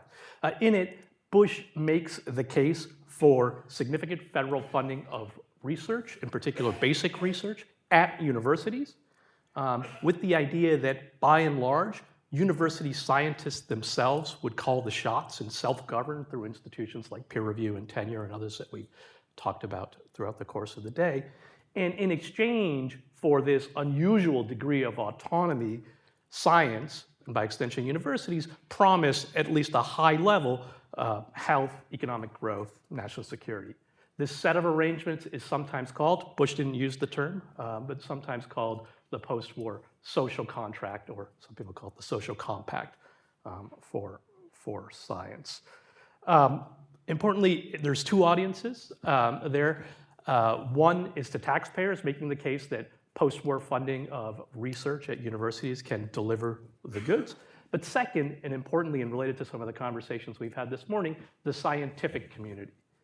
before the war and certainly during the war, there was concerns that government funding of research at universities would compromise scientific freedom, lead to the bureaucratization of science, and compromise the autonomy of universities. Real concern among prominent members of the scientific community. So Bush is trying to lay out a plan, and we can talk about the details more later or not, that tries to fund science at universities but avoid some of the bureaucratization, some of the heavy-handed politics that he thought would be bad for universities and bad for science. Yada, yada, yada, and here I'll come to answering Dan's question. The specifics of the plan, many of the specifics of the plan, maybe even most, don't come to pass, but aspects of the broader vision here sort of stick. In particular, in the years that follow, the federal government becomes the primary funder of basic research at universities.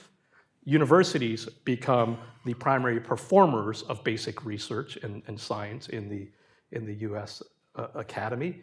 And the scale grows faster than I think Bush or anyone else involved anticipated or even really wanted, so that the basic structure becomes naturalized. By the late 1960s, the political scientist Don Price would write that universities had abandoned their reluctance to accept federal support and had become addicted to government support of science, right? And so there's this real big change around that time. So that's how it started, and we could talk about how it's going. I will say, just related to some of the conversations this morning, just two things. First, why universities? So if you read the Bush report carefully, he makes the case, anticipating some of the economists' market failure theories of research, that industry will do applied research with a good patent system and tax system. It won't fund basic research. But okay, so the government has to fund basic research, but why at universities? Like, what's special about universities? A topic that's once again become salient today. Bush, I think, makes 3 points. First, that's where science was happening, and so that was a natural place. But second, unlike European systems, he didn't want a large national laboratory. He just viewed that as too bureaucratic. He was sort of a small C conservative in some sense. He liked the decentralized aspect of the university system, and that there's hundreds of universities around. So it was a sort of distrust of centralization. But third, very importantly, he makes the case that there are strong complementarities, my words, not his, but that's how I read it, between the teaching function of universities and the research function of universities, going in both directions. So when we ask the question, why universities today, I mean, there's an interesting question about whether we give the same sorts of answers or different ones. Lots more to say about the social contract and whether it's a real thing or not. David Gustin is in the audience. He's literally written the book on this. We can get back to that, but that's at least, I think, how we got here. So between 1950 and now, the scale of the enterprise has grown several thousand times, literally. Bush thought that $50 million should be plenty for initial funding. The latest proposal for that NSF kind of DARPA-like program is $1.5 billion or something. So, and between NSF and NIH alone, I think we're talking about around $50 billion. So enormous, totally unanticipated growth, and needless to say, huge dependencies of universities now on that growth for both direct research costs and indirect costs, which is something Bobin's worked on a lot too. But there's also been a change in the politics of it. And I wonder, Alondra, if you could talk a bit, both from your general knowledge, but also you're really right in the seat of power knowledge, if you can call OSTP the seat of power, right? What happened politically in terms of the relationship between, I might call it the scientization of politics, and how did that get us towards the current moment? Thank you, Dan, for that.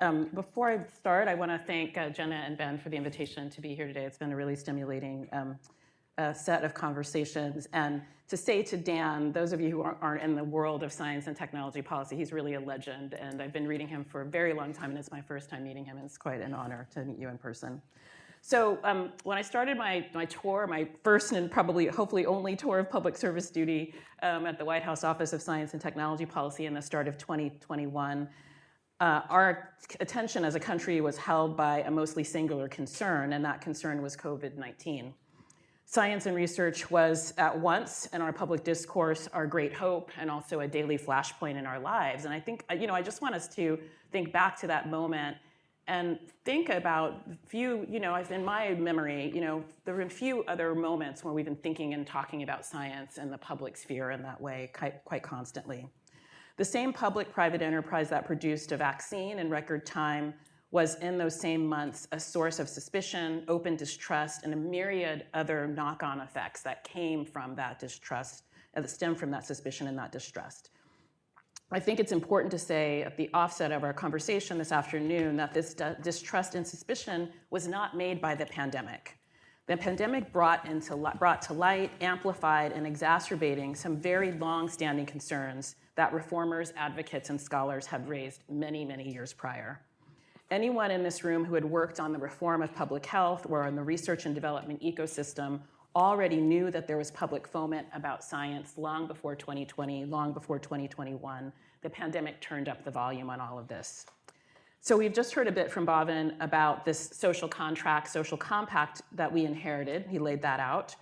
It was this post-war settlement, the federal dollar and the university laboratory, the promise that the public investment in basic research would return health, security, prosperity. I want to add one thing to that history. The settlement we remember as the natural order of things, the social contract for science, was at the time a contested choice. Vannevar Bush argued for autonomy, for the freedom, research autonomy for scientists, for science governed by scientists. But a West Virginia Democratic Senator, Harley Kilgore, argued for something more democratic, small d democratic, and more distributed, a science that would be more explicitly accountable to the public, that paid for it, and that spread across the whole country rather than being concentrated in a few institutions. As we know from Bhavin's nice account, Bush won that argument. Kilgore did not in that moment, but we've been living in a world, this kind of hybrid world ever since, that was a little bit of Bush and a little bit of Kilgore. And I think part of the contestation around science right now is that we have this, social compact, but we're very, I think, unresolved about that, right? Like we both want applied research and research that delivers to the public, but we also want basic research. And we haven't been very clear, I think, about that tension. And so our current paradigm, even though we call it Bushian, really reflects both of those in part. This matters, I think, because what we are now describing as what feels to some of us like a sudden rift caused by the pandemic and all of the politics and the politicization around it. The past presidential administration, the current presidential administration, all of the politics of science around it is not sudden at all, although I'm not attempting to excuse any leadership, past or present, from agency in this. The reservations that many communities have held about federally funded university-based science and research and its applications in technology have been a drumbeat growing louder for the better part of those 80 years, almost 80 years, when Bush released the Science, the Endless Frontier. That report that gave us in part the National Science Foundation.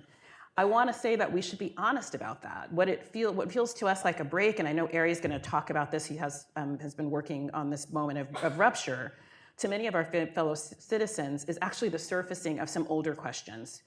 Who is federally funded science for? Who gets to benefit from it? And who gets to decide? Part of the answer is that the original social contract for research was stuck between science and the state. The public, as such, was rarely a party to it.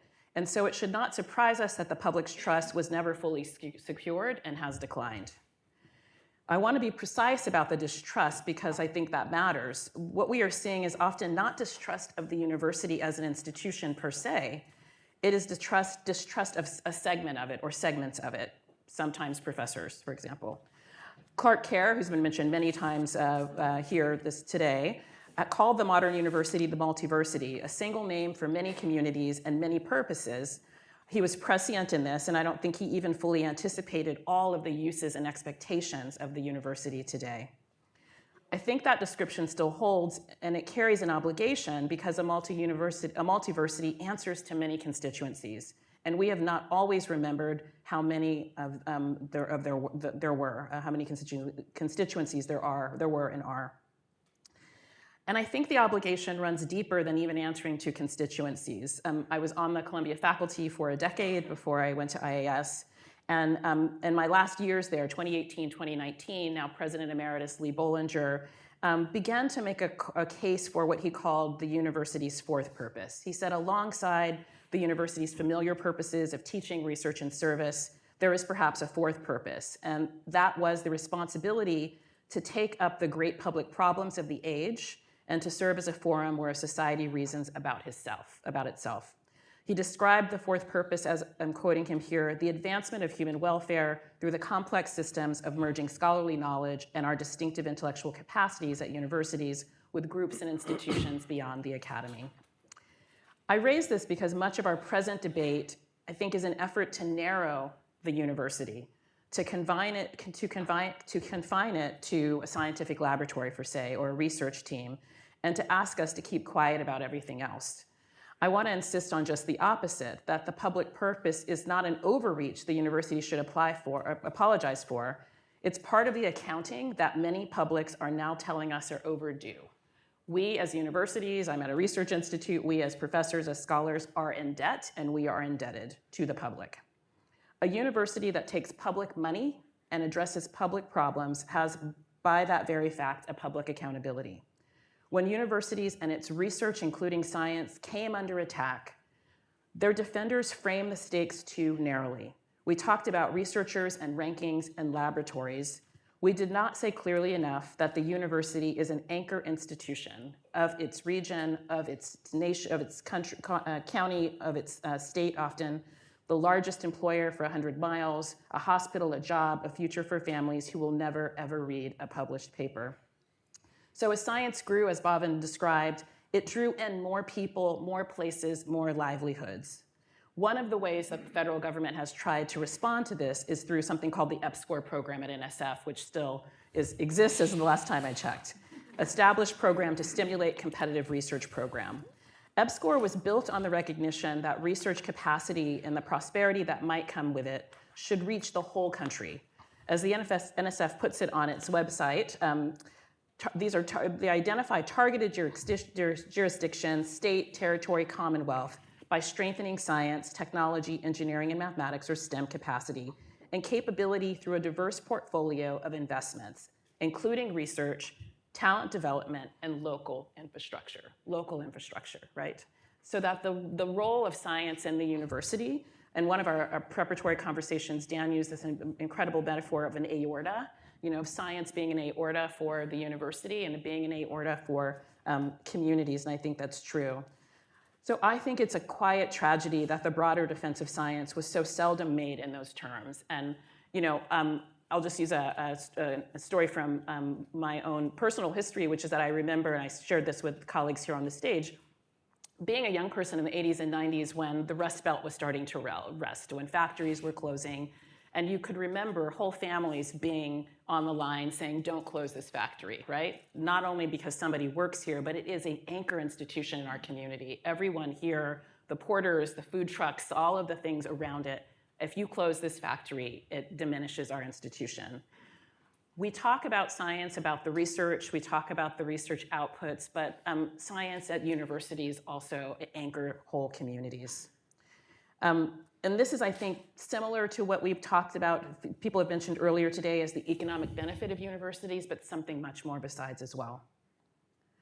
So there's a bright spot at the NSF. The program EPSCoR I mentioned, I believe, is still going at the last time I checked. It is. But NSF is under attack. Its budget targeted for cuts in 2 presidential budgets that could be draconian if implemented. I do not believe any federal budget should be sacrosanct, but every public dollar deserves scrutiny. But the federal government made a promise, another social contract, to the research enterprise and to the communities that serve as the anchors where they take place. And it owes the country, I think, an account of itself before it breaks that promise. Cuts on the scale now proposed would be debilitating to one of the largest economic sectors in our nation. If there is a theory of the case behind these cuts, we have not been fully told it, and the public that pays for this enterprise deserves to. All of this is unfolding inside of a larger strain. The crisis of the university is happening in the context of what some call a crisis of democracy, a widespread sense that ordinary people have lost their say over institutions that shape their lives. The university is one of those institutions, including the science research that happens there. And we cannot address the first crisis as though the second were not in the room. So I think we owe one another some hard conversations about the role of the many publics in science. This is not to say that scientific expertise is not real. It's not to say that expertise sits outside, sits inside of democratic life rather than above it. Democracy is something like a nesting doll, publics within publics, and expertise is one of the goods that a self-governing people has to hold in relation to others. Among those publics are taxpayers who fund this enterprise and who have, I think, a genuine standing to ask for what it is for. When people who pay for science feel they have no voice in it, the contract phrase and no amount of communication repairs it. So understanding this work is the work that a colleague, Jenny Reardon at the University of California at Santa Cruz, and I have taken up in a project that we call the Public Science, which I can say much more about. We go back to that founding Bush and Kilgore debate, and we ask what would it mean to build the road not taken, a research enterprise whose legitimacy rests on democratic accountability to many publics and not just on researchers' autonomy alone. So I've gone over, so let me stop there.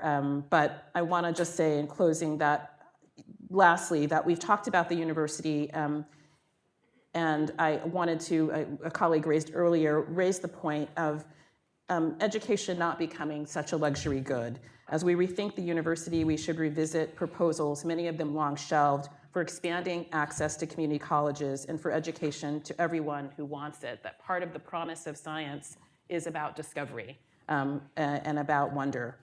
Widening the door to learning is surely one of the surest ways to rebuild trust in the institutions that teach and discover. Thanks, Londra. Okay, so COVID really marks this threshold function, right, where these tensions that had been building and debates that had been going on since, as you said, the original debates between Bush and Kilgore, really came to some kind of a culmination. And I think, Ari, you've been observing and trying to understand that culmination. So what is happening now? And can you bring that back to universities? I will try to. It's a big task for a panel. I'm going to try to take on an even bigger task. I'm going to try to offer a sort of 100,000-foot view here of a sort of a way of thinking about these kinds of questions and then try to bring that to bear on the present moment. So I want to offer the suggestion that when you're asking questions about science and society, a social contract between them, a relationship between them, it's very tempting, and to an extent it's true, to think about these as kind of transactional questions, right? Society provides inputs, usually in the form of, say, $50 billion a year in public funding, and science provides goods in return. It's almost a marketplace exchange. And the public funding is filling in gaps in the marketplace that the private sector can't fulfill. You think about questions of costs and benefits. You think about kind of promise and peril questions, all of these kinds of prudential, very tangible questions. I think what we're witnessing right now is a deeper essence to this relationship that is revealing itself, which is that these are essentially mythological questions that we're being raised when we're talking about the relationship between science and society. I don't think this is true of necessarily every society, every civilization. I think it's probably true of most Western countries after the scientific revolution, and we are certainly probably the best example of that. So what do I mean by mythological questions? These are questions that when we look at science, we're not just asking about questions of true and false or questions about utility. We're asking questions about our self-image as human beings. We are asking questions and we are getting answers about our self-image as a nation and as a governing system, as a democracy. We're asking questions and we're getting answers about the meaning of freedom and what freedom produces. We're looking to science as a realm of freedom and as an expression of an essentially Western and democratic and American ideal of freedom. And I think a lot of the failures that we're witnessing right now make sense as examples of mythology breaking down and of the kind of disappointment and anger and frustration and disorientation that comes along with that. Let me try to offer a few examples of this. This first one is going to be the least related, seemingly, to populism in academic science. think about the articles that you read in Scientific American or Wired or even the New York Times science section that have to do with neuroscience or evolution or cosmology, or maybe the things that you'll hear if you're watching Cosmos by Carl Sagan or Nova. You're going to hear a lot of things about how science answers really deep and fundamental questions about yourself and about the nature of the American project. You'll hear headlines about how neuroscience shows that the self is just a hallucination. Evolution shows us that love is just an accidental mechanism for propagating genes. Cosmology shows us that we are just meaningless specks in the universe. I'm not going to speak to whether any of those claims are true. I just want to note that they are answering and speaking to very, very deep questions about ourselves and questions that bear on the viability of the American project. Even those kinds of claims undermine ideas that we have, core ideas that we have about our freedom. Here's another sort of mythological idea that we hear coming out of science: the free play of free intellects. I learned about this from Dan and from Bhavin. This is an idea that Bhavin alluded to and that Vannevar Bush is the core articulator of in our modern time, that the best way to get social benefits and utility and economic growth and all these other things that we want out of science is to just leave scientists to govern themselves. Again, I'm going to set aside here the question of whether this is true or not. Dan has argued, I think, pretty persuasively that it may not be true. In an essay for us for the New Atlantis, the magazine that I run, that was very widely read and that there are copies of on the table outside, called Saving Science. I really highly recommend it to you. What's interesting to me about it is how convenient and flattering a story it is. It says that there is a deep, intrinsic, underlying link between very, very valued public goods that we have as a free market society and as a democracy, and essential private goods having to do with freedom, intellectual freedom in particular. In other words, all you need to get all of the things that we want as a market society and as a country is to just allow the open society, the open intellectual society, to do its thing. Maybe that's true, maybe it's not, but I want to suggest that maybe part of the reason that this story prevailed was because it was kind of so flattering to our self-image and to the story that we tell ourselves as a country. Here's yet another mythological example, an example of scientific mythology, a more recent one. Let's follow the science, that phrase. Well, this too is it's a lofty, it makes you feel good to hear it, right? Because it says, what it's implicitly saying is that we're used to a very grubby and unsatisfying an order of things in most human affairs. In most realms of human life, there's corruption and there's self-interest, and maybe somebody makes a bad decision because they didn't sleep enough or they skipped lunch that day. But here comes along this one realm where aspirationally those things aren't true anymore. Science is this realm where you can enter into it and all of the grubby and particular and parochial considerations that govern human life over time gradually are abstracted away. And that makes it very, very powerful. It makes it powerful socially, it makes it powerful politically. Let's say, just to pick a random example, let's say a global pandemic comes along and nobody really knows what to do about it. Well, you could just go to the scientists and say, what do you think we should do? And what the scientists will tell you is, well, we don't know what to do. That's not really our job. We crunch numbers, we abstract away from ourselves, we put ourselves into a spreadsheet, we read off the last line and we tell you that line and then you decide what to do with it. So then you ask a president or a governor or a senator, okay, well, what should we do? And they say, well, that's not my job, that's what we have the scientists for.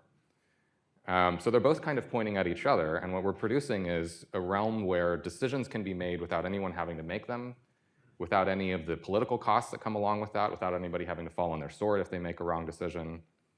What a relief that is. Wouldn't it be nice if we could govern in that way? That's an essentially mythological story. There's a kind of an oracle up on the mountain, and all we need to do is dispatch somebody to go and tell us what the oracle says. So there are these very deep questions about our self-understanding as people, as a country, that are at stake. And I think we're at a moment where we're in a demythologizing moment, where a lot of those things, not all of them, but a lot of those things are falling apart or seem to be falling apart, or we're experiencing these kinds of deep wounds at realizing that these aren't true, or that the people who were stewarded with preserving these kinds of elements, the high priests of this mythology, have violated their role. I think if that is true, Obviously, the question is, what happens from there? The populist backlash, a good way to see the populist backlash is as a kind of a demythologizing movement. Populism is debunking in its register. It sees that the high priests have failed us and that they've fallen from their lofty state, and it's wanting to tear them down. It's almost taking a kind of glee in tearing them down. And it's worth noting that the reasons that they are tearing them down are largely right. Most of the critiques that the populists are offering, at least if you look for the best forms of them, or if you try to kind of sand away the rough edges and get at the spirit of what they're getting at, they're right about a lot of these things. The authorities did beclown themselves during COVID. They did fail to take responsibility. There has been a lot of ideological corruption in the academy generally, and that includes in academic science. The question that I think we need to ask, and that the populists need to ask of themselves, is how is the backlash going? Is it achieving what it's supposed to achieve? The claim, when you talk to the most serious-minded and earnest and intelligent of the populist backlash, what they will tell you is that they're restoring scientific principles to their rightful place. They're trying to allow science to return to the promise that it had offered us. And how is that going? If you look at the last 18 months, I think the answer is not especially well. You have an administration that's proposing to slash funding for the NIH and for other key science funding agencies by 40 to 50%. You have all of the kind of the campaign of terror and retribution against the universities, and a question of, is that achieving what it was meant to achieve? What even was it meant to achieve? Does this have anything to do with science at all, or is it a proxy war for something else? This hasn't gotten a whole lot of attention, but there are entire portfolios of infectious disease research that are being slashed, or at least there are announcements that are going to be slashed. Basically, almost all of the legacy of Operation Warp Speed from COVID is being shut down. The mRNA platform, which is, in my view, one of the great medical breakthroughs of the last several decades, that's being declared a failed technology, and it's being shut down. You can go through the whole list of this for it. I think the ultimate question that you have to ask of this is, if the claim is that this is about restoring these scientific principles, these original scientific principles that were being violated, is any of this backlash actually succeeding in doing that? Is it succeeding in producing saner, more sober scientific governance? Is it making the scientific enterprise more powerful? Is it strengthening us in our civilizational conflict with China? A lot of the tenets of the backlash make rational sense. The fight over indirect costs is a good example of this, right? If you listen to the case against indirect costs are the overhead amounts that are attached to grants. When you first hear about this and learn about what these are, it kind of sounds like a scandal. I think it maybe is a scandal. The standard, or very often there are 40 to 50% overheads attached to grants that are coming out of NIH. When you really make sense of this, what you realize is that this is kind of a slush fund that the government is providing to just generally subsidize American universities under the rationale of being about supporting these specific grants. Well, that doesn't really seem fair. It doesn't really seem honest. It doesn't seem like a logical way of really trying to maximize your return on the investment, on the public dollar. That's the rationale that we're getting out of the NIH and out of the attempted crackdown over indirect costs, right? Is that this is a way of trying to live up to those original principles. This is an inefficient use of money. It's an unaccountable use of money. So let's cut it down. Let's cut it down to maybe 15%, and then we can use those funds more rationally. Does that look like it's happening? We're hearing talk from the administration and from its defenders about restoring a new golden age of science. I don't really know anybody who's able to look at the administration, even its most serious defenders, and say that that's happening now. At most, you're hearing a kind of a promissory note for this happening in the future. What sort of will there be for that note to be cashed in on in the future? Do you look at the populist base and say, this is where the new wellspring of support for the American scientific enterprise is going to come from? I don't think anybody can credibly say yes to that. Again, that doesn't mean that the backlash is wrong about a lot of the cases that it's making. But I think what it indicates is that the demythologizing mode, as just as it is, and as sensible and as logical in places, it isn't going to be the solution to the problems of the breakdown in the old mythology. The solution is going to have to be something more like building up and creating some new mythology. I hope a mythology that is truer, that is less inclined to noble lies than the old one that we've seen, that is truer in its account of our human nature and its account of American democracy and of the relationship between those two things. But it will have to tell some kind of story, a story of the kind that we saw during the Apollo era, during World War II, during the post-war era, and all of the grand innovations that came about during that time. I wish I could tell you what that story is. I don't know that I have it. I'm not sure I know of anyone else who does. But I think that that is where the answer to this, if there is an answer, is going to come from. And I think there will have to be one eventually. My sense is that the will for a pure breakdown in all of these things is not going to be sustained indefinitely. Thanks. So let me see if I can contextualize all this in terms of previous conversations here. Because my sense through much of this conversation today is that the discussion has been very internalist. And what I mean is, or a particular example was in the panel on, with the wonderful title of What is the Point of Professors, the issue of AI was raised. And in essence, I don't think this is much of a caricature, but you were all there, so if it was, you may object. It's the job of the professoriate to pursue the truth and to pursue knowledge, and expanding knowledge is what we are accountable for. But we don't know what's going to happen. And so we just have to see what happens, and then we'll deal with it, which seems to be very much at odds with the other mythology that Aries talked about, which I do think is very dominant and part of the implicit social contract, which is more knowledge is always going to make everything better. But if you've lost your job, or your kid's an oxy addict, or you can't afford health care, all those promises might not seem all that compelling. So it seems to me what you're saying is that there is a real tension between the promissory note, the social contract, the discussion that we were having here about what we as academics are accountable for, and what the public is reacting to. And it seems like that tension isn't going to go away without directly finding a way to encounter it. So keep talking. I'll jump in there. I mean, it relates to some thoughts I had on each of the previous contributions. In a sense, I mean, I agree with you that some of the discussion around universities and the social compact can be quite internalist and kind of navel-gazing. I mean, once you bring federal funding of science in particular into it, you're forced to think about why we're doing this. And I think there's an interesting discussion.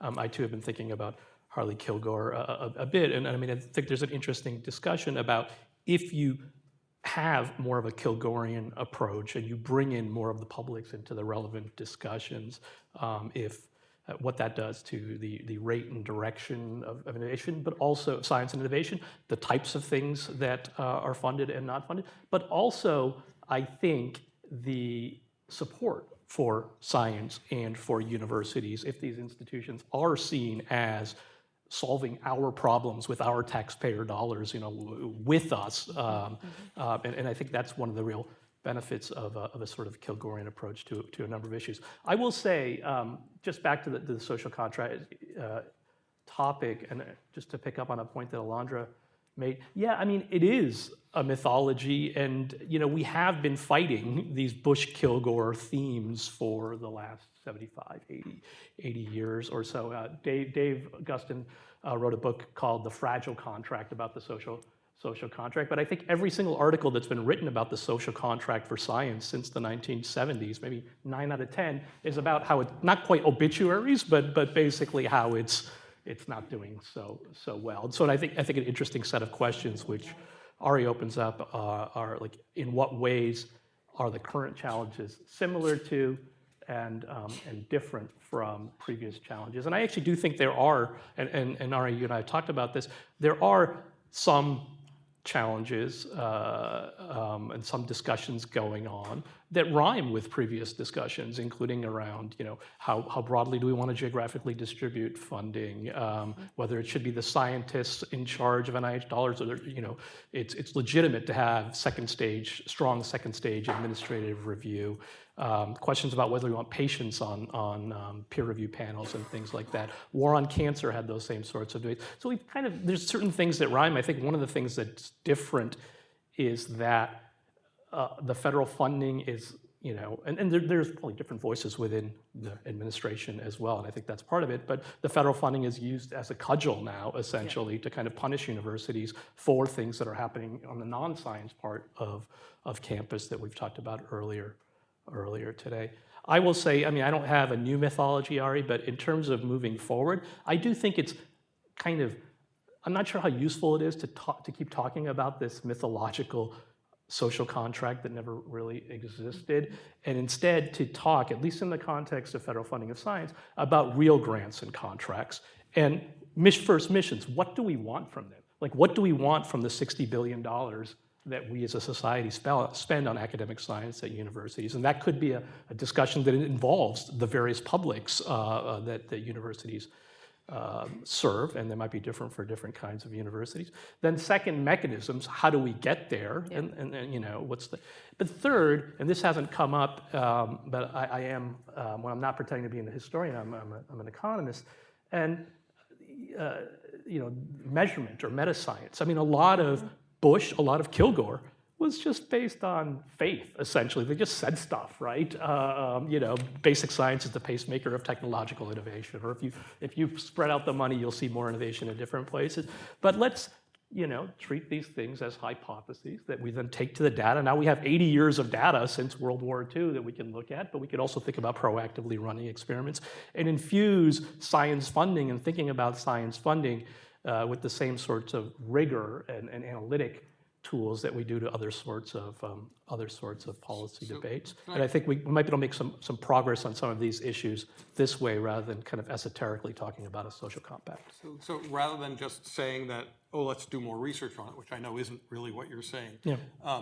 It seems to me, just picking up on your point, Alondra, about the diversity of universities and their economic relationships with their community, there are many natural experiments going on now. So is that something you could speak to a little? We have really been talking about the elite coastal university model of intellectual purity here, but that's not what they're all like or have always been like, right? So are there other models we can look to think about democratic accountability of many publics, as you were talking about? Yeah, I think there's many tragedies about this moment, I think, with science, and I really like Ari's sort of, mythology framing, is that, over the last, certainly over the last 15 to 20 years, there have been increasing experiments, some of them led by the federal government, to try to engage the public in science. And that's not to say that the public are scientists, right? Like, I want to actually be very clear that, there is a level of kind of expertise here that matters and that is important. But there had been, the tragedy really is that there had been sort of earnest efforts, right? In the Department of Energy, at the EPA, and other kinds of agencies to involve the public. There had been efforts to use sort of challenges and other sorts of competitions in government to engage the public and to actually not have it be an enterprise that was happening with your money without your input. And all of these things are imperfect, and I think fundamentally, if you're talking about an elite pursuit of knowledge, you can't, there's only so democratic it can be. But it certainly, there had been, I think, earnest efforts to try that. So, and I think all of us can think about citizen science efforts, community-based participatory research. There's all sorts of ways that these are called. And, and some people are actually, some of the meta-science we need to do was on those efforts. So what have we learned and how have those gone? Or simply the question of who sets the agenda. Right. Including, no, that's, And I think, to go back to to stay on the meta-science point for just a minute, I mean, what I remember very clearly as, very much a neophyte to sort of federal science policy when I came to Washington in 2021 was being actually quite stunned about how much we couldn't answer an ROI question, whether or not you're talking about a cost-benefit question or you were talking about a value to the public question.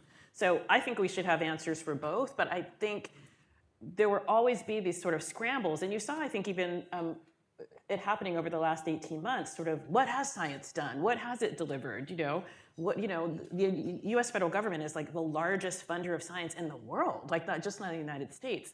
What is that sort of unleashed? And we don't know, right? And so that really is an opportunity for really just understanding and telling that story. And maybe that's one of the new kind of mythologies.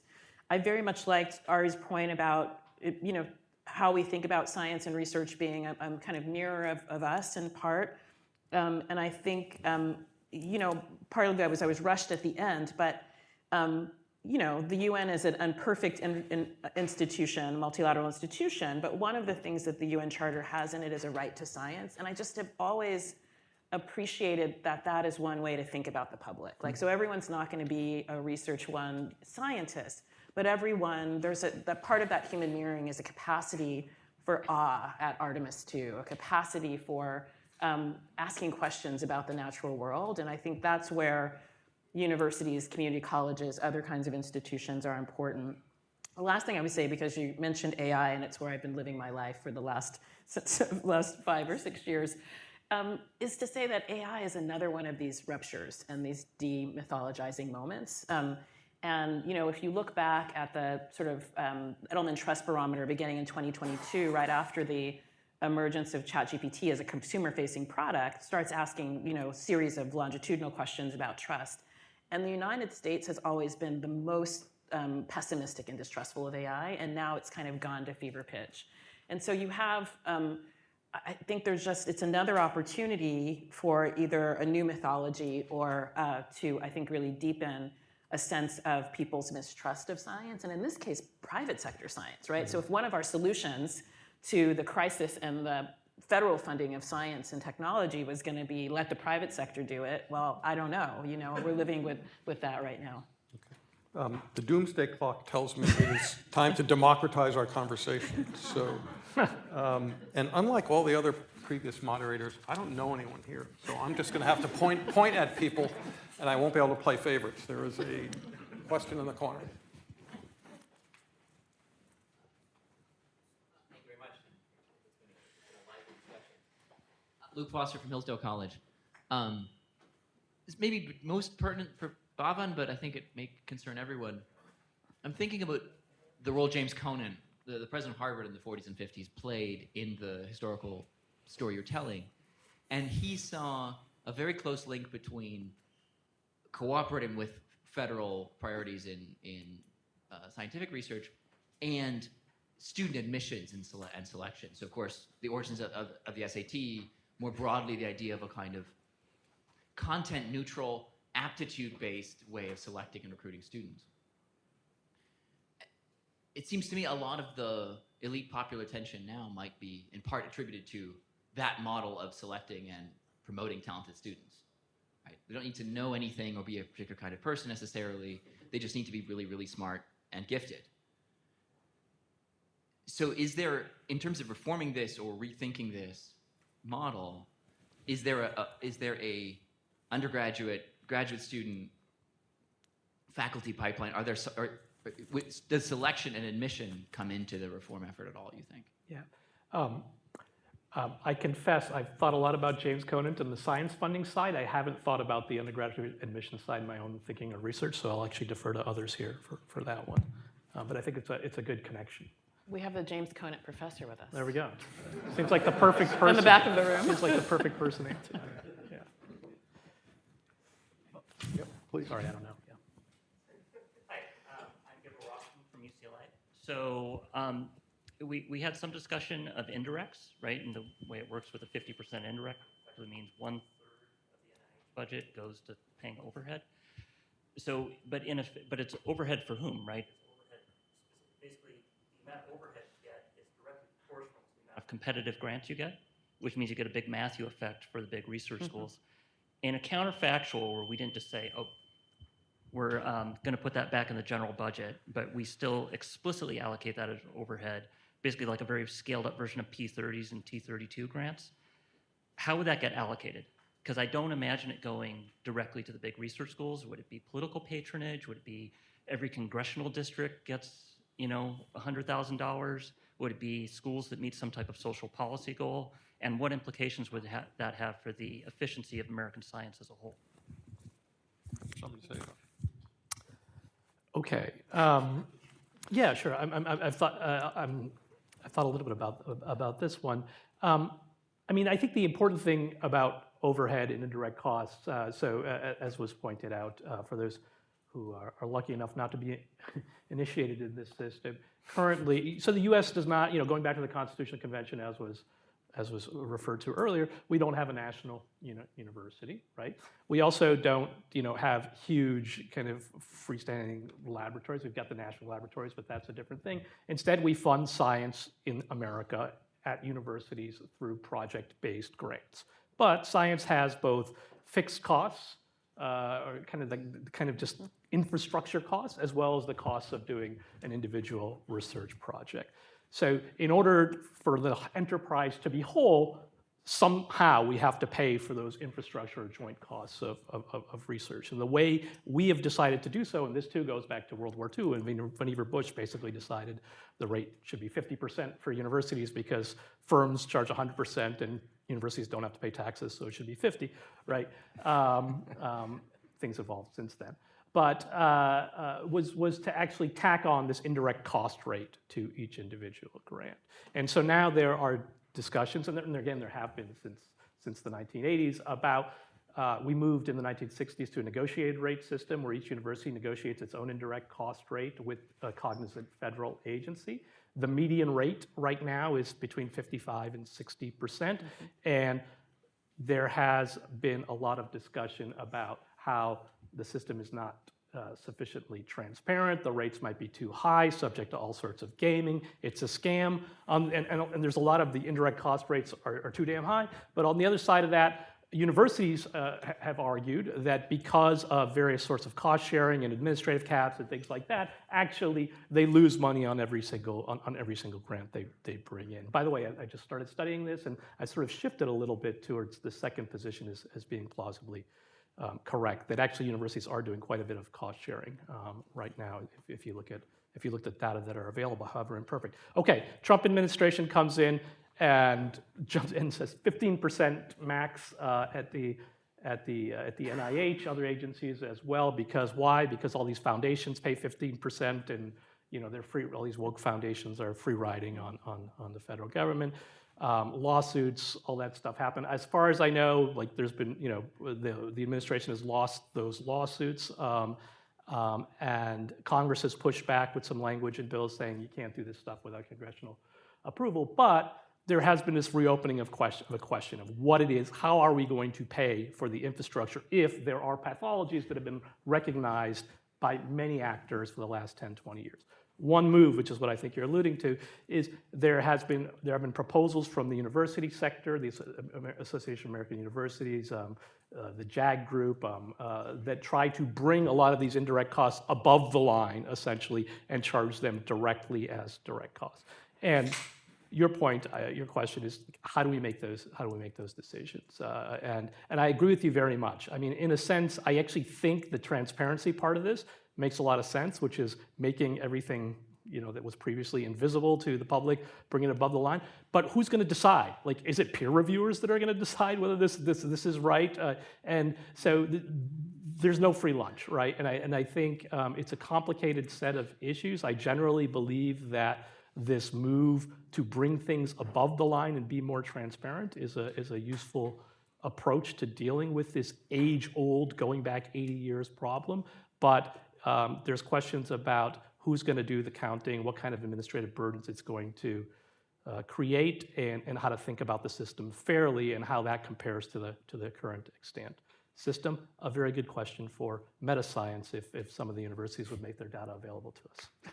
So can I just add? Yeah, I mean, I think what we need to add, what the lesson of this moment is, this sort of rupture, this demythologization, as Ari put it, is we need to be able to tell better stories and to take what Bhavin just said in this exchange and be able to convey to the public what that means. So one of the things you said, should every town get $100,000 or something like that? I mean, millions and billions of dollars go into local communities. We have not been able to tell the story through science and through universities of how that money sort of comes through.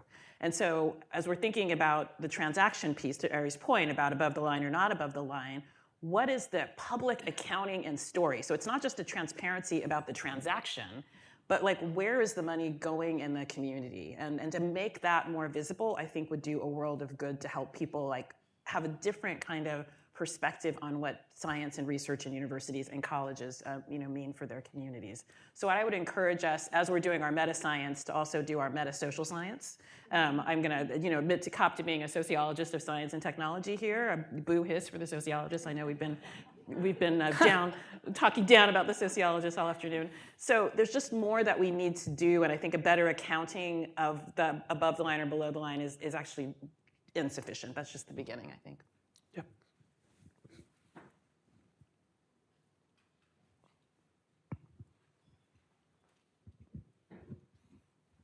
Thank you. Tom Cleveland from the Jack Miller Center. Part of the story being told is COVID broke things open. There was an allusion, I think, in Mr. Schulman's talk about how it seems like this might be a proxy war against the humanities as a large part of the motivation. And I think that's worth taking seriously, and I wonder if, not in a merely reactive way, but trying to think positively and constructively, I think a lot of people on the science, the STEM side of the university, my impression is they looked at their responsibility to the university is to stay out of all the trouble of the crazy people in the humanities. And sometimes I would see expressions like, well, we think a lot of the stuff happening there, even in university policy, is dumb. We're just going to follow along so we can keep our research. That's not a responsible way to think of yourself as part of the university. And in fact, the entire scientific endeavor is being threatened because they're not taking that responsibility seriously. So some solution could come from actually taking that responsibility seriously and from the larger reformation of the university getting to its basic educative mission and governing itself, self-governing itself well. Could be a solution. So to maybe, I hope, sharpen the point specific to your comments, would you agree that and because we did hear this early on, that the attacks on science are largely just opportunistic ways to get at something that hurts, but what the populist counter-revolution or whatever you want to call it is actually going after are the humanities? It's all of these things. I mean, it's a big storm of anger that has a whole bunch of different forces going into it. My best understanding of the administration is that you have a lot of the incoherence that you have on science policy is because you basically have a kind of a lofty science reform camp, and you have a kind of a Doge ideological crackdown camp, and there's a vague attempt to kind of put these together as a single story, but actually these are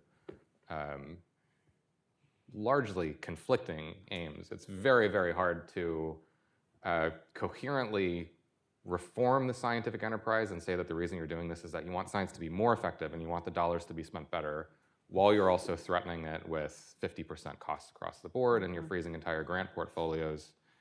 So yeah, certainly part of what's happening is that there was an attempt to crack down on the universities over basically DEI and anti-Semitism.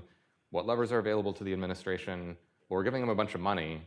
Why don't we threaten to not give them that money anymore? I mean, that was a big part of it. But there also is a very coherent and I think serious and in earnest backlash over a million different things that happened during COVID and a lot of DEI ideological stuff that did infect science during COVID and before COVID and after COVID, things related to like gender ideology, it's all in there.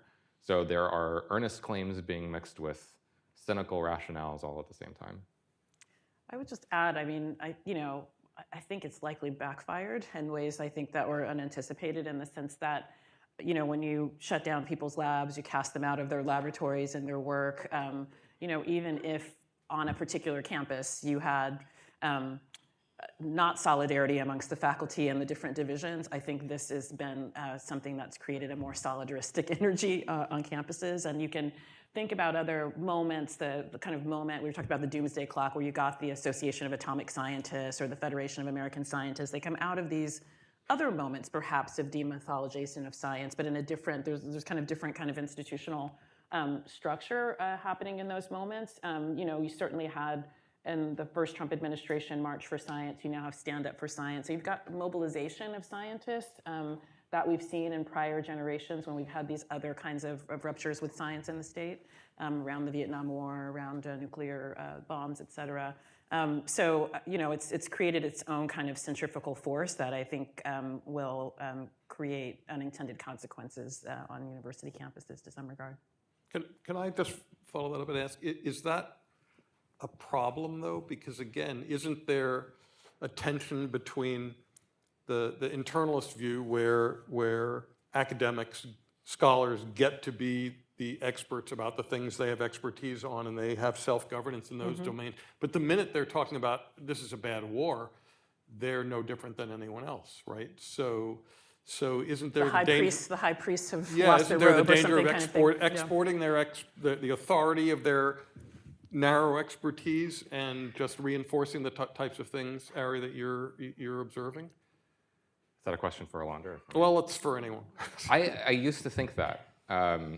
I mean, the thing that I didn't say in my remarks there is I am a professional demythologizer. I run a magazine that offers demythologizing. You nicely described it as heterodox, but a lot of what we do is to pick apart these mythologies and explain why they're false or they're just degrading and anti-human. But I'm sorry, what was the question again? I got the question is whether or not when, as Alondra was talking about, I think scientists. Scientists getting out of their lane. Duties and yes. I think the problem is that they're getting out of their lane into stupid and bad lanes. If you look back, this is a part of my complaint with you. If you listen to like the Jay Bhattacharya, Martin Kulldorff,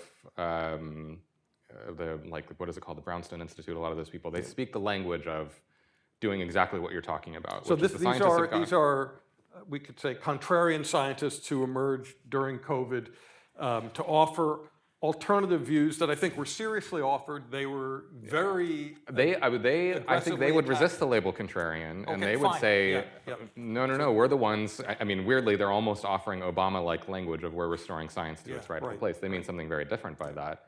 But what they mean is, it's the scientists, exactly as you say, it's the scientists who stepped out of their lane and 1 month said everybody's got to stay inside and everybody's got to wear masks, and then the next month said you have to go out and protest because that's a bigger public health imperative.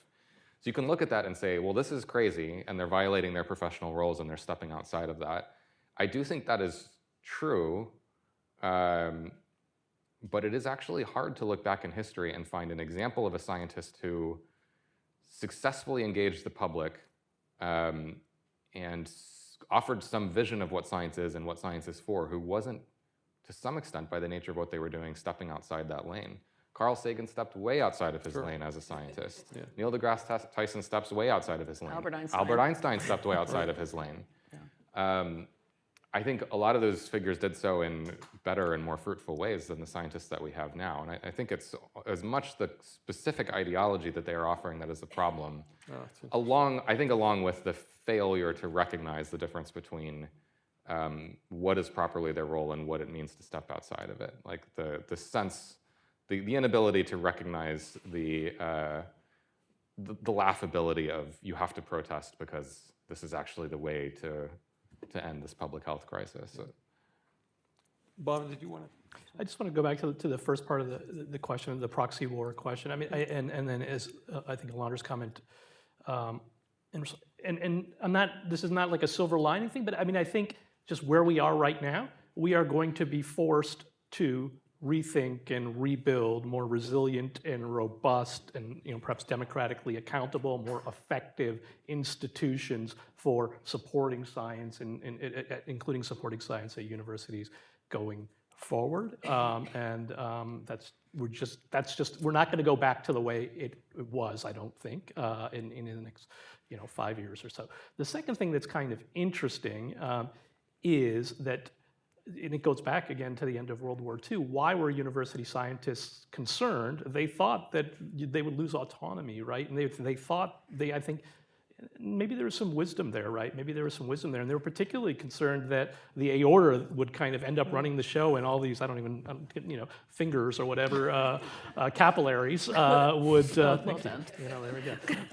To kill the all these metaphor capillaries, entirely. like the humanities and history and all that would end up withering away. And I think a number of universities, I'm coming from Johns Hopkins University, a number of universities, I'm not speaking for Hopkins now, I'm just noting that a number of universities like Hopkins are rethinking the wisdom of heavy dependence on one big funding source for science, which then I think raises the question of, if not the feds, who and under what terms? And I think that's a series of discussions that universities have had over the years, but I think we'll be forced to think about again. So.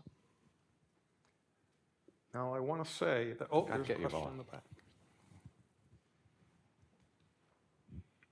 Thank you very much. I'm Yuval Levin here at AI. I wonder if I can introduce another moment into the narrative that you've been laying out to test a thought on you, and that is the turn of the 21st century as a transformative moment for this relationship. There was one peculiar moment at the end of the 1990s when, it feels like on another planet that I'm describing to you here, but there was a federal budget surplus and a debate about what to do with it.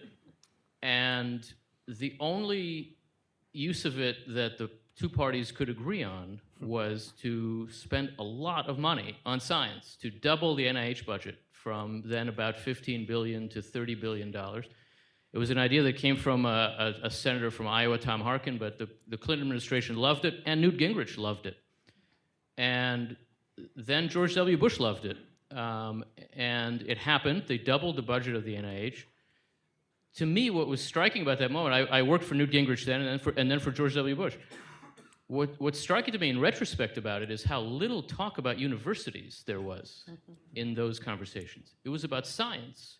And there was not a sense that Gingrich and Bush were signing up to throw a lot of money at universities. That's not how they understood it. It's not how they described it. And then in the course of just a few years, I think really over debates about stem cell research in particular, the funding of the NIH became a lever for the government to use. President Bush eliminated funding as a way to advance a cause that was not about science per se. And the opposition to his move came from universities, because those were the people who received the money and were being denied it. And then the fight was the right against the universities. And science funding was the material, the lever involved. It seems to me that the debates about science funding after that moment were very, very different from the debates before that moment, and that they were about universities in a novel way. And it was much easier for those of us on the right to say, our fight here is against the professors in that moment, than to say this is about the federal government's role in funding biomedical research. And everything after that, it seems to me, in these debates is about universities and the federal government. And almost everything before that is about science and the federal government. This is impressionistic, and I wonder if it makes sense to you as people who've really looked at this. Yeah. In terms of, it sounds like you were closer to the doubling of the NIH budget, the inside story, than I was. But yeah, the universities, I agree, they weren't involved. It was really about cures and better stuff. The universities were involved behind the scenes, kind of lobbying for it. They're very supportive of this effort, which, by the way, is another natural experiment that we could look back at and see what it did. I think that assessment makes a certain amount of makes a certain amount of sense. Somebody, I think Alondra asked, what's the theory of the case right now? Like what, and I think part of the theory of the case that I've heard, and by the way, I don't buy it based on the evidence that I've seen, is that the private sector will step in, right? Like if you cut public sector funding, first, it will harm university. It's a way to take on the universities, or at least shape the universities in a direction we may want. But second, there's this idea that the private sector will step in and do all the useful stuff. My read of the data, and there's like 30 years of evidence on that, is no, that's not true. The private sector will do certain kinds of things, but they're not going to come in and do the kinds of things that the university has productively done. We can think about AI, for example. We can think about the direction of research in AI and what a kind of more public-focused AI might look like, and whether the private firms have those incentives or whether you need a strong public sector in that area. So, but Yuval, I agree with the assessment. Yeah. Go ahead. Oh, go ahead, Dan. No, Were you gonna? Okay, I agree with that. I think that account is partly right. I would also just say what we have seen in this moment, though, and I think, federal funding for research has been up a little bit or mostly flat, and so that suggests that on a bipartisan basis, we're saying like, I don't know, but okay. And so even with the President Trump's first budget, proposed what, a 56% cut at NSF and big cuts at NIH, and then you get to appropriations and it's basically flat. So things moved around in the budget, but and I think we can anticipate that that's what's going to happen also with this budget that is also proposing about 50% cuts. And so there is still a kind of bipartisan support for science broadly. I think some of that is because of earmarks and EPSCoR and a sense that people actually know that this money goes down to communities. I would also say, in response to Bhavin, it's not, the private sector conversation is very interesting right now. I mean, I do think there's some interesting things happening at what are called focused research organizations, right? That these are kind of different models that are not in universities that work on one problem, one biological mechanism, creating one platform. Might be very interesting, private funding to some extent, not industry research. But I'm also recalling, the NIH staffers wrote a letter in protesting their new director. And one of the things that they said in the letter that I thought was really important and telling was that, in these cuts, we think that we're cutting, $20 billion out of an NIH budget or an institute budget. However, you're also cutting $200 billion in the longitudinal investment of the research. And that's what the private sector just cannot replace, even whether or not you're talking about these new independent research centers or you're talking about industry research, that kind of longitudinal piece, that piece for what are the other AI models that are not just all consumer facing, how do we continue to support, AI that might be for different kinds of good ends. It's going to take, more than private money. There are two questions in the back. We'll take those two and then we'll wrap up. I just want to follow up on that. And what I'm saying is just stating the obvious, which I thought would have come up we were supposed to discuss it in our session this morning. But one of the big reasons you fund science in universities is because the universities are the cradle of scientists. They produce, who's going to go and work in these companies and do the private research? It's the universities produce scientists. And somehow that aspect has just not been raised. And I just don't understand how that connection between who's producing. The only other way you get scientists, if you bring them through immigration, right, which we're also pushing back against. Those are your two mechanisms for scientists, and we're cutting them both off. So I just don't understand the model. And I'd love to hear from you what you're thinking, what you think they think. You mean about the kind of X Labs kind of proposals? Is that? Yeah. So the NSF has announced, I guess last week or something like that, officially, that it's going to be devoting a significant portion of money to freestanding research organizations that are going to do both basic and applied research. But the idea is, universities aren't centrally involved there. Universities are kind of very worried about this. By the way, I think they're a little too worried. If you look at the actual numbers there, it's pretty small, and it's an experiment that, maybe it scales, maybe it doesn't scale. But I think the strong counter-argument, there's a lot we could say about this. A strong counter-argument actually goes back to Bush, which is that, you need someone to train all the people working there, right? And as you point out, you make the immigration connection, but without immigration, like who's going to actually work there? And I think that's going to limit the extent to which you can actually take science out of the universities. But even more than that, I think and this is an empirical question that I'd like to see more on, but there's at least 2 papers on this. There do appear to be strong complementarities between the teaching and the research function of universities that will make university science stronger. And just in terms of the political context, when I worked on the Hill, the one thing we could get executives of companies back then, it was IBM and Xerox, and to say was, oh, what's really important about federal funding is workforce. I don't see the tech bros saying that right now. So that is a kind of strange change in the political dynamics around this, and they may regret it. Londra, sorry. Yeah, I mean, just a response to that, because right now I think what some of these dynamics that are closing labs and staunching funding are doing is creating a glut of scientists. There's been some reporting on this, right? And so you don't have a workforce problem right now, but you're going to have one in a few years. And I think, to your point, Provost Bala, I would also just raise, that universities are getting a lot more pressure for faculty to have joint appointments in the private sector, right? And so it's not only, where you're going to get the workforce or where you're going to get the young scientists, but, there is this pressure for, joint appointments with Google or with some of these focused research organizations. And that hasn't, I think, fully been thought through, that whole political economy. Okay, we have 1 minute until we're all vaporized. So quick question in the back. Jenna, do you have a question too? Yeah, Phoebe Sengers, Cornell University. I think this point about the mythology and the role that it plays is really crucial.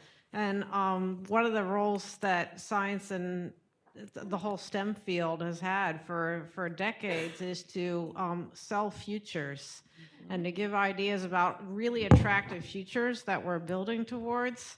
And you can think about what the 20th, what the year 2000 was supposed to be like if you thought about it from 1980. And what we're seeing now, I think, is just a broad scale collapse in the belief in a positive future. You see that on the left, you see it on the right. And even if you look at how AI is being marketed by Silicon Valley now, it's almost like dystopian future is trying to sell those as being why you need to believe in AI, when we'll all lose our jobs. So I'm wondering about the role of this kind of futuring and what we're talking about and the degree to which that's leading to a collapse in trust in STEM. So it's a great question and big question to end on. And even though we're out of time, how about 30 seconds from any of you? You've talked about new mythologies, and I think you don't have a choice. And as the founder of Afrofuturism, I was going to say, you don't want to get me going down the futurism rabbit hole. I'll go on forever. I would just offer that I've got a project with a colleague who's a scholar in comparative literature that we're collaborating on, and it is about all of these technology manifestos and the work that the manifesto does to sort of forecast these futures into space. But they're also political documents. So part of what we're seeing, we've got this corpus of them, is that they sort of diagnose, there's a diagnosis of the present that's unbearable. They say that we can't go back to the halcyon days. We've got to do something, some gesture into space with the manifesto that is about the future that we want. The future is going to be enabled by some kind of technological form, and it's either dystopian or, utopian, but always sort of deeply political, and it's sort of casting some other group or some post-lapsarian past as the reason why things are so bad right now. And so not only do I agree with you on the futures, I think it's become quite systematic in the way that technology futures are being sort of forecast in the public sphere. Harry, you want to say a final word about myths? Sure. A synoptic way to think about the points that I've been trying to make and that I've been writing about for about 15 years with science is that the fundamental mistake that we keep making is to think of science and to speak of science in the passive voice. Science says, right, well, how are we supposed to respond to that? Science is something that we think about as we can live up to it. We can fail science, but science can never fail us. We saw example after example of this during the pandemic, right? I had a colleague, Brendan Fote, who wrote a great piece for us called Science as Scorekeeping. And he pointed out that when we were talking about science in public during COVID, what we were doing was we were looking to it to settle debates between the two sides about who was right. We were basically looking at science as the thing that was tallying up body counts and infection counts to determine is it bad or is it not bad, and who gets points in the discourse based on that. There's a whole range of questions that were excluded from that. Questions about how can we achieve a specific goal, right? Let's say we've decided as a society we want to do 6 or 8 more weeks of social restrictions and then we're done. What can we get done during that time? How do we make that happen? that form of question wasn't really even in the air at all. And you can link that back to, we've been talking about the universities, and I've been talking about the role of scientists, but really what I'm talking about is leadership. Leadership is where agency comes from. Leadership needs to be offered by executive voices and legislative voices. Those are supposed to respond to the public, but they are also supposed to lead the public. We have many examples from this from American history. President Kennedy spoke in a very active voice about science. President Clinton spoke in an active voice about science. President George W. Bush also did. He wasn't seen for it at the time, but he did do it. That, I think, is a synoptic way to explain a lot of what is missing now. The same trend is evident in AI. We hear that AI is going to happen to us. Yes. And the question is basically, how do we manage the decline and the dismantling of human meaning? And then, sounds great. Now that our lives are purposeless, how do we divvy up the quadrillions of new dollars that will have been made? There's an essential question there about, do we actually want this? That isn't really being asked. And there are all kinds of leaders who can offer it. I've talked about scientists offering it. But we almost don't even think anymore about the possibility of a president or a political leader offering it. None of the presidents that we had, neither of the presidents we had during COVID offered it. And we haven't really had an example of that for a long time. Okay. So before you applaud, I do have an announcement. So, which is of interest to everyone. Doesn't The Bhavin dinner get a response buffet. as well? Doesn't Bhavin get a response as well? No, I think we should end on yours. Okay, all right, okay. Someone's got to offer a happier note. So, Dinner is the happier note. I think the happy note actually is that this is a really important challenge for universities, and it does suggest an opening up of the discussion to think about how universities need to look outwardly about their challenges, not just inwardly.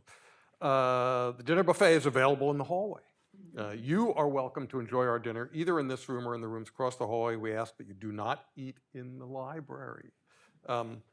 And the final panel will begin here at 6:30. Ari, Alondra, and Bhavin, thanks so much.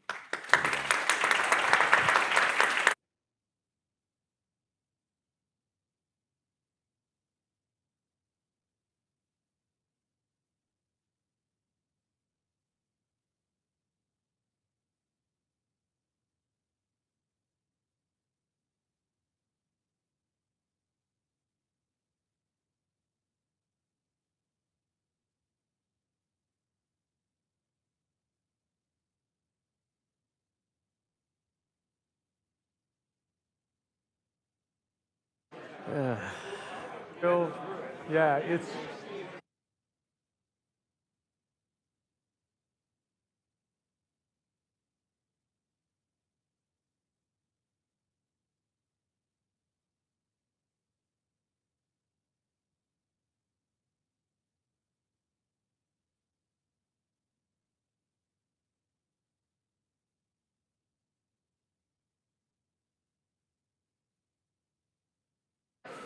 Logistics and things like that. Yeah. Are you a traveler? Usually like one trip a year. Yeah. Like same like I travel for work, which is not that fun. Yeah. So yeah, I like my house. I like my backyard. Yeah. Like I'm pretty happy. I'll tell you, I had a great trip. I went to Saudi Arabia. Yeah. About 2 years or 3 Oh, wow. years You ago. always feed us And so they well. wanted to What's that? hire You guys me always feed us to so be, well. You know that NEOM project? Yeah, yeah. It's nice.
All right, everybody, let's take seats, and we'll get started in just a minute here.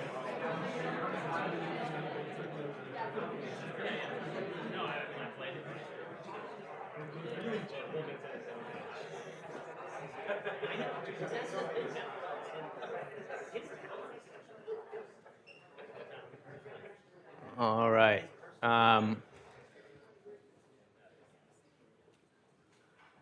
People will keep coming in, but why don't we get started? First of all, just thank you, everybody, for being with us through this extraordinary day. I'm Yuval Levin here at AEI. I run what we call social, cultural, and constitutional studies at AEI, which is privileged to house the work that Ben and Jenna do on higher education. And really, I want to start by just saying a word about the extraordinary spirit of a day like this. It is very unusual, I think, in all of our experiences, whatever angle we come to this work from, to experience these kinds of open conversations.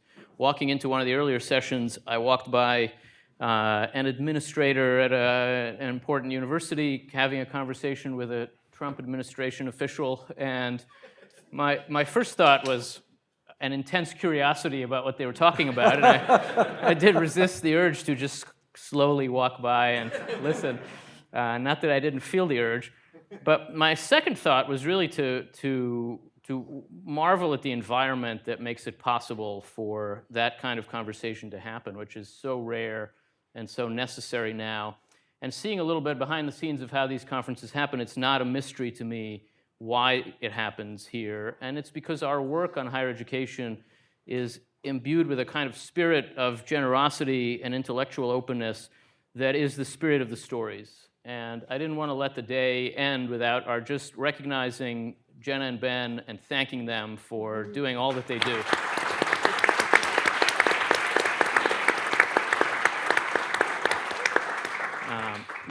They came here just a few years ago and from scratch, from their imagination, created an entire culture that has already had an effect on American higher education and will continue to for many years. I'm just enormously grateful to them for it.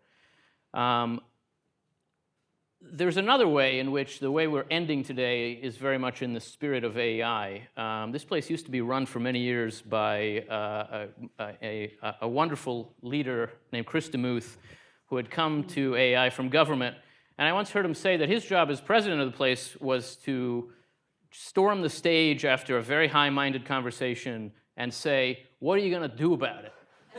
And I think we should end this day by pretending that he's done that and ask ourselves, after a series of really impressive and high-minded, and in many ways practical, but also high-level conversations, and ask ourselves, what are we going to do about it? It's a complicated question, and I think in this moment, after having taken up all of these very important questions about the relationship of universities and our country, and asking ourselves what America and its universities owe each other, what professors are for, how universities should govern themselves, what role they should have in the scientific enterprise, we have to look at the places where we've pointed to challenges and where there's even some agreement about challenges, though we probably shouldn't overestimate how much agreement there is about them, and ask ourselves, where can this contract between the country and the universities, where can this social compact really be affected? Where could it change, where we see the need for change? And I think it's actually a particularly difficult question in this moment, where looking at the range of American public challenges, there are just a lot of collective action problems all over the place. You do find pockets of people who agree that things ought to change, and they're all kind of looking at each other thinking, well, do you start? Do I start? Where do we go? Who do we call? Whose job is this? And that's not just happening in higher ed. It's happening across the range of American institutions now. I think we should take that as a challenge in the domain we're talking about today and ask ourselves some of those practical questions. Whose job is this? Who starts? What could happen in the universities? What can they do on their own? What needs to come from government? What can happen between the two? What can happen in American civil society? It's a very hard set of questions, and I think we've got three people with us to close off our day of conversations who are just the right people to think it through. And so I'm very grateful to them for being here. I'll tell you just a word about them, and we'll jump into a conversation essentially about what are you going to do about it. First of all, right next to me here is Danielle Allen, the James Bryant Conant University professor at Harvard, director of the Allen Lab for Democracy Renovation at the Kennedy School. Danielle is just an absolutely unbelievably public-spirited person. I have gotten to work with her in a wide variety of areas now, where every time there seems to be something interesting going on somewhere where action is needed, it turns out that she called the meeting, and she's the reason, and she wants to form a committee. And I think not since James Madison has someone enjoyed committees quite as much as Danielle did. Oh, gosh. But she's very good at them, and it's a very important role. And in this particular space, she's also been looking to bring that spirit to the future of the university. And among other things, she wrote a wonderful piece in The Atlantic last spring that really helped to get the conversation that we've been engaged with today started, arguing about that post-World War II compact between society and the universities, suggesting that in some ways it's reached a limit and that we need to rethink what it might look like, and we'll talk about that. Over at the end, I'll move next to David Cleary.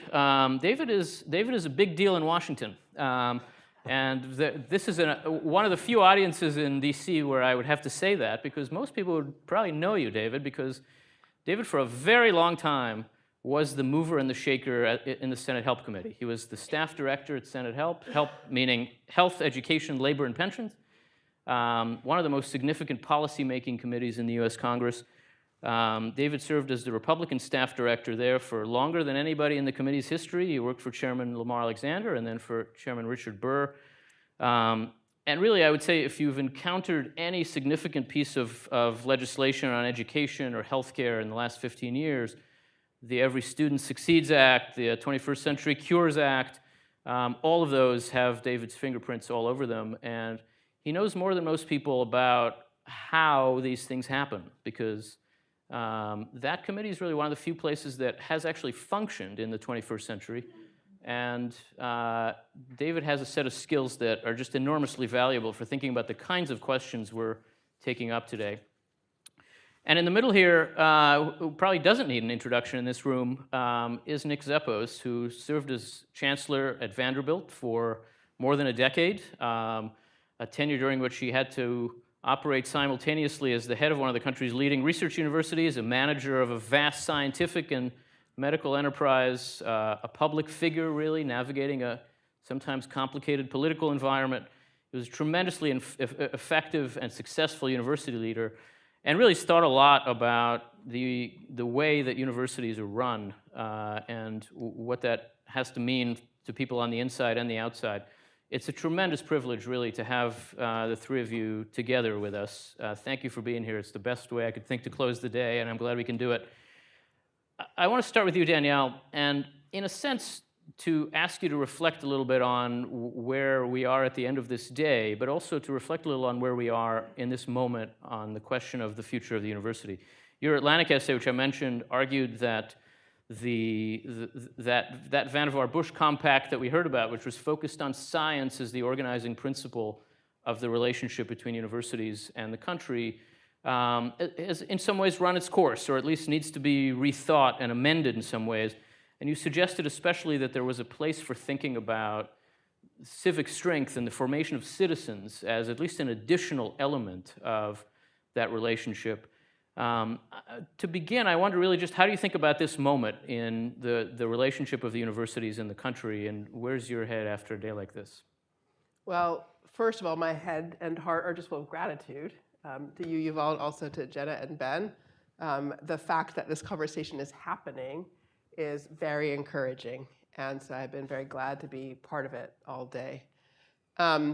It's been an incredibly rich set of conversations, and they have moved my thinking along, so I want to report on that. I want to say in starting that, though, that I come to this conversation as a person with just a deep love of the life of the mind.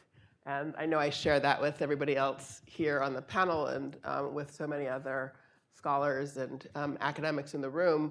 We all come to those loves in different ways. Mine is a sort of story of actually different episodes of bullying, in a sense, and my response to them at playground, episode in 3rd grade where I ended up wandering the perimeter of the playground all year by myself, and, trying to evade a bullying problem. That was my first kind of deep engagement in reflection. And, you learn, like, if your friend doesn't stand up for you, well, they're not really your friend. But that's a very liberating discovery. So the life of the mind and freedom go for me hand in hand. And then in college, I got to college as a young Republican. My father is a well-known conservative, as you all know. My own politics have shifted over time. But at that time, in various ways, I would write commentary in the student newspaper. And on one occasion, I offered a comment on the fact that the Black fraternities and sororities had an initiation rite on campus where all the incoming members would dress all in black, walk in a single file line, and not speak to any white people on campus. And my view was that this was not productive as an initiation rite, and I wrote that in the school paper. And I, to this day, do think that we are better off forming bridging relationships. I understand and have a better and deeper understanding now of the need for solidarity that was being expressed by that ritual, but nonetheless, the importance of bridging ties seems to me to be at the center of what we need on a campus. And so anyway, I communicated something roughly like that and found myself ostracized by really the whole campus. I mean, all different kinds of students, including being spat upon. So it was really quite sort of, significant episode of ostracism. And in the middle of that, again, found myself wandering the playgrounds. Princeton has much nicer playgrounds than my elementary school. But one day, then I got a phone call out of the blue, and on the other end of the phone, a voice said, "Is that Sister Danielle?" And I said, "Yes, hello." He said, "This is Brother West." So I'm sorry that Robbie's not still here, right? But, he said, come and see me. I've heard that there's been some controversy on campus. Come to my office and talk about it. And so I came and we talked about it, and what he wanted to talk about was just my intellectual interests, and he invited me to come to his office every week, as I did for the rest of my time on campus, a year and a half, just to talk about what I was interested in. He did something similar to kids on the other side of the controversy, and by the end of that academic year, when the LA Rodney King events had occurred and LA was on fire, there were rallies on campus, and so I had a different point of view than other kids running the rallies, and Professor West made sure that we were all on that stage actually communicating about the events of the day. And that, for me, was another important lesson about the life of the mind, that it's better together. Yes, you can free yourself as a solitary endeavor, but it's much better together. And it's best of all is in that context when somebody can help really take the hard questions that are in front of all of us and make it possible for people to actually engage productively despite their disagreements, as we students were able to do by the end of that year thanks to his intervention. And then the last episode for me that has given me this sort of deep sense of the just powerful necessity of the life of the mind for democracy was September 11th, when I was at University of Wisconsin-Madison, supposed to be doing a seminar on Thucydides with a very distinguished classicist. And of course, there was the question, should we cancel given these events? And we decided, no, we should go ahead. And you had a room full of people who were in shock, essentially, from the news. I heard it on a little radio as I was walking on to campus and trying to process, and started to sit there and think about Athens and Sparta and what it meant for a democracy under pressure in wartime. They fell into civil war, they fell into strife because of the pressure of war and conflict and the like. And as we talked about Athens, we were able really to talk about ourselves and what did it mean to be understanding some new adversary that we could understand. We knew we cared about having an open society, about preserving the life of the mind on campus and elsewhere for our society, and that would likely come under pressure in the context of more intense geopolitical conflict and the like. And so asked ourselves the question of what we could do about that. So that's a long-winded way of saying that I consider the life of the mind to be necessary for human liberation, as well as necessary for the health of a democratic society, preserving our own independence and ability to understand who we are and what we do. So that's what motivates me in terms of thinking about the nature of the contract between the academy and America.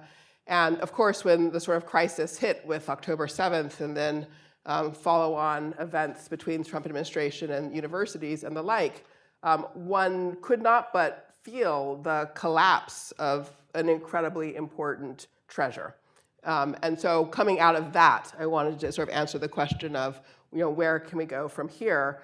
And like others in this room, I have been sort of hyper aware of the quantity of federal funding flowing to higher education, but it struck me that not all of my colleagues were equally aware of or sentient to that. I had grown frustrated over time with a sense of the real disconnect between conversations on campus and conversations off campus. And the fact that sort of on campus, my experience was sort of people couldn't see what they look like from behind, essentially, is sort of how I think about it. And that was very damaging for us intellectually. It meant we were doing less good work. And it was also damaging because it was leaving us vulnerable to problems of distrust. And that disconnect seemed to me a matter of, again, a broken compact, what we've been talking about, but a broken contract, one which had gotten submerged over sort of decades of policy making, so that on campus people didn't really think of themselves as being in a kind of relationship with the American people, particularly at a private university like Harvard, right? Different if you're at a state university or public university. So partly, I just wanted to put on the table again the idea that there is this relationship, and we have to take responsibility for it and understand it in relational terms. And so this conference today, to me, is sort of, again, very encouraging, because I think the whole day has been about the reality of that relationship and the need to take it seriously. And that is forward progress. So I just want to really say thank you for that in the first instance. So now, what do we do with this contract? Yes, my argument was one of our purposes should be, we are here, yes, to generate knowledge and to support and preserve enduring truths, but both of those things also should be in the service of civil strength, as I call it, civic strength, the relationships among citizens in a democratic society where how we think and know together is a part of what it means to be practicing a constitutional democracy. And there is no set of institutions in the country that can take responsibility for that other than colleges and universities. So it just is a part of our responsibility, even if we haven't actually fully faced up to that.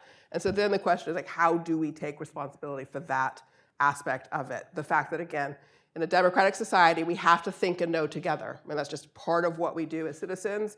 And there is no institution responsible for that capacity, cultivating it, other than colleges and universities.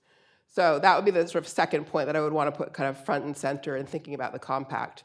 But so then just a couple more words for things from today. And I know I've gone on a bit too long. I'll make space for my colleagues. So the Frankenstein University. I think that is exactly the right image to take away.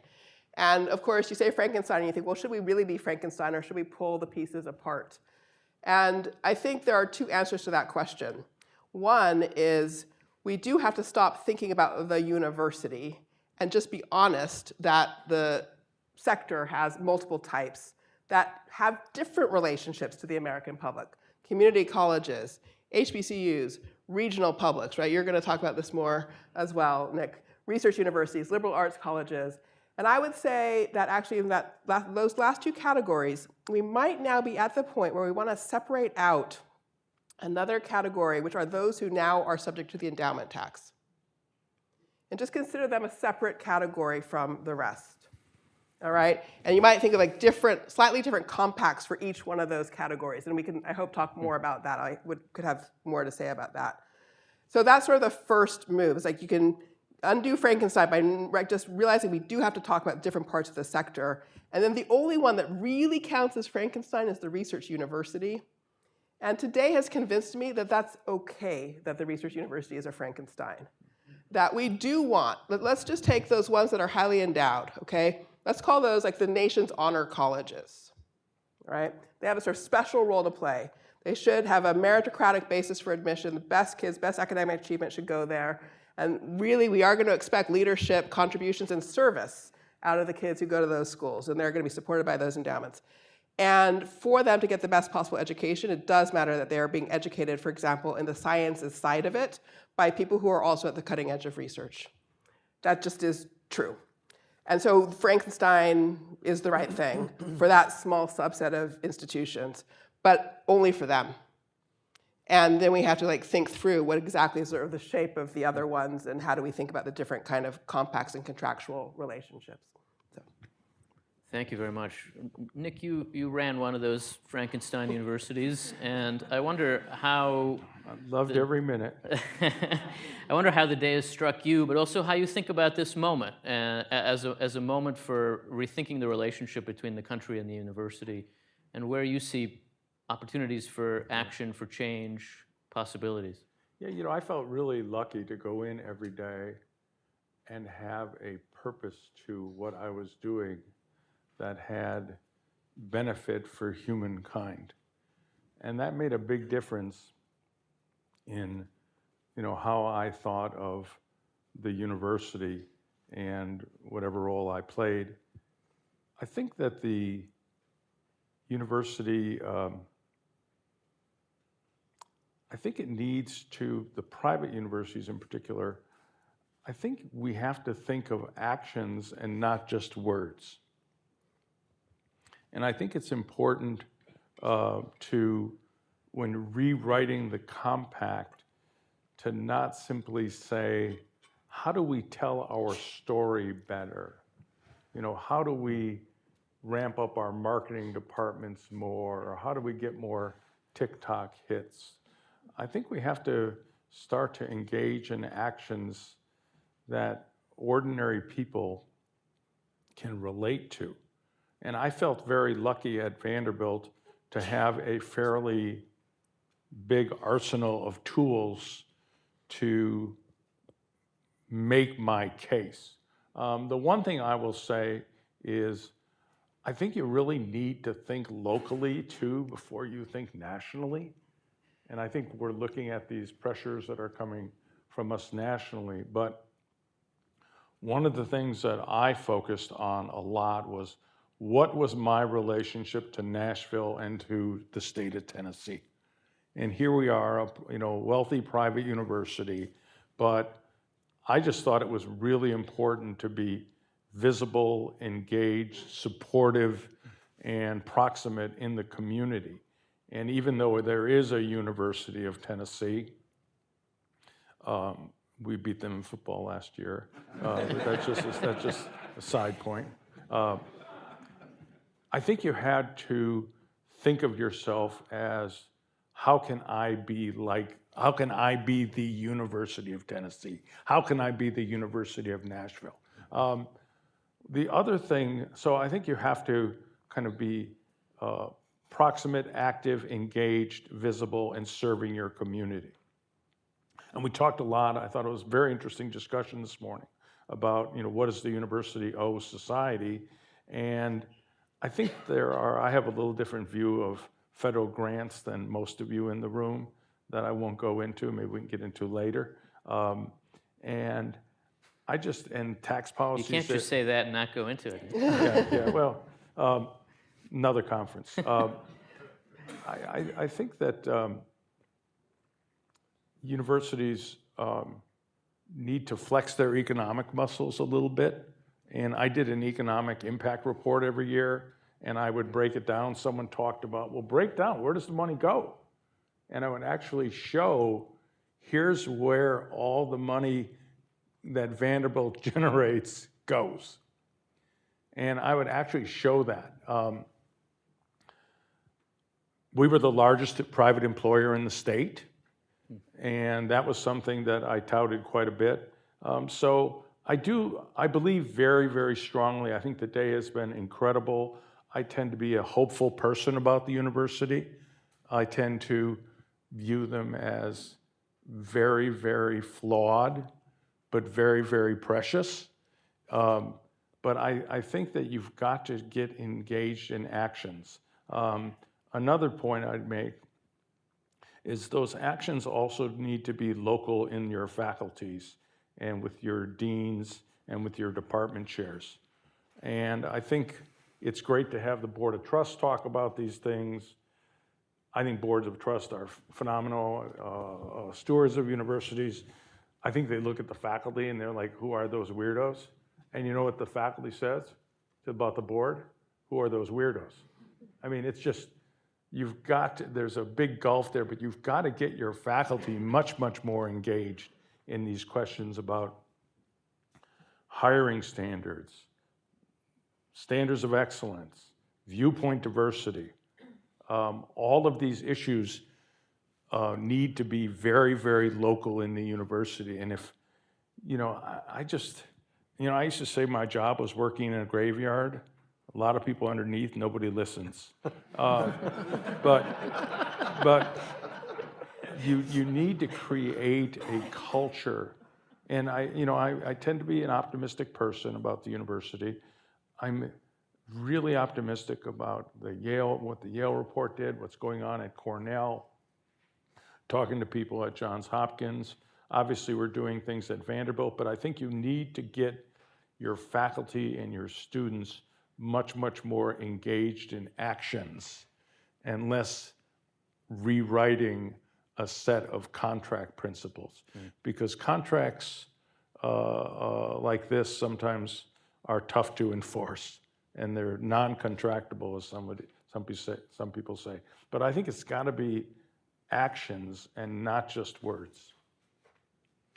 David, in a way, we've been talking all day about this relationship of universities in the country from the point of view of universities, or at least we've kind of heard about it from professors.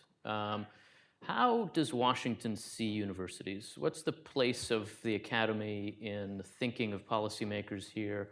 What kind of sector is it to engage with from your point of view, and where does it seem to stand now? Sure, I think there's a different answer for the two parties. Right, the Democrats tend to view higher ed as an ally, as a place of like-minded individuals. And that's reinforced with faculty who donate to Democrats, contribute, work with Democrats. So they view them as friends. I think on the Republican side, there's a lot more hostility, and you've seen that over the years. But part of that hostility is because many Republicans know how important higher education is. They see the promise of what the future of higher education could be, and they see higher ed kind of squandering the relationship building with Congress, with their communities, with half of the country. And so I think there's a lot of work to be done, and as has been said, it's not just words, it's actions.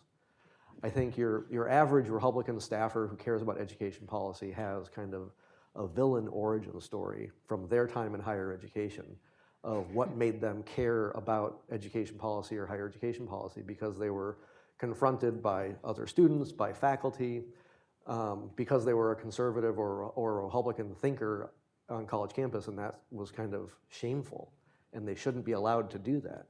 And that sticks with a lot of the people that are involved in education policy. And I know that to be true for myself, and I had a professor who would only give me Ds because I wrote about Scalia's dissents for every paper. I would always pick a Scalia dissent, and I always got a D. And I went in and I asked her, I said, why am I always getting Ds? She said, well, I'm not going to give anybody that writes about Scalia positively anything higher than a D because he's evil. And the thought process that goes through that. And so many of my Republican colleagues have similar stories of that type of confrontation. And so then you get into the policy-making position. And yeah, you want to stick it back to them. And you see that in so much of the behavior of what people are doing. But it's not necessarily just retribution. It is, we need to fix it because it's such an important part of the future of the country. And so how do we do that? What would an action on the part of a university look like that struck a Republican policymaker like the ones you've worked for as meaningful now? What would they look at and say, it seems like things are changing? Oh, that's a good question. I think there's the straightforward things, lowering tuition in reaction to the caps on student loans, more accountability, more public-facing accountability on the quality of education. What Harvard did recently on capping the number of A's, I think that resonated with a lot of Republican staff that I've talked to who said, the grade inflation, the coddling of the American mind has been stultifying. And so starting to see higher ed react and seeing, the Yale and Johns Hopkins and Vanderbilt and Cornell and others, seeing what some of the publics are doing, what Randy Boyd is doing with the UT system, what Governor DeSantis has been trying to do in Florida, I think you're starting to see some real positive change that is forcing these conversations and these confrontations about the kind of the ossification of higher education. I think it was Mitt Romney's father, George Romney, when he was governor, he went to the big three automakers and said, you're stale, you're boring, you're in danger. And they said, no, we're fine. And then they all collapsed and all the jobs moved to the south. And my old boss, Lamar Alexander, he went to ACE probably 15 years ago, and said, we need 3-year degrees. And the reaction was not positive. And I was at a table with a bunch of college presidents, and they didn't realize I worked for him. And they said, do you know how much money that's going to cost us? And just that reaction was, to me, shocking. Like, the student is going to save money. That's good for the student, and then you can get more students into your program. But the immediate reaction from that august body was, that's going to cost us, the administrators. And so reacting to that pressure of cost and quality and intellectual diversity, the fact that 95% of faculty are Democrats isn't good for the future of higher education. Getting more faculty, getting more speakers. Susan Collins, the most moderate liberal Republican, can't go to a college campus and give a commencement address without getting booed. And the administrations kind of say, well, that's just the price of doing it. Instead of saying to the students, that's wholly unacceptable. Like, we don't have hecklers' vetoes. We don't make people unwelcome to share intellectual thought. Like, that culture needs to change, and we're seeing it change here and there. And I think that more work is being done. But we need more aggressive administration to react to that kind of closing of the American mind. I do think, and it was mentioned earlier, there are a lot of problems. But I think the cost issue and the inability of people to understand, why is this costing me so much? And I thought one really interesting thing out of the Yale report was to finally throw in the towel on their tuition discounting model, or to basically say, come up with some other model. And I will tell you, I sit on a board of a very fine university, Washington University, and setting tuition is one of the hardest things to do. And the inability to kind of understand, why is this costing so much? And so I think I've written about administrative costs quite a bit. I think getting a better, and I think the Yale report, finally, some faculty are saying, what are the economics of the university? How does the place work? And why are the costs going up? And there actually was like a lot of good learning on it. There's a lot of good writing and a lot of great thinking. And I think we've got to realize that, people, even if their kid isn't going to go to one of these schools, they just see these numbers, and this is just out of the realm of possibility for me. And so I think the cost and transparency issues are real issues. Let me ask you a very practical question about that. Is it possible for the universities to act together on this subject? No. Or are they actually barred I've got to leave legally the from having a stage now. conversation? I might be in an antitrust conspiracy. Right. No. There have been so many antitrust cases. So is it possible to do anything individually? You could get. You'll never. Ask you a different way. Go ahead. I mean, would too you much like to lawyer have, in me. if it were up to you, would you want to have a shield the way Major League Baseball does? So you could just meet with other university presidents and talk about how to lower tuition? So can I just throw in there's a few other things that have made this a very distorted domain. And I also think very highly of the Yale report. Portions on cost were interesting to me because I also recognized precisely all the thoughts that were there from 20 years ago. So there's no offense to my colleagues at Yale who did remarkable work, but these are recognizable problems that we have been articulating for a long time. One of the features of the higher ed law is the requirement to publish tuition. Right. That was modified in 06-08 to add the net tuition calculators, which was an important addition, but it didn't actually provide the sort of simplifying goal that we actually, those of us who were advocating for it, thought that we might get.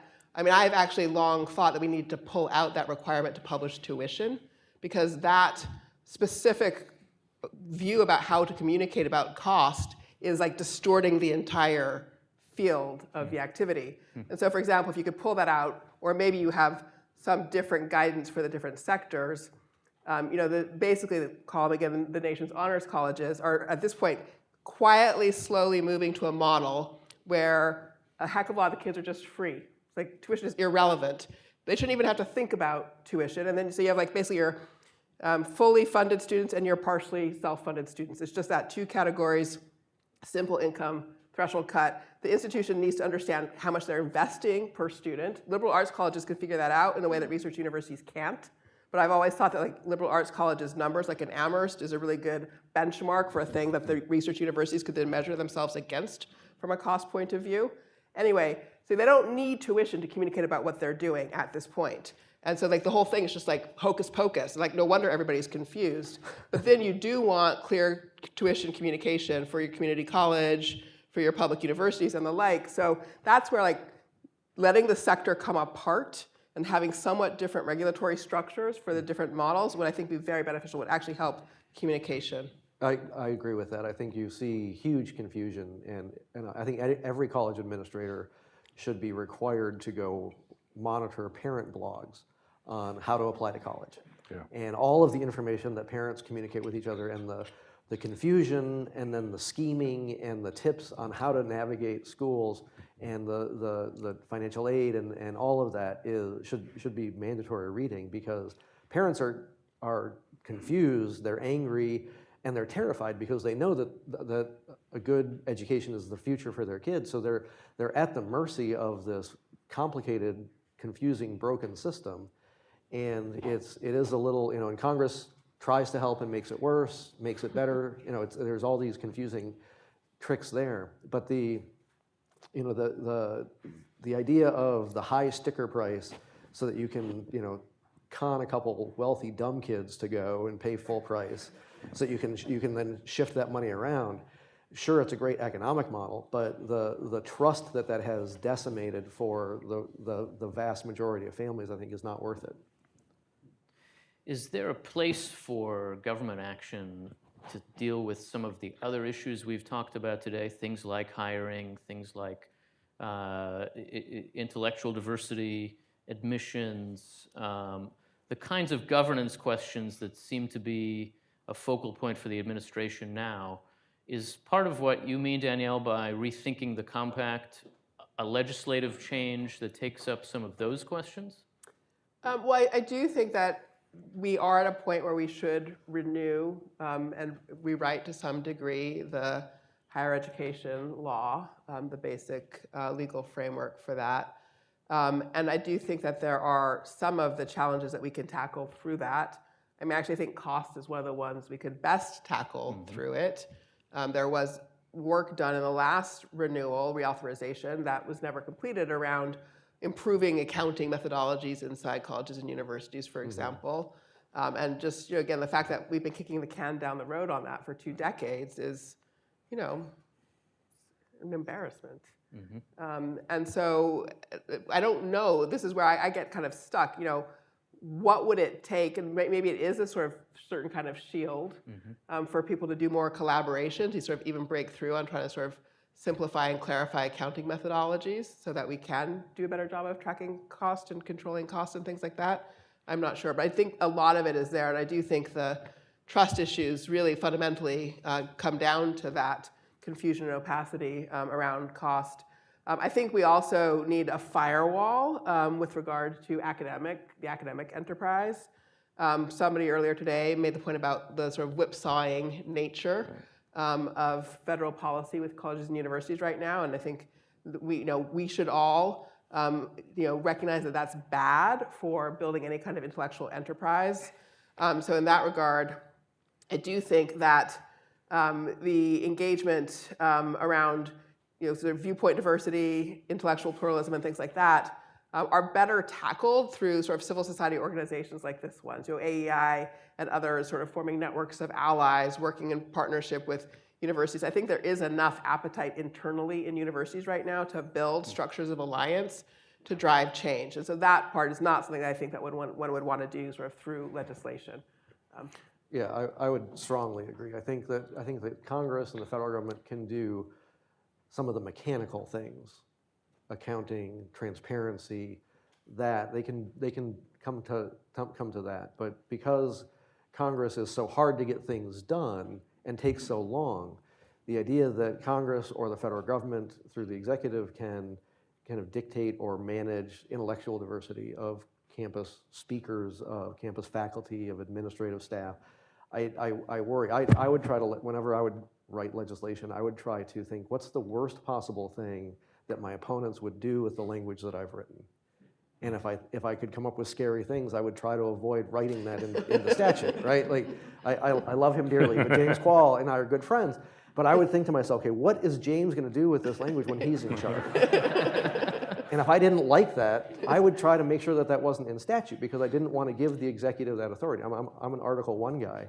I think Congress should be dominant. But because you get these seesaws of political ideology, you don't want a Department of Education to suddenly say, okay, you know, University X, do you have 52% Republicans and 48% Democrat? And then who decides, you know, now look, we see how weird the ideologies have become on both sides. What's a liberal professor? What's a conservative professor? What's a progressive? What's a so you get into really dangerous places where government is deciding whether or not you're a conservative speaker or a liberal speaker. David, are there ways for Congress to limit the whipsaw that happens because of executive action? To close off that ground? Sure, you can put language in the statute that says that you can't regulate or take action in certain areas, and hopefully that sticks.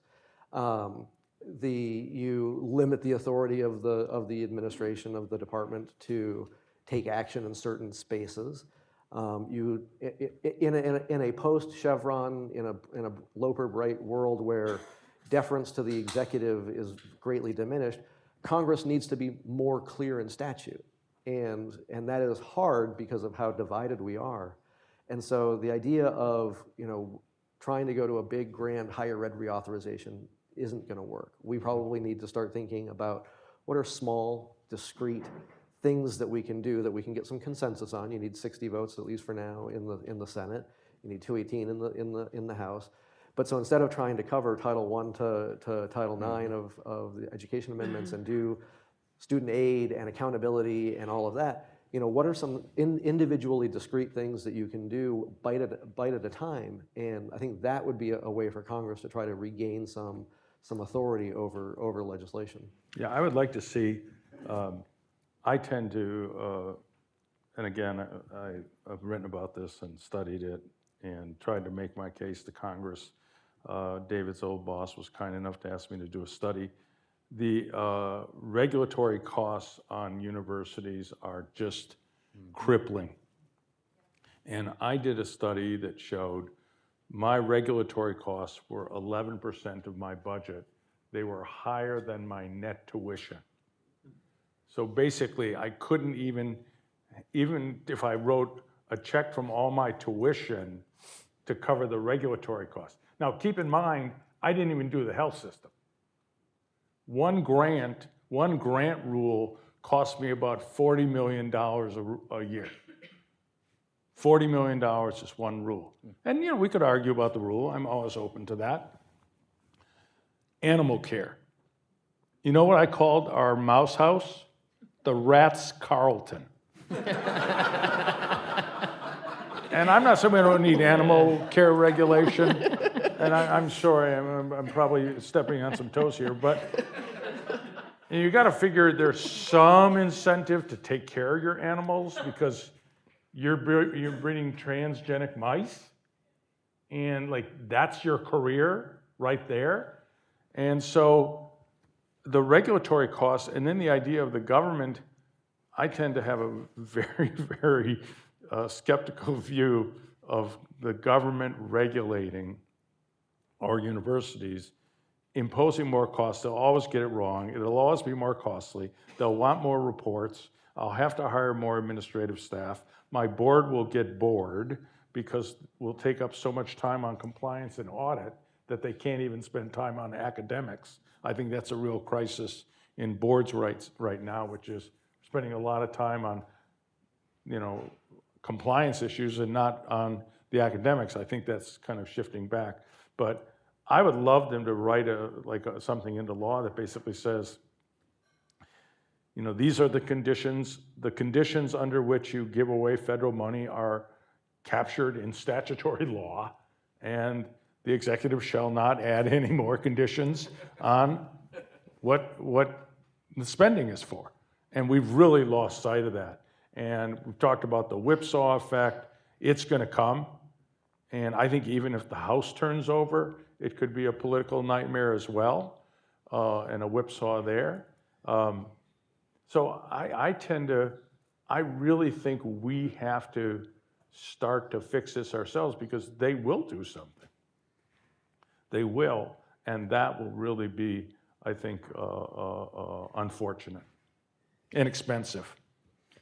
Let me ask you a question that might be uncomfortable in this room. There is a way in which we're at a moment of opportunity. Things have shifted in the last year or two. How much of that is a function of the pressure from the Trump administration? Whatever you think of what they're trying to do, have they to some degree created the environment in which we can have this conversation? I think, obviously there's, they've taken steps that really have gotten people's attention. But, I would tell you, when I worked closely with David and Lamar, we talked about this all the time.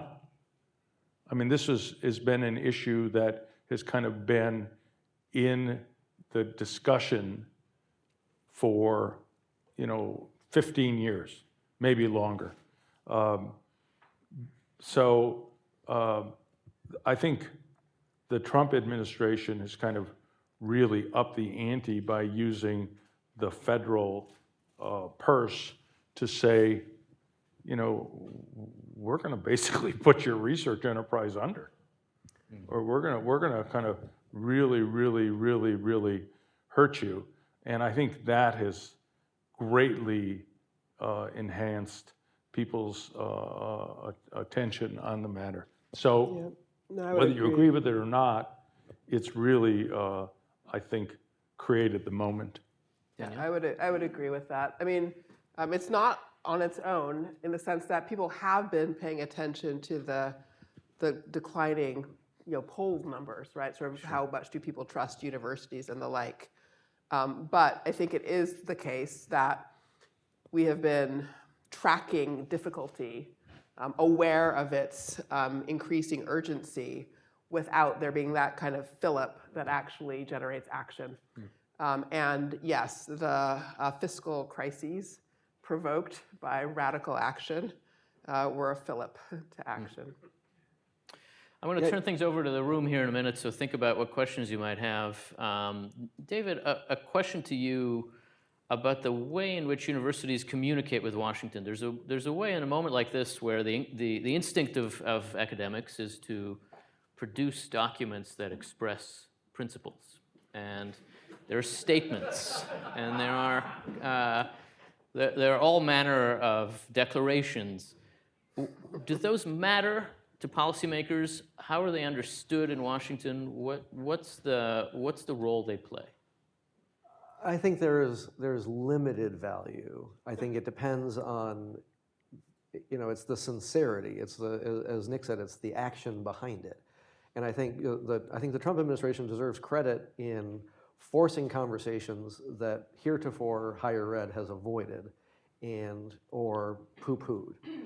You think about indirect cost rate and the idea that a 60 or 70 or 80 or 90% indirect cost rate is acceptable, and that's not. And your average appropriator thinks that when they appropriate $20 billion worth of NIH research, they're getting $20 billion worth of research, not $10 billion worth of research and $10 billion worth of administrative expenses. And so that clarifying, and it's forcing a conversation where we have to say, what is the federal responsibility for supporting that research enterprise, which is great, and we need that, but let's bring it more into the open, let's bring it into the public, let's have some real honest conversation about what it is that those things cost.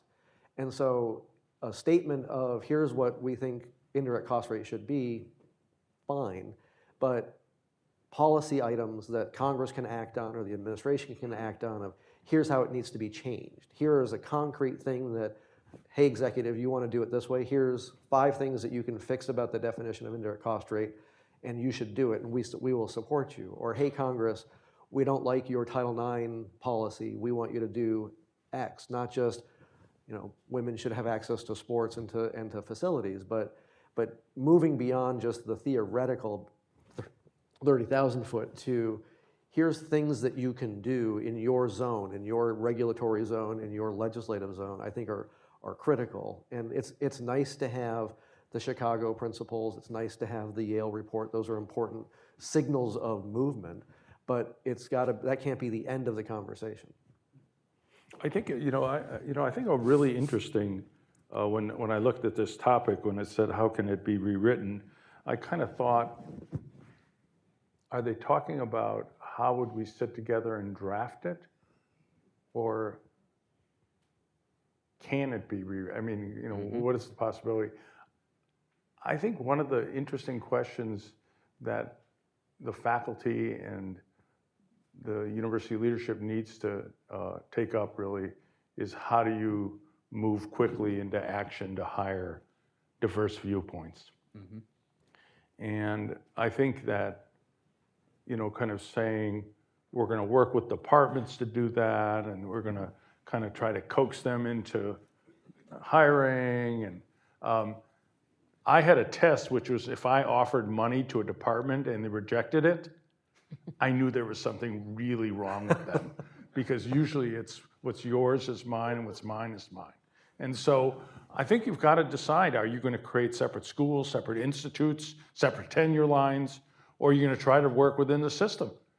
And I think there's got to be some consideration of, I don't want to call it the nuclear option, but do you go to, I'm the chancellor or I'm the provost, I'm going to tenure people in these new centers, as opposed to fighting hand-to-hand combat with the departments on who's politically acceptable, which is just going to keep you in the same position.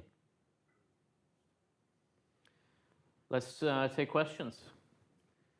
Let's start at that end there. Just tell us who you are and brief question. Hey, Yuval, it's Raj Vinakota, president at the Institute for Citizens and Scholars. Let me state the question first and then give you a little bit of background story for context. And the question is, how do we create the proper incentives to focus and support the public good responsibilities of colleges and universities? And the context here is that when I started work, we were formerly the Woodrow Wilson National Fellowship Foundation, and we started work and talking to presidents in late 2020. What are you doing to civically prepare your students? And we purposely chose a broad array of presidents. They gave me very different answers, but there were two themes across all of the conversations we were having.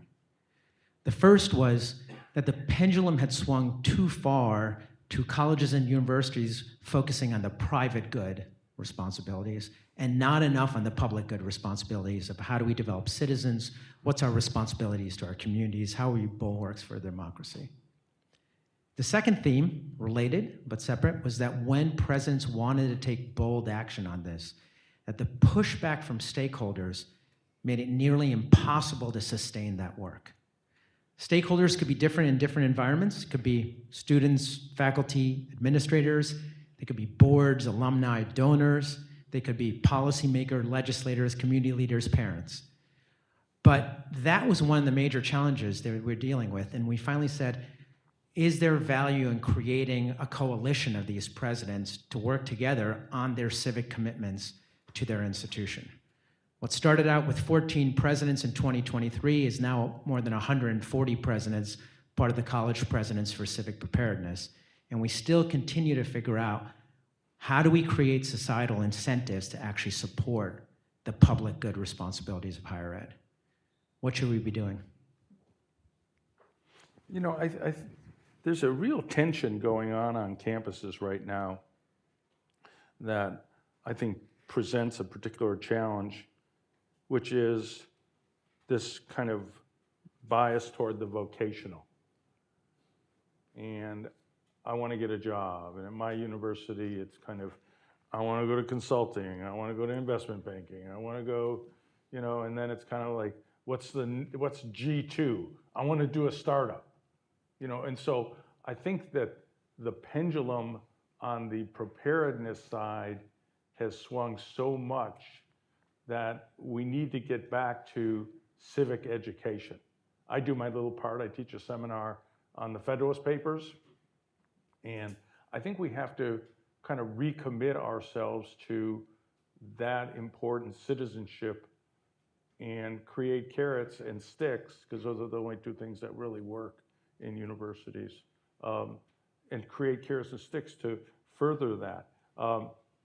I found the Yale report on the mission statement, the one kind of disappointing part of it, where it said we've got to back off on this kind of like make the world better, educate citizens, and like we produce knowledge and we transmit knowledge.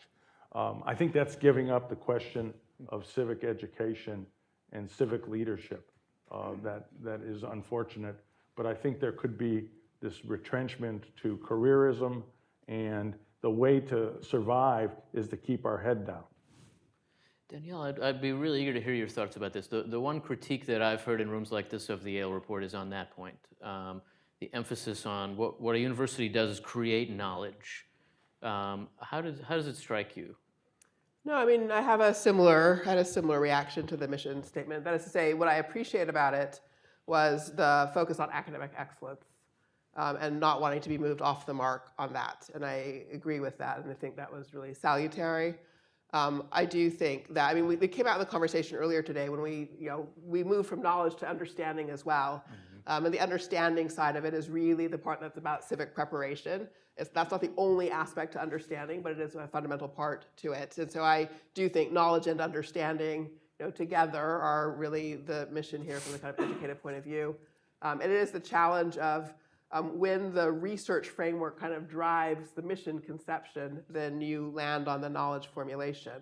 When the college part drives the mission formulation, you land on understanding and civic preparation.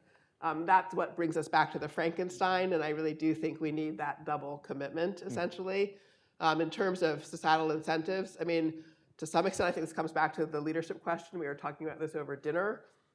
We have, I think, not enough leaders who are standing up and saying we need to raise generations of citizens as well as generations of workers. And we need people to enter into adulthood ready to achieve work-life civic balance.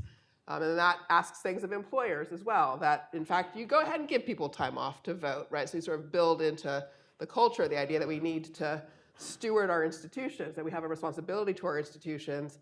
This is even more pressing now, I think, in the age of AI, which is going to transform the world of work. We were talking earlier about the fact that we're not asking the question, like, do we want all of this? How should we steer it? Really, education should be about raising a generation of people who can directly engage the question of, like, do we want this stuff and how do we steer it? So that is to say, that's that sort of civic preparation again, but to recognize that we need, as much as we need workers, we need renewed generations of citizens able to steer our society through pluralistic debate. I think that needs to be articulated frequently by many leaders. I'm looking at this through the lens of a parent of a college now, just finished her freshman year, so now she's a college sophomore. And I wonder how often administrations really look critically at the core requirements and the courses that are allowed to be used to fulfill those core requirements. Because we sit down with our daughter and we go through all of the options that she has. And I sit and think to myself, what the hell is this class? What the hell is that class? Like how is this a core requirement? Like, you want to go let your flower bloom, that can be an elective if you want to waste your time and money on that. But that fulfills a core requirement. And so if the mission of the institution, of a college or a university, is to make you a better person for the future of the country, then those core requirements need to be examined, I think, probably more regularly than they are. And maybe there needs to be a narrower list for the things that are actually critical. And yeah, you can have all those extra classes for your electives, fine, if you want to pay for it. But you've got to really think about what it is that you allow students. And I think administrations need to stop being afraid of students. Students are dumb. That's why they're there. Their frontal cortex isn't developed yet. But we've seen, it feels like we see too many administrations are afraid of the student and the student protest, and instead of correcting them and telling them, no, you're an idiot, you have to take these classes because we're going to teach you to not be an idiot. I say, dear beloved student. Right. That's what I say. I'm not kidding. Tomato, right? Yeah. So I think and I think we're starting to see some recapturing of administrative leadership. I think we see it, Nick was an awesome chancellor. I think his successor is tremendous. I love Diermeyer and others in that mold, and we see with the Yale report, like faculty are starting to say, wait a minute, we are responsible. We need to own this. We need to be more in charge of what it is that we offer. I think that writing the curriculum is like writing the tax code. It gets to be horse trading, interest group behavior, and I think you've got to find a way to kind of really blow up your curriculum and we have a new one at Vanderbilt, Sarah Igo's here, she's working on that, and we need to get back to kind of some fundamentals about what are the core qualities, what are the core attributes we want a student to leave with when they go to our school. So in a sense, it's not forming knowledge or understanding, it's forming people. Right? Yeah. And that's where you I have think to AI, about- that's the only response to AI, which is like we do the education of the whole person. That's why the Yale report is kind of surprising to me. Let's take another question back here. I have a question to ask too. Yeah. Peter Siriacono at Johns Hopkins, coming at it as an economist. So my response is, why aren't we collecting the data? You talked about the values, what it is that the university is producing. Well, we should be tracking that to see that those skills are actually developing.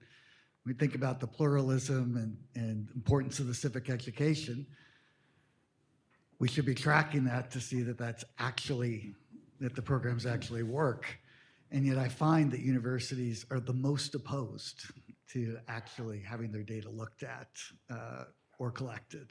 Yeah, well, actually, to continue my mouse theme here, the undergraduates are surveyed like mice are studied. And if you are a faculty member, your university is probably the institutional research office. And you ask, I remember first when I was provost, all the data you get. Did you change your mind on things? Do you feel like your character is being developed? It is all there. And Duke houses all of the K through 12 data for North Carolina. It's the most widely used data set probably on that.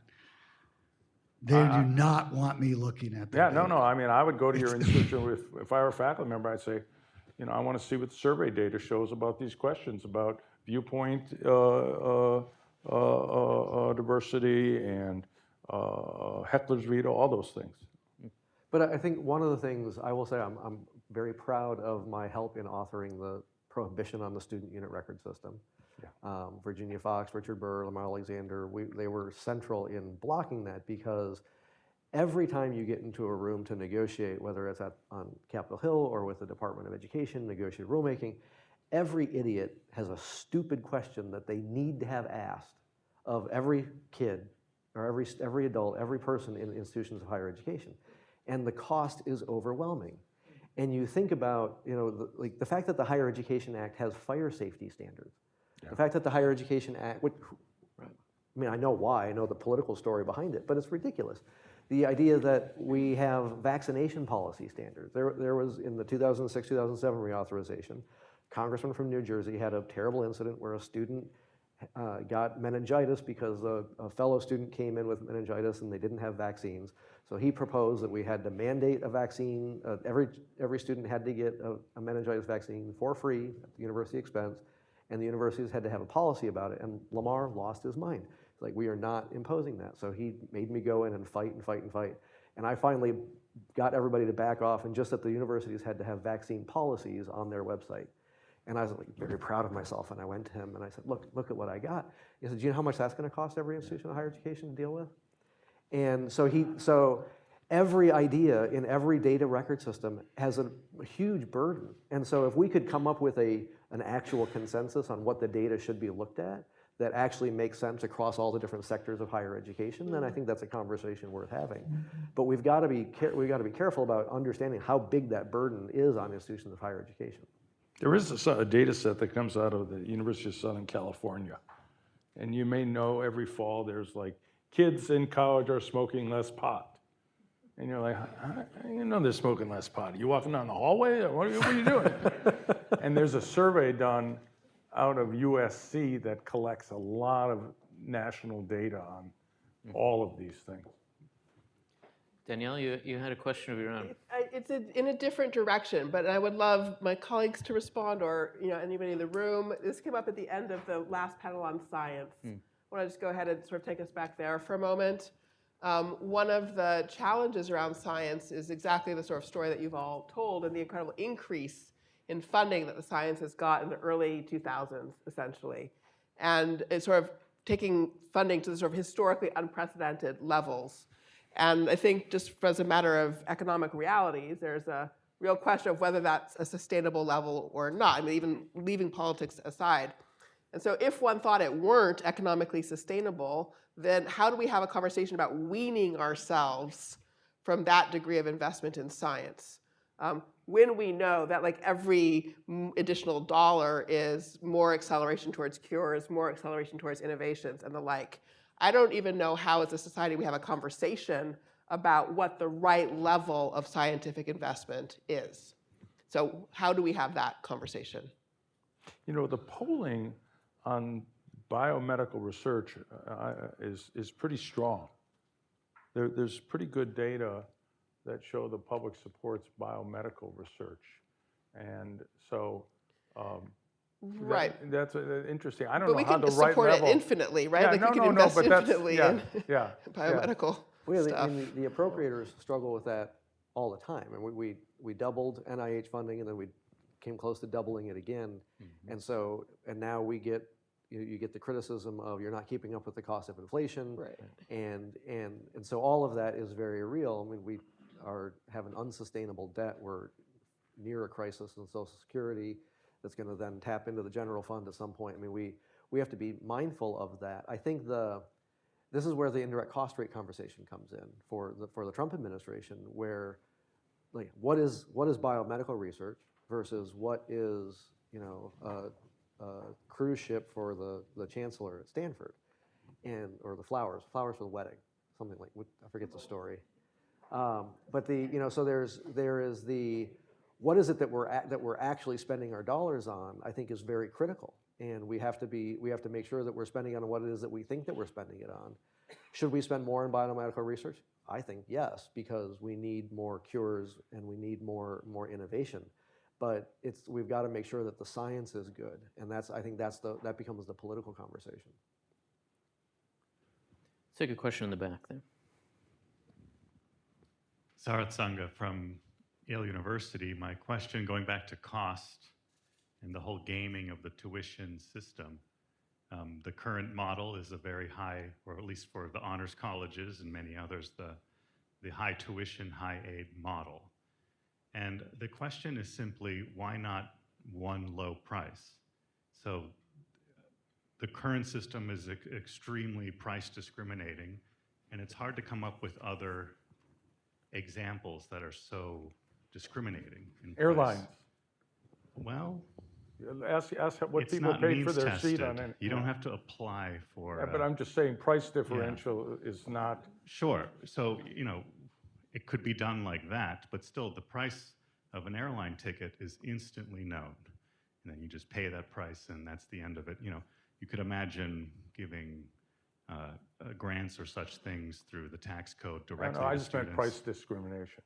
Right. So I guess the question for the panel is whether, just from first principles, setting aside the feasibility or that you're competing with other schools, just the market that you're in, whether there is a good rationale for having such a price discriminating system, or whether that's just an artifact of the system we're in that's like a second best situation. Well, I could certainly speak to that, having served on the board of Amherst College during a period where these changes were going through. And I mean, David already spoke to this to a certain extent. I mean, there's a certain point at which everybody realized that the colleges were investing more per student than they were charging in tuition anyway. So everybody is being subsidized. Like that, at the honors colleges, at the nation's honors colleges, everybody is being subsidized. That's an important thing to recognize. And then you realize that everybody's being subsidized, and actually the way the sort of subsidy worked, say in the 80s, where it was like, call it mid-range tuition and so forth, was that you were really subsidizing a lot of wealthy kids. And how is that right? And wouldn't it be better to go ahead and like charge as close to the actual cost to those who could pay it, and then make sure that your subsidy is going to the people who needed it? That's the rationale, right? That's what happened, just very straightforwardly. And so what I'm sort of suggesting now with the sort of Nation's Honor College idea is like, if only 20 years ago we advocated to try to get the requirement to publish tuition taken out in order to try to avoid the distorting effect. But we didn't get that. We got the net tuition calculator instead, which was progress. That was a good thing. But anyway, so what I'm suggesting now is like maybe if you could let the nation's honors colleges, again, like let's get rid of the tuition concept. Let's say everybody is a merit scholar, which is true. At a place like Harvard, the kids are exceptional, okay? Whatever you may think about admissions, I hate to tell you, the kids are exceptional at Harvard. They are all merit scholars, every single one of them. So, all right, call them all merit scholars, and like 80% of them, that merit scholarship means they go for free. 20% of them get a kind of award, symbolic scholarship of some sort, and are otherwise self-funding. I don't know if that's the right like 80-20 cutoff or whatever, but that would be simple. You could communicate that easily. You would have to be able to communicate about what that cost is of the education that you're asking people to self-fund, all right, which is a different thing than communicating about tuition. But you can only do that for that set that are highly endowed.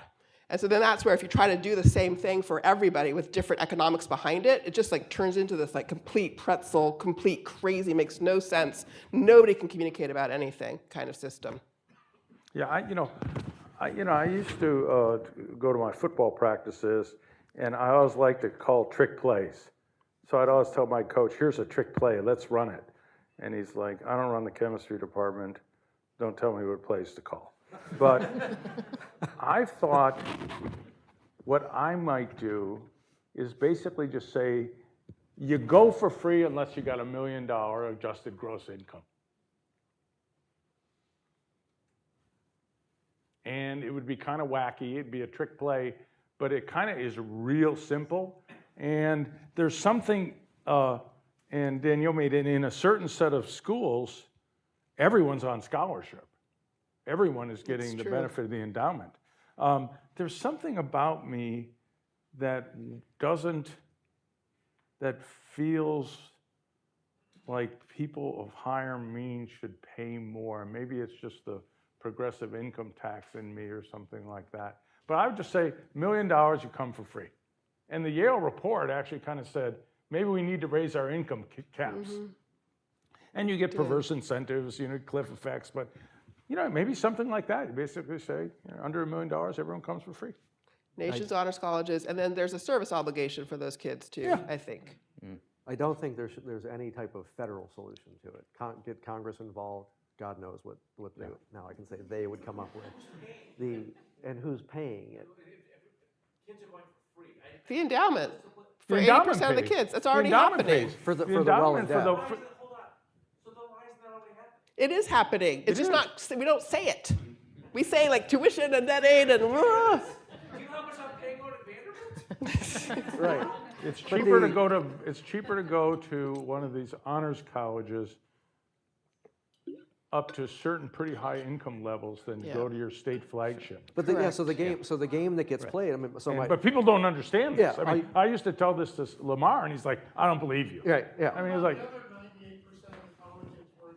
where they don't have any doubt. Right. Well, then if you let the system separate, then you can have a more rational conversation about tuition and the rest of the system because it's not being pegged to the tuition, quote unquote, tuition numbers in those Nation's honors colleges. I would deregulate the industry. I would slash administrative costs. And I would that lower kind of tuition. separation becomes a much more stark separation between elite colleges and everybody else. But right? The fundamental inequality that's already there becomes... The big challenge, though, is we set too much policy because of Harvard. Right. I mean, it's... Like, yeah. No, I think that's who right. Who cares?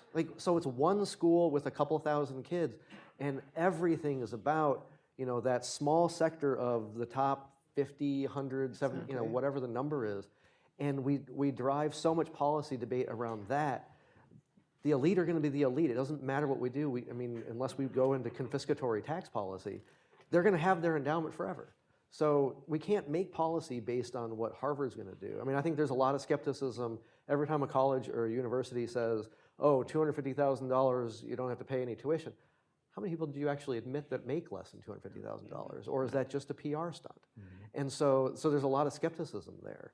And so trying to set policy on just the large agree. endowment schools is I totally agree. Is It's silly. just dysfunctional. And I But don't actually a think big challenge is I'll use my daughter again as an example. She got accepted into an elite private school up in northern New York, and a major public institution in the longest state in the South. And at the end of the day, so that, first I got $25,000 tuition scholarship from the major university. She accepted the public school anyway. Then the private university came back with another $25,000 discount for her tuition. So it would have been cheaper for her to go to that major university up north. And if I was in a situation where I had to make a decision for her based on whether or not we could afford it, she would have been going there instead of where she really wanted to go. And that we put families through that on this this shell game of high sticker price, low net price, all these discounts, is for that upper middle class, it's toxic. Let me ask you all one last question, and it's really whether you think that we are at the precipice of the kind of moment of change that a lot of this would require, or are we, Danielle, you said 20 years ago we were talking about the same things, and here we are still. 10 years from now, are we still just talking about this as something somebody ought to do, or are we in the midst of a period of real transformation? I think we're in the midst of a real period of transformation because you've got higher ed finally paying attention to it and responding to it with genuine, at least, desire to have the conversation instead of just saying there's nothing to see here, don't pay any attention to it. You've got the Trump administration effect that has shown that there are tools, whether or not they actually exist in statute, but with the executive authority that they are taking, that go far past what the Obama and Biden administrations did, that I would say were illegal as well. And so you're now going to have administration after administration saying, I can act, I can regulate, I can do executive things here to force conversation and force behavioral change that needs to happen. And when you kind of get away from some of the BS social issues, Republicans and Democrats actually agree an awful lot on what's wrong with higher education. And so as much as the Trump administration compact was everybody said, oh my gosh, it's so scary, a lot of Democrats agreed with that too. And so it's not going to go away when Trump leaves office. The next president, whether it's Republican or Democrat, is going to say, okay, now what? And they're going to go, maybe they're going to go further, maybe they're going to go deeper, maybe they're going to go harder. But this conversation doesn't go away when the Trump administration folks leave. I think they've done us a favor in forcing this conversation in such stark terms. I think it's a time of real change. Go ahead. No, go ahead. No, go ahead. I was going to say something similar, but also kind of invoking the moment 20 years ago. I mean, so a colleague on the board used to say, you all are like people in a 1940s, railroad car with all of the china and cutlery, your dining car traveling across the country, and you're obsolete and you don't even know it. That was sort of the conversation sort of over and over again. And a few months ago, Hampshire College closed, one of the 5 that Amherst is with, right? Another college is closing in Massachusetts this month that 20 years ago you would have thought was probably pretty stable. And the AI tsunami is going to completely transform the transition from youth to adulthood and into the workforce and the like. So we are obsolete. So yes, that message has been driven home really hard. We're not completely obsolete, but I mean, we have to face the fact that our model is obsolete, and I do think it's sort of now or never for change. Well, on that note, I actually think it's a hopeful note, and it suggests that a lot of the conversations we've been having all day are relevant to what we need to be thinking about. If change is coming, we ought to have an idea of what it ought to be and what it might be. I'm going to call up Jenna to say a few words to end the day, but let's just thank this wonderful panel, and thanks to all of you. Well done. Thank you. Great work, Danielle. I guess.